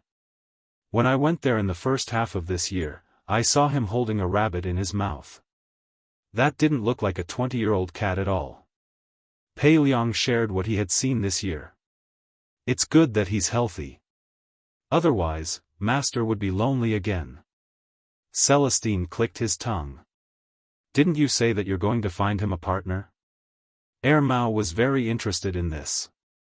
Yes, Master asked someone to help him find a few. They were all chased away after a while. Mao and the other 2 were chatting. Zheng Tan perked up his ears and listened. For a long time, Zheng Tan was very curious about the Master's cat that Celestine and the others talked about. However, Celestine and Mao didn't want to talk about that cat. Chapter 400. Mao's master lived in a small town in the southwest. When the 3 cars arrived at the small town, it was already in the afternoon. The road here was well built, and there were large fields on both sides of the road. The mountain was not too high, and some houses could be seen from the foot of the mountain to the top. Mao's master lived on the mountainside near the edge of the small town. I haven't been here for a few years, and I found that there are quite a lot of changes here. At least the road has widened. Mao looked at the scenery and buildings outside the car and said. There are more houses, and they are built well. Celestine also said. Because Pei Liang had been here many times, he was not so emotional. Do you still remember the road? Pei Liang asked. Of course. Even though this place had changed a lot compared to what he remembered, he still remembered the road. Mao and Wei Leng didn't need Pei Liang to remind them as they drove along the road. After passing a fork in the road, there were fewer houses. Along the road, the car drove up the mountain. Zheng Tan, like Mao and Mao in the back seat, also looked out of the window. He could see more clearly from the front seat, and after standing up, he could see the front and the side. While he was looking, Zheng Tan saw something squatting on a stone block next to the cement road about 100 meters away. It was a brownish-yellow lump. As the car drove, the stone block gradually approached, and Mao, who was driving, opened the window and excitedly shouted in that direction. Gidge! Look here! Look here! The lump squatting on the stone block moved, stood up and looked at the car. It shook its long black ears, yawned, jumped off the stone block, and ran after the car. Just as Zheng Tan was wondering who this so-called Gidge was, Celestine's voice came from the walkie-talkie in the car behind. Dashan is still waiting here. Dashan? Zheng Tan poked his head out of the car and carefully looked at the big cat running outside the car again. F***CK. Zheng Tan's alpaca began to wave its paws again in his heart. Is this a F***king cat? Is it? No, that's not right. Caracals are also part of the cat subfamily. Are they cats? Zheng Tan had always thought that the mountain that Mao and the others were talking about was a super cat like Hu Zi's mother. He did not expect it to be such a huge ferocious cat. To Mao and the rest, weren't caracals, lynx, wild cats, and house cats all cats? Even though it was different from ordinary house cats, it still looked like a cat.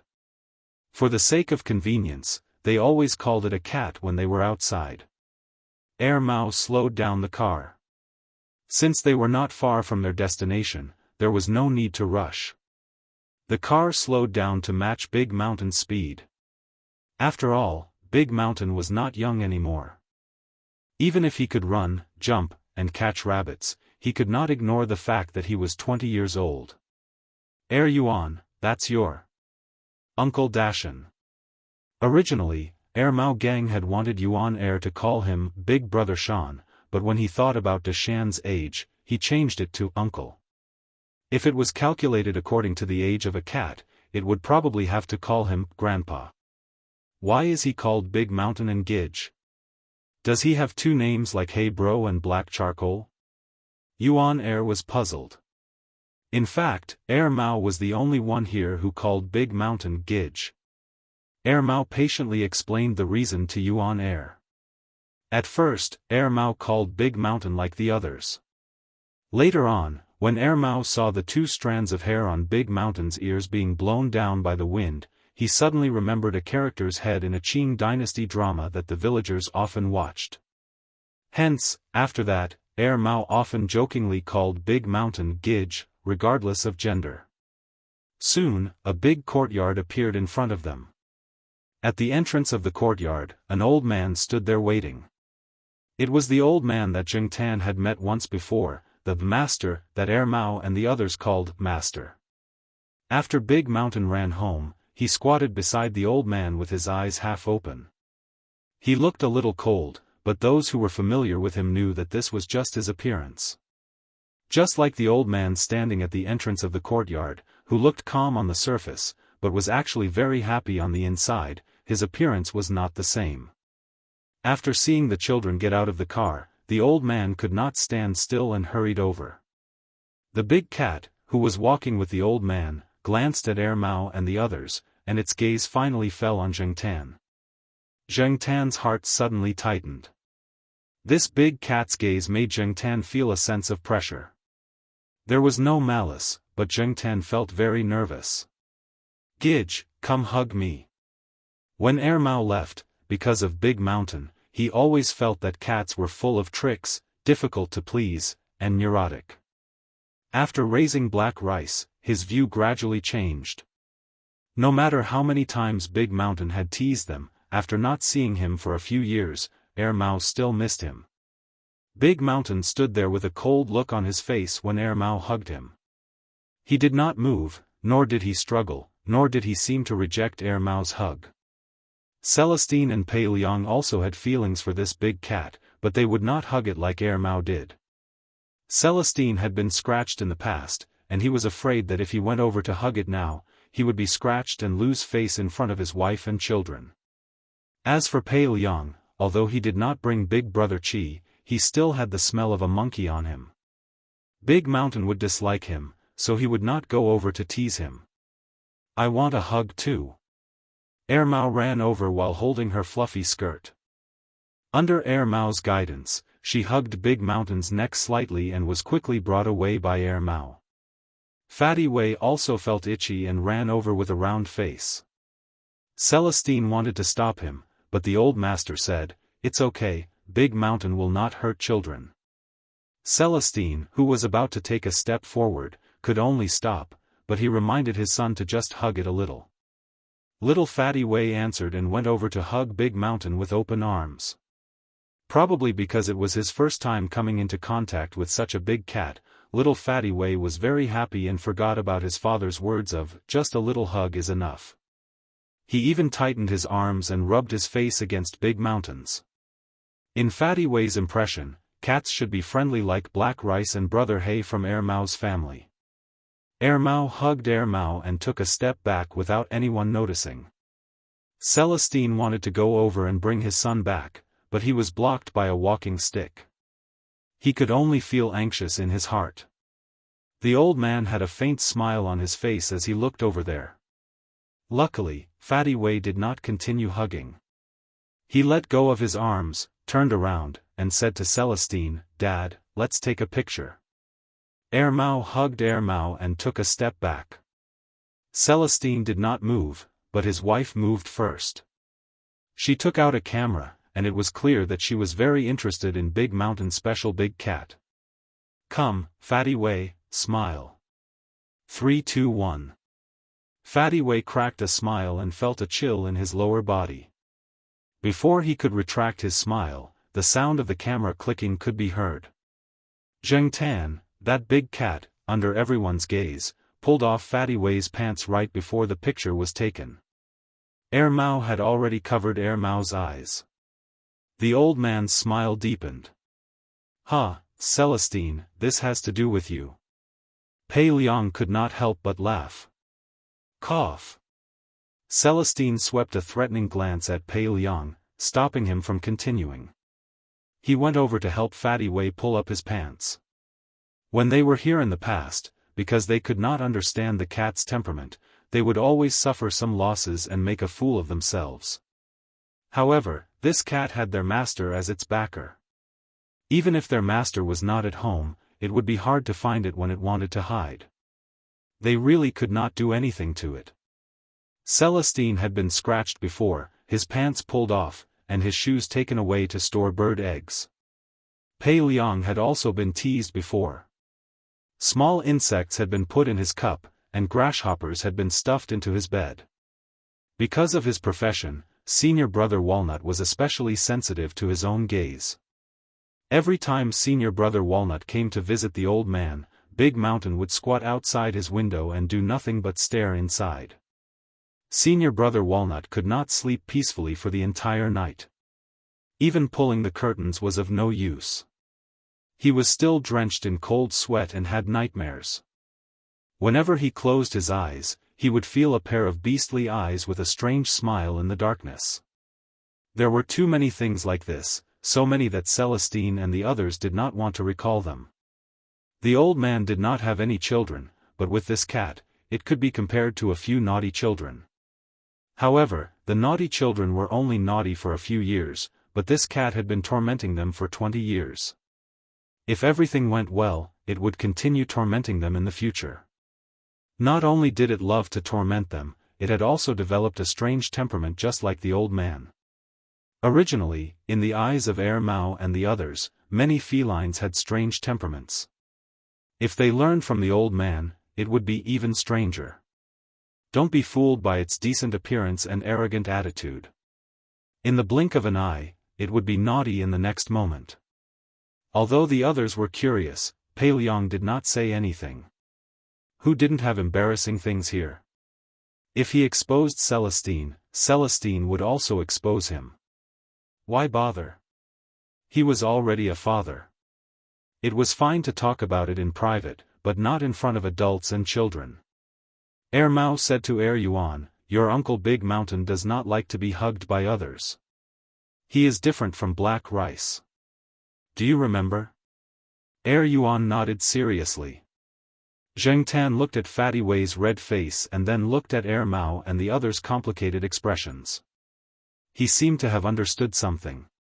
While they were talking in the yard, a person walked in. Oh, guests. The person was in his 50s. He was wearing faded green clothes and carried a box in. After seeing the person, Mao, Celestine, and Pei Liang all smiled. "Uncle Lin, you are here. Mao, Celestine, and Pei Liang are back. They even brought their wives and children. No wonder the yard was filled with joy even before I came in," Uncle Lin said. "Let's talk inside." The old man stepped into the house first and greeted the others. They first moved the things out of the car and cleaned up the room. They let Uncle Lin chat with the old man in the hall. While they were cleaning up, Gong Qin asked Mao about Uncle Lin's identity. "Him? He is a healthcare worker." "Oh, this is one of the healthcare workers of Master Big Mountain?" Gong Qin said. "No, he is not one of Master Big Mountain's healthcare workers." Big Mountain? Gong Qin wasn't the only one who was surprised. Even Zheng Tan, who was eavesdropping on a nearby stool, was shocked. A cat actually had a healthcare worker. "The year I left here, he started to help Big Mountain with acupuncture," Mao said calmly. "Acupuncture?" "Yes. Do you think Big Mountain has a special body?" "That is because of Uncle Lin's help." Chapter 401. Uncle Lin is a famous veterinarian here. I heard that he's been a veterinarian for generations. He's just not that famous outside, but his skills are still very good. He often comes over to give Big Mountain massages and acupuncture. If Big Mountain is sick and needs to take medicine, he'll specially prescribe medicine for Big Mountain. After all, Big Mountain is different from the ordinary cats here. Also, Uncle Lin often comes over to accompany Master, play chess, and chat with him, Mao said. Gong Qin was very interested in veterinarians. However, she had been exposed to Western medicine in the past. She had never thought that acupuncture could be used on animals.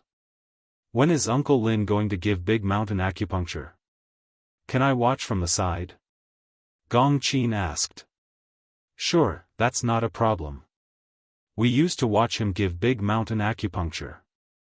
Other than Master, Uncle Lin is the second person who can make Big Mountain behave. However, Uncle Lin usually comes over in the morning. He's probably here to chat with Master and give Big Mountain a massage." "Massage?" Gong Qin threw the things in her hands aside and went to learn. Mao tidied up the rest of the things and complained to Yuan, "Whenever your mother hears about this, she'll be in a daze. Look at her now, she's so energetic." As he spoke, Mao's gaze fell on Zheng Tan, who was squatting at the side with his head lowered. No one knew what he was thinking.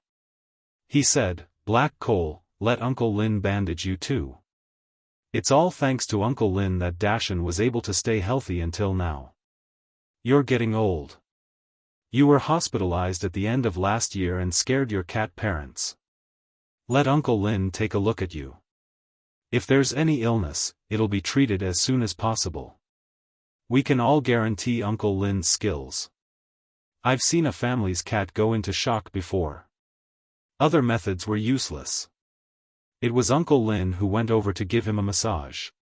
Zheng Tan didn't doubt Mao's words. Although Mao was sometimes unreliable, it wouldn't make up stories like this. Moreover, Big Mountain's condition was probably due to Uncle Lin's help. Should he ask Uncle Lin to give him a massage? Even though she was just a cat, Zheng Tan still cherished her cat life. After the room was tidied up, Mao brought Yuan out. Zheng Tan followed. Mao and Wei Ling's rooms were all on the second floor. There were quite a few rooms here.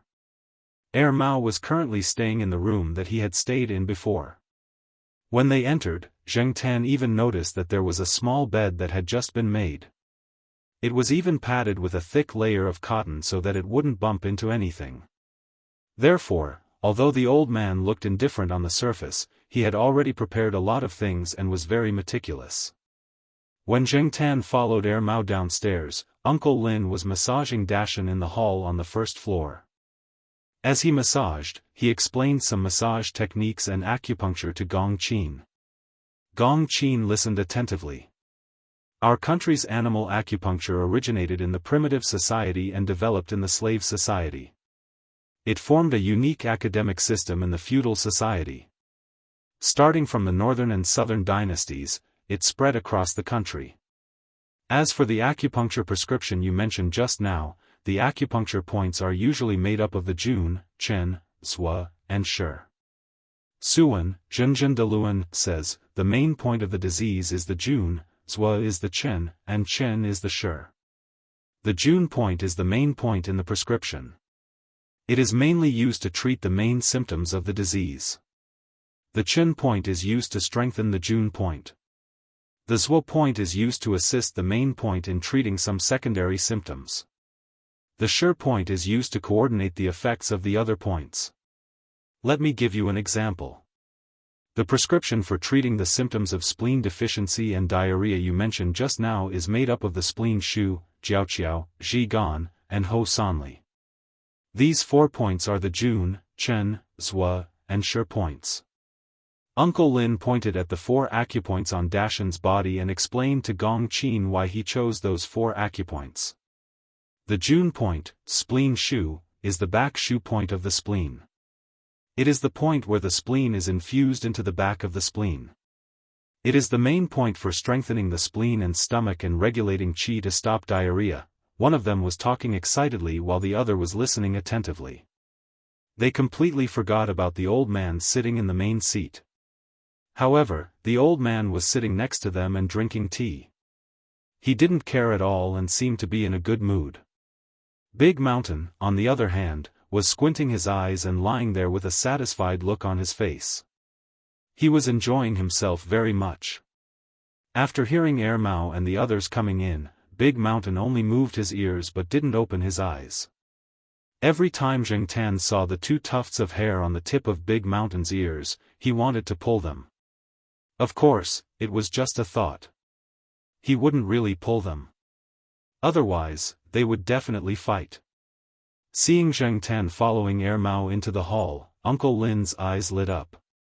He didn't pay much attention to Zheng Tan when he came in. Now that he took a closer look, he found that something was wrong. This cat is a little special, Uncle Lin said. What special? Tell me. Mao held Mao's hand and found a chair to sit down. At this time, Celestine's family had also packed up and came downstairs. When they heard Uncle Lin's words, they also wanted to know what Uncle Lin meant. This cat is a little old, right? Uncle Lin said. Although it was a question, his words were full of certainty. Mao nodded. Yes, at least 7 or 8 years old. Uncle Lin nodded. Among cats, it is indeed entering old age. But, from what I see, this cat is very healthy. Uncle Lin used the word healthy and not just healthy. Mao gave Uncle Lin a thumbs up. Your eyes are really sharp. You didn't even touch its bones and you can tell the truth. It's not that I want to say this, but Black Coal is the only cat I've ever seen that eats human food, drinks spicy food, and wanders around causing trouble all day long.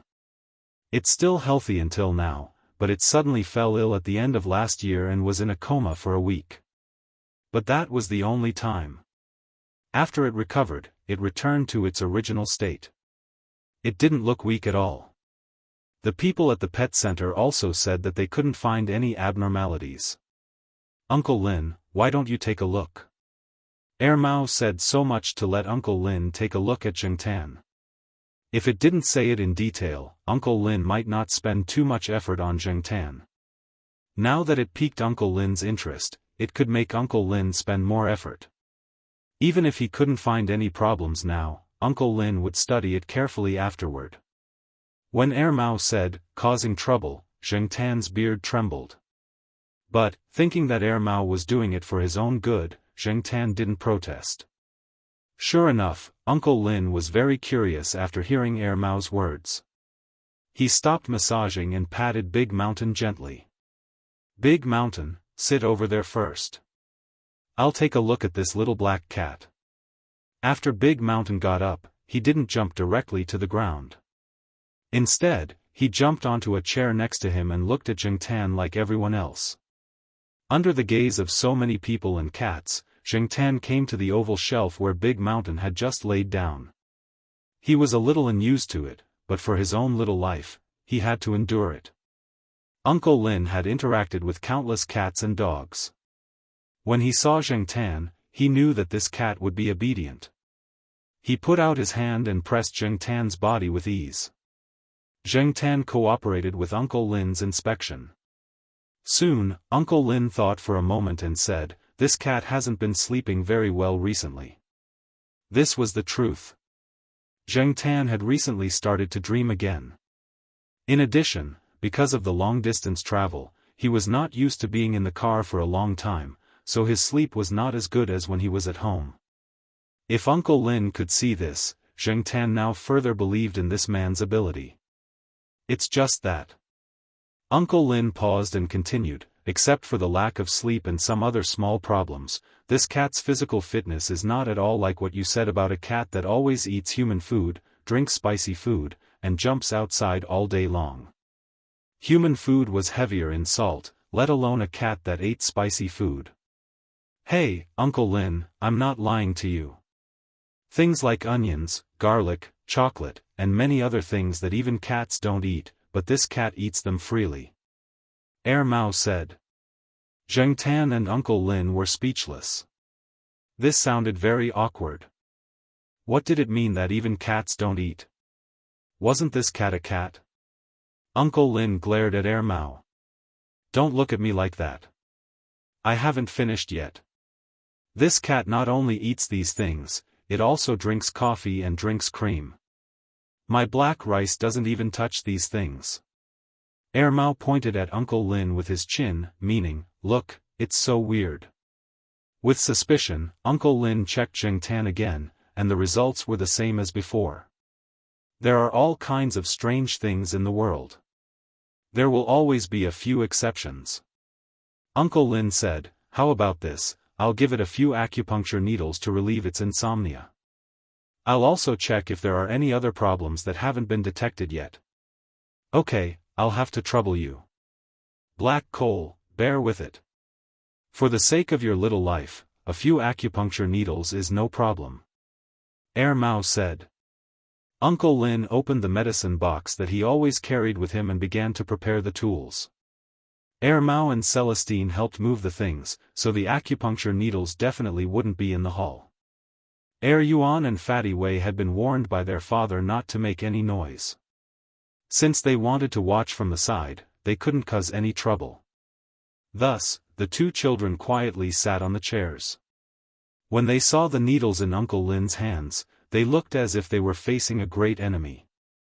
Uncle Lin, isn't there a particular reason for the needles? Gong Qin said after seeing the needles that Uncle Lin took out. That's for sure. Giving acupuncture needles to animals is different from giving acupuncture needles to humans. The size of the acupuncture point is related to the cross-sectional area of the needle used. If the needle is too thick, it will definitely cause harm. For example, most clinical people use 28 to 30 size needles, 0, 32, 0, 38 mm, but if you use a 28 to 30 size needle, 0, 38 mm, on a mouse, the stimulation will be too strong. It's the same as using such a thick needle to prick a human. Uncle Lin used his hand to indicate the width of the needle, which made everyone present tremble. On the other hand, the skin of animals is thicker than that of humans. If the needle is too thin, it will be very difficult to insert the needle. Thus, after considering a few factors, I usually use a 36 size needle, 0.2 mm, for mice, but a 28 size needle is also fine for cats. While speaking, Uncle Lin had already finished the preparation work. Zheng Tan was still nervous about being injected with needles. He didn't like being injected with needles in the first place, but now, just like what Mao said, if it was for his life, what harm would it do? At first, he was nervous, but when the needles were really injected, Zheng Tan didn't feel anything special, so he gradually relaxed. While Uncle Lin was injecting Zheng Tan with needles, Mao had already taken out his phone to take a picture. After taking the picture, he sent it to the Jiao family and his wife. He definitely had to tell them that he was giving acupuncture to a cat. At the same time, in a laboratory of the Institute of Biological Sciences of Tsinghua University, Jiao Pa had a postgraduate student who needed to take samples today. The workload was heavy, and there weren't enough people to help. He happened to have time, so he wore a lab coat and went to help. When Mao sent the picture, Jiao Pa's phone vibrated. At this time, Jiao Pa happened to be almost done with his work. He took off one of his gloves and reached into his pocket to take out his phone. In his other hand, he was holding a gun, a kind of micropipette device commonly used in laboratories, commonly known as a gun. When he saw the picture of the cat with many small needles in its body, Jiao Pa directly threw the gun in his hand with a click. The few students of Jiao Pa next to him glanced at each other. Their boss usually paid attention to the regulations of the laboratory. The used gun head would be directly thrown into the box that was specially used to store the discarded gun heads. But now, Professor Jiao actually threw the gun head out. What on earth did Professor Jiao see that made him so excited? On the other hand, Jiao Ma, who was in the corridor being dragged by a few students to practice their oral English, also received the picture. Therefore, the few students heard their usually gentle English teacher suddenly exclaim in shock, "Oh! My cat!" Chapter 402. As Mao had expected, as soon as the photos were sent, a call came in. Father Jiao and Mother Jiao took turns. Mao explained for a long time and took several photos to send. Only then did the other side feel a little relieved. Mao could understand. No one would be able to calm down when their precious cat was pricked with needles all over its body.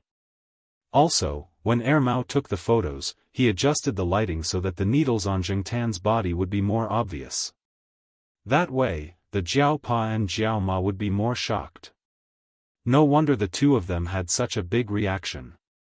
Mao called the Jiao family and explained that Zheng Tan, who was pricked with needles, was actually fine. There wasn't much pain, and it wasn't as comfortable as Mao had expected. Mao wasn't sick, so needles shouldn't cause too much of a reaction. What did Uncle Lin say before he pricked Zhang Zian? First, he said he would relieve Zheng Tan's sleeping condition, then use acupuncture to check if there were any hidden diseases. Now, it seemed that his judgment was the same as before. "He's not sick?" Celestine asked. Now that the needles had been pricked, Uncle Lin should be able to tell if there were any problems. Uncle Lin shook his head in silence. After a while, he said, looking at his body, "I really can't believe that this is a cat that is about to be classified as old. He's unbelievably strong. He's really not sick. He was really sick at the time. He slept for a week. The veterinarians at the pet center couldn't do anything about it." Mao had already finished the phone call. He had also told the Jiao family about Uncle Lin's diagnosis, but after hanging up, he still asked his question. Uncle Lin continued to shake his head. Only Zheng Tan knew that this probably had something to do with his biggest secret. It was just like how no normal cat had the strength of an adult. Also, Zheng Tan could feel his own body. Except for sleep problems and dreams, he didn't feel any other health problems. Mao exaggerated a little when he commented on Zheng Tan, but most of what he said was correct. Zheng Tan could eat, drink, run, and jump. It had been 7 years, but he still felt the same as when he had just turned into a cat. The so-called old could only be compared to a cat's age. Other than that, it couldn't be explained. After putting away the needles, Uncle Lin said, "I'll do some research when I get back."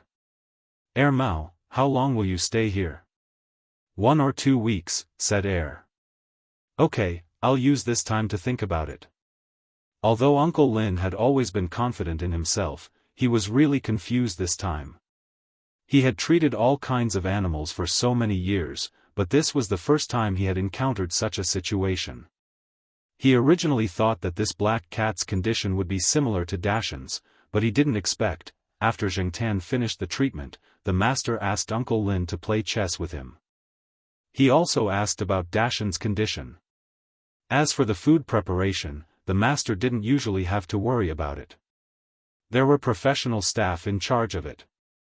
But today, Mao and Celestine were here, so the food preparation was done by their wives.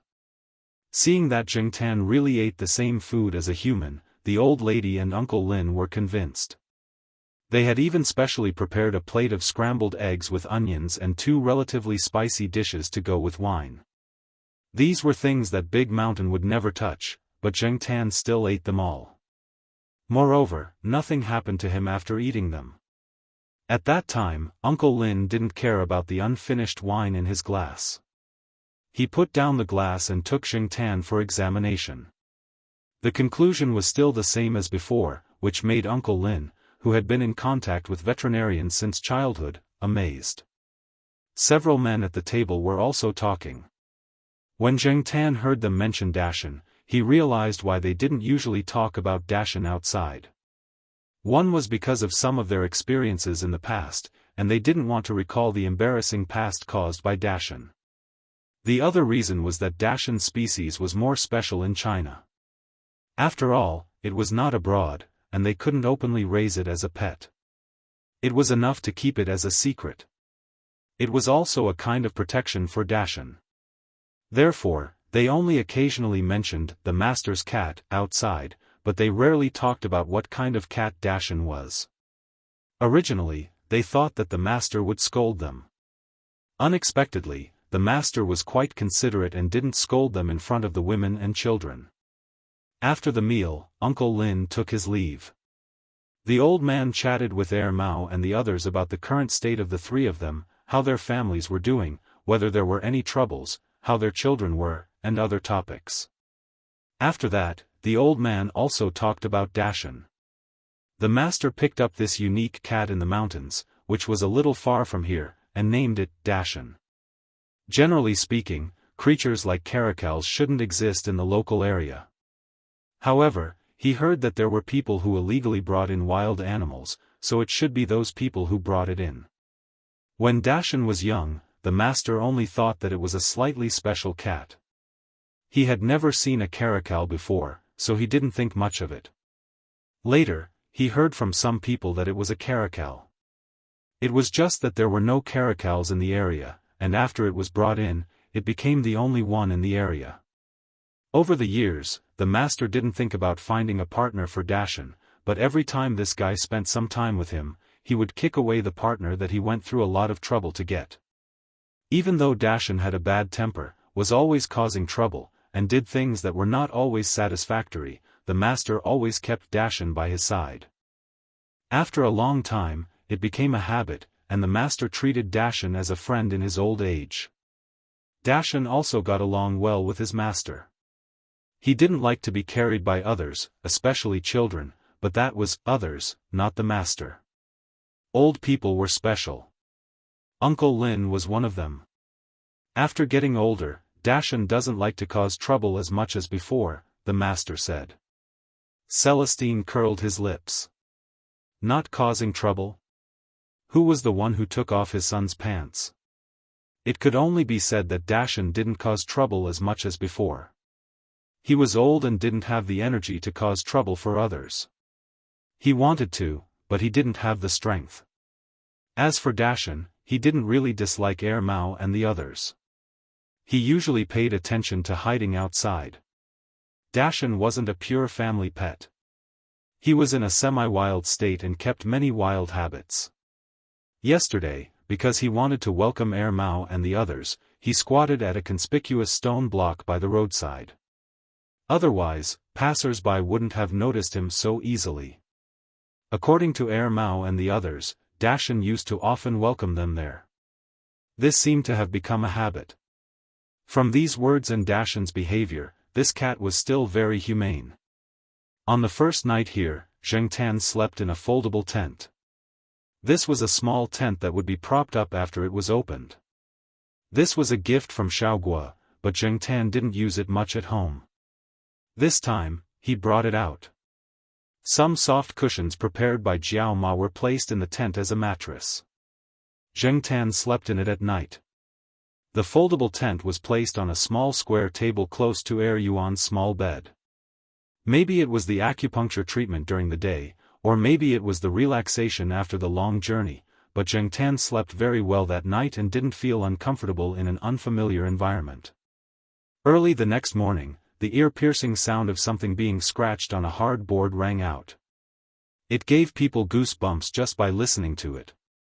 Moreover, it was quite rhythmic, as if someone was shouting slogans, 1, 2, 1, 2. Zheng Tan's hearing was good. This sound made Zheng Tan unable to sleep anymore. After being awakened by the sound, Zheng Tan came out of the small tent. Er Mao had already sat up, his hand on his forehead. He looked at Gong Qin, who was still a little confused, and Er Yuan, who was sleeping on the small bed, and said, "I almost forgot. Dashan's alarm clock rings on time every day." Zheng Tan climbed out of the window, jumped onto the railing on the second floor, and looked down.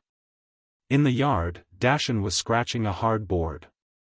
The sound was made by it. At this moment, Dashan's two front paws were rhythmically scratching the board that was leaning against the wall. Looking at the board, there were already countless scratches. It was conceivable that this situation didn't just happen today. Just like Er Mao said, this was a Dashan's alarm clock. In an open space outside the yard, the old man was practicing boxing. The speed wasn't fast, but it wasn't Tai Chi either. It might be a set of fitness boxing that the old man practiced himself. After the three families on the second floor woke up, Er Mao and his two brothers went to practice boxing with the old man. They had learned this set of fitness boxing a long time ago. It was just that they didn't practice it much after leaving this place, but they were still familiar with it. On the other side, a master and 3 disciples were practicing boxing. On the other side, the 2 mothers took out their cameras to take pictures. Er Mao, Fatty Wei, and Pei Jie were all curious. Pei Jie had seen it before, so he went over to practice. The other 2 just thought it was fun and went over to join in the fun. What was more interesting was that after waking up the 3 families, Dashan also came over to the old man's side. While the others were practicing boxing, Dashan was rolling. The rhythm of his rolling was quite similar to the rhythm of these people's boxing. Even the movement of his arms and legs could sometimes match that of Er Mao and the others. Dashan's rolling style was not uncommon. Even the place where Dashan was rolling should be the place where Dashan usually stayed. There were no traces of grass there. Compared to the ground in other places, the surface had been rubbed off a lot, and the color was obviously different. Cats seemed to be unable to get rid of their carefree appearance. Even when they were sharpening their claws, they sometimes looked absent-minded. Uncle Lin said that other than the treatment and maintenance he gave Dashan, the reason why Dashan could live for so long and be so healthy might be related to his own personality.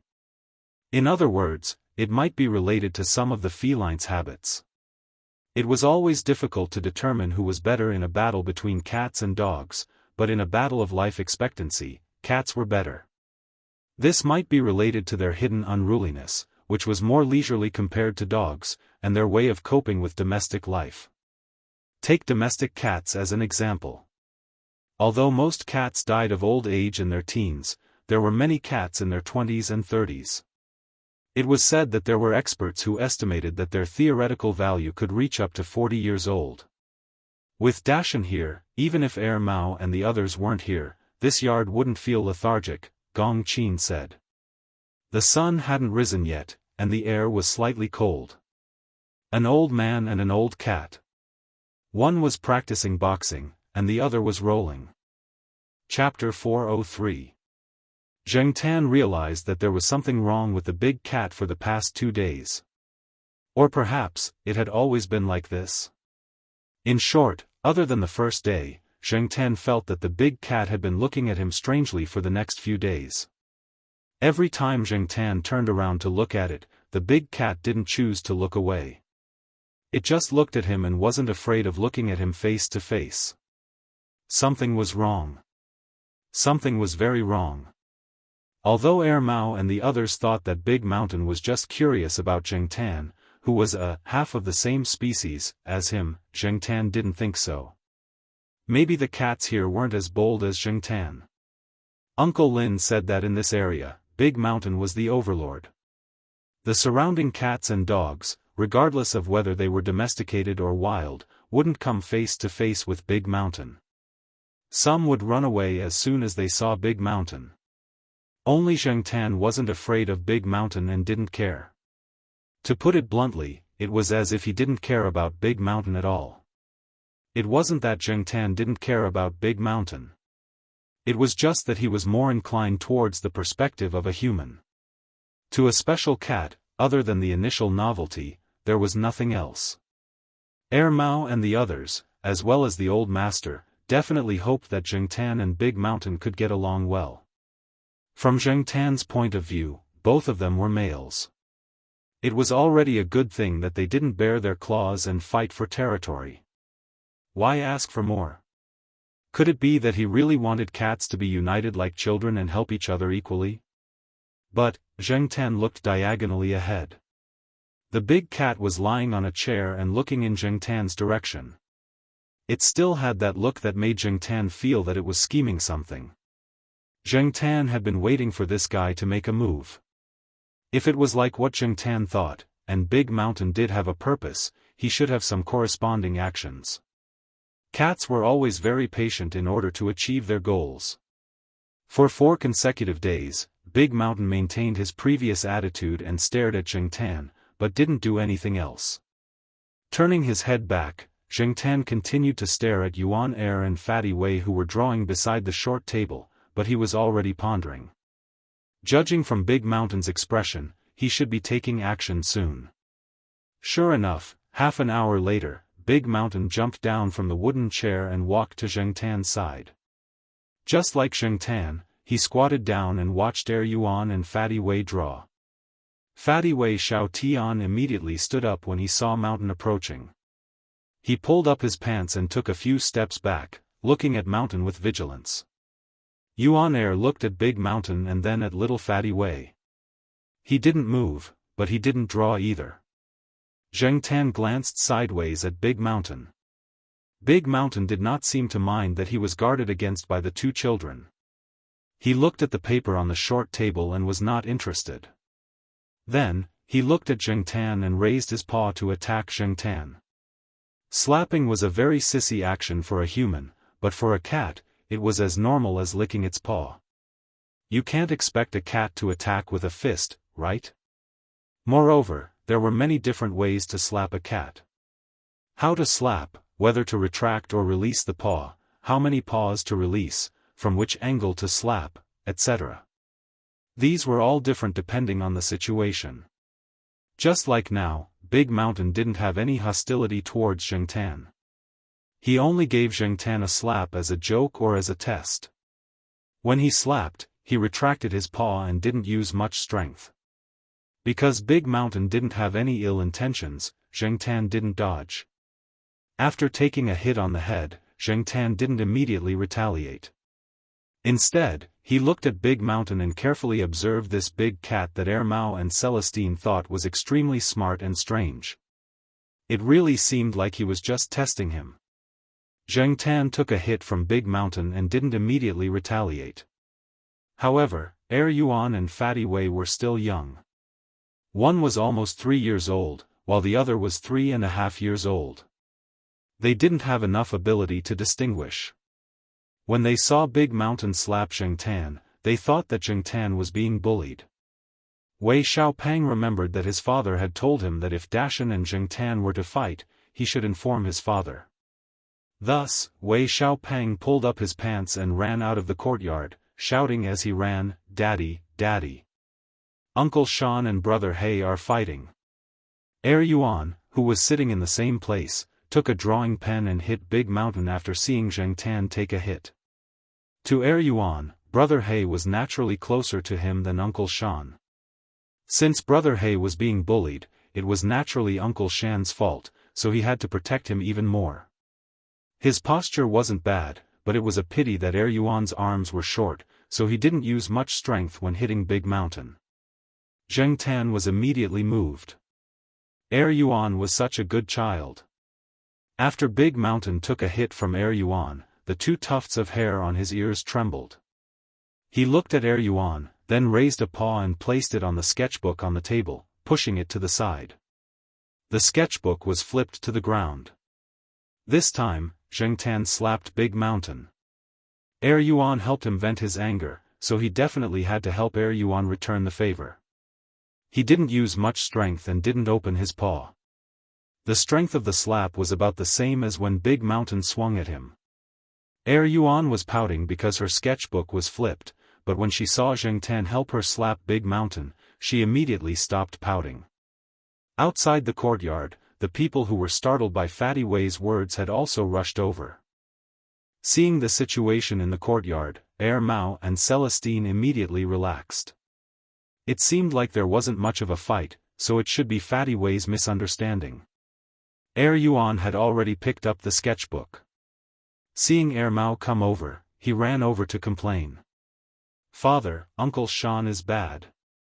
After listening to Er Yuan explain the situation, although Er Yuan's ability to express himself was limited, they could still roughly guess what had happened. "Er Yuan, be good. Your Uncle Shan and Brother Black were just playing around," Er Mao explained. "Really?" Er Yuan was curious. "Of course it's true. You see, Uncle Shan and Brother Black aren't angry, right? This is how cats express their friendliness." Er Mao said. "Zheng Tan. Friendly my ass." In the afternoon, the 3 children were brought into the house to sleep. Er Mao and the others strolled around, revisiting old places to search for memories of the past. They also went to visit a few families that they hadn't visited yesterday. These were the people they had met when they lived here. When they heard that Er Mao and Celestine had returned, many of them brought food and drinks over. Er Mao and the others naturally had to express their feelings. Expressing their relationship was mutual, and it wasn't something that could be maintained by just one party. Moreover, the old man still had to live here for a long time. Maintaining his relationship with the others was also a help to the old man. Although the other villagers might not be able to help the old man much, they could at least take care of him, so that he wouldn't be too lonely. In the yard, Zheng Tan lay on a chair in the shade and slept. Compared to the inside of the house, he preferred the outdoor environment that was closer to nature. It was probably because he had the body of a cat, so he had some of the habits of a cat. A cat would spend most of its time sleeping every day. Of course, this kind of sleep wasn't the kind that would cause death. Most of the time, it would just lie there quietly with its eyes closed, as if it didn't want to communicate with the outside world and didn't want to be disturbed. However, its ears were perked up, and it was always paying attention to the movements around it. His ears twitched, and Zheng Tan opened his eyes to look. What was near him was still Big Mountain.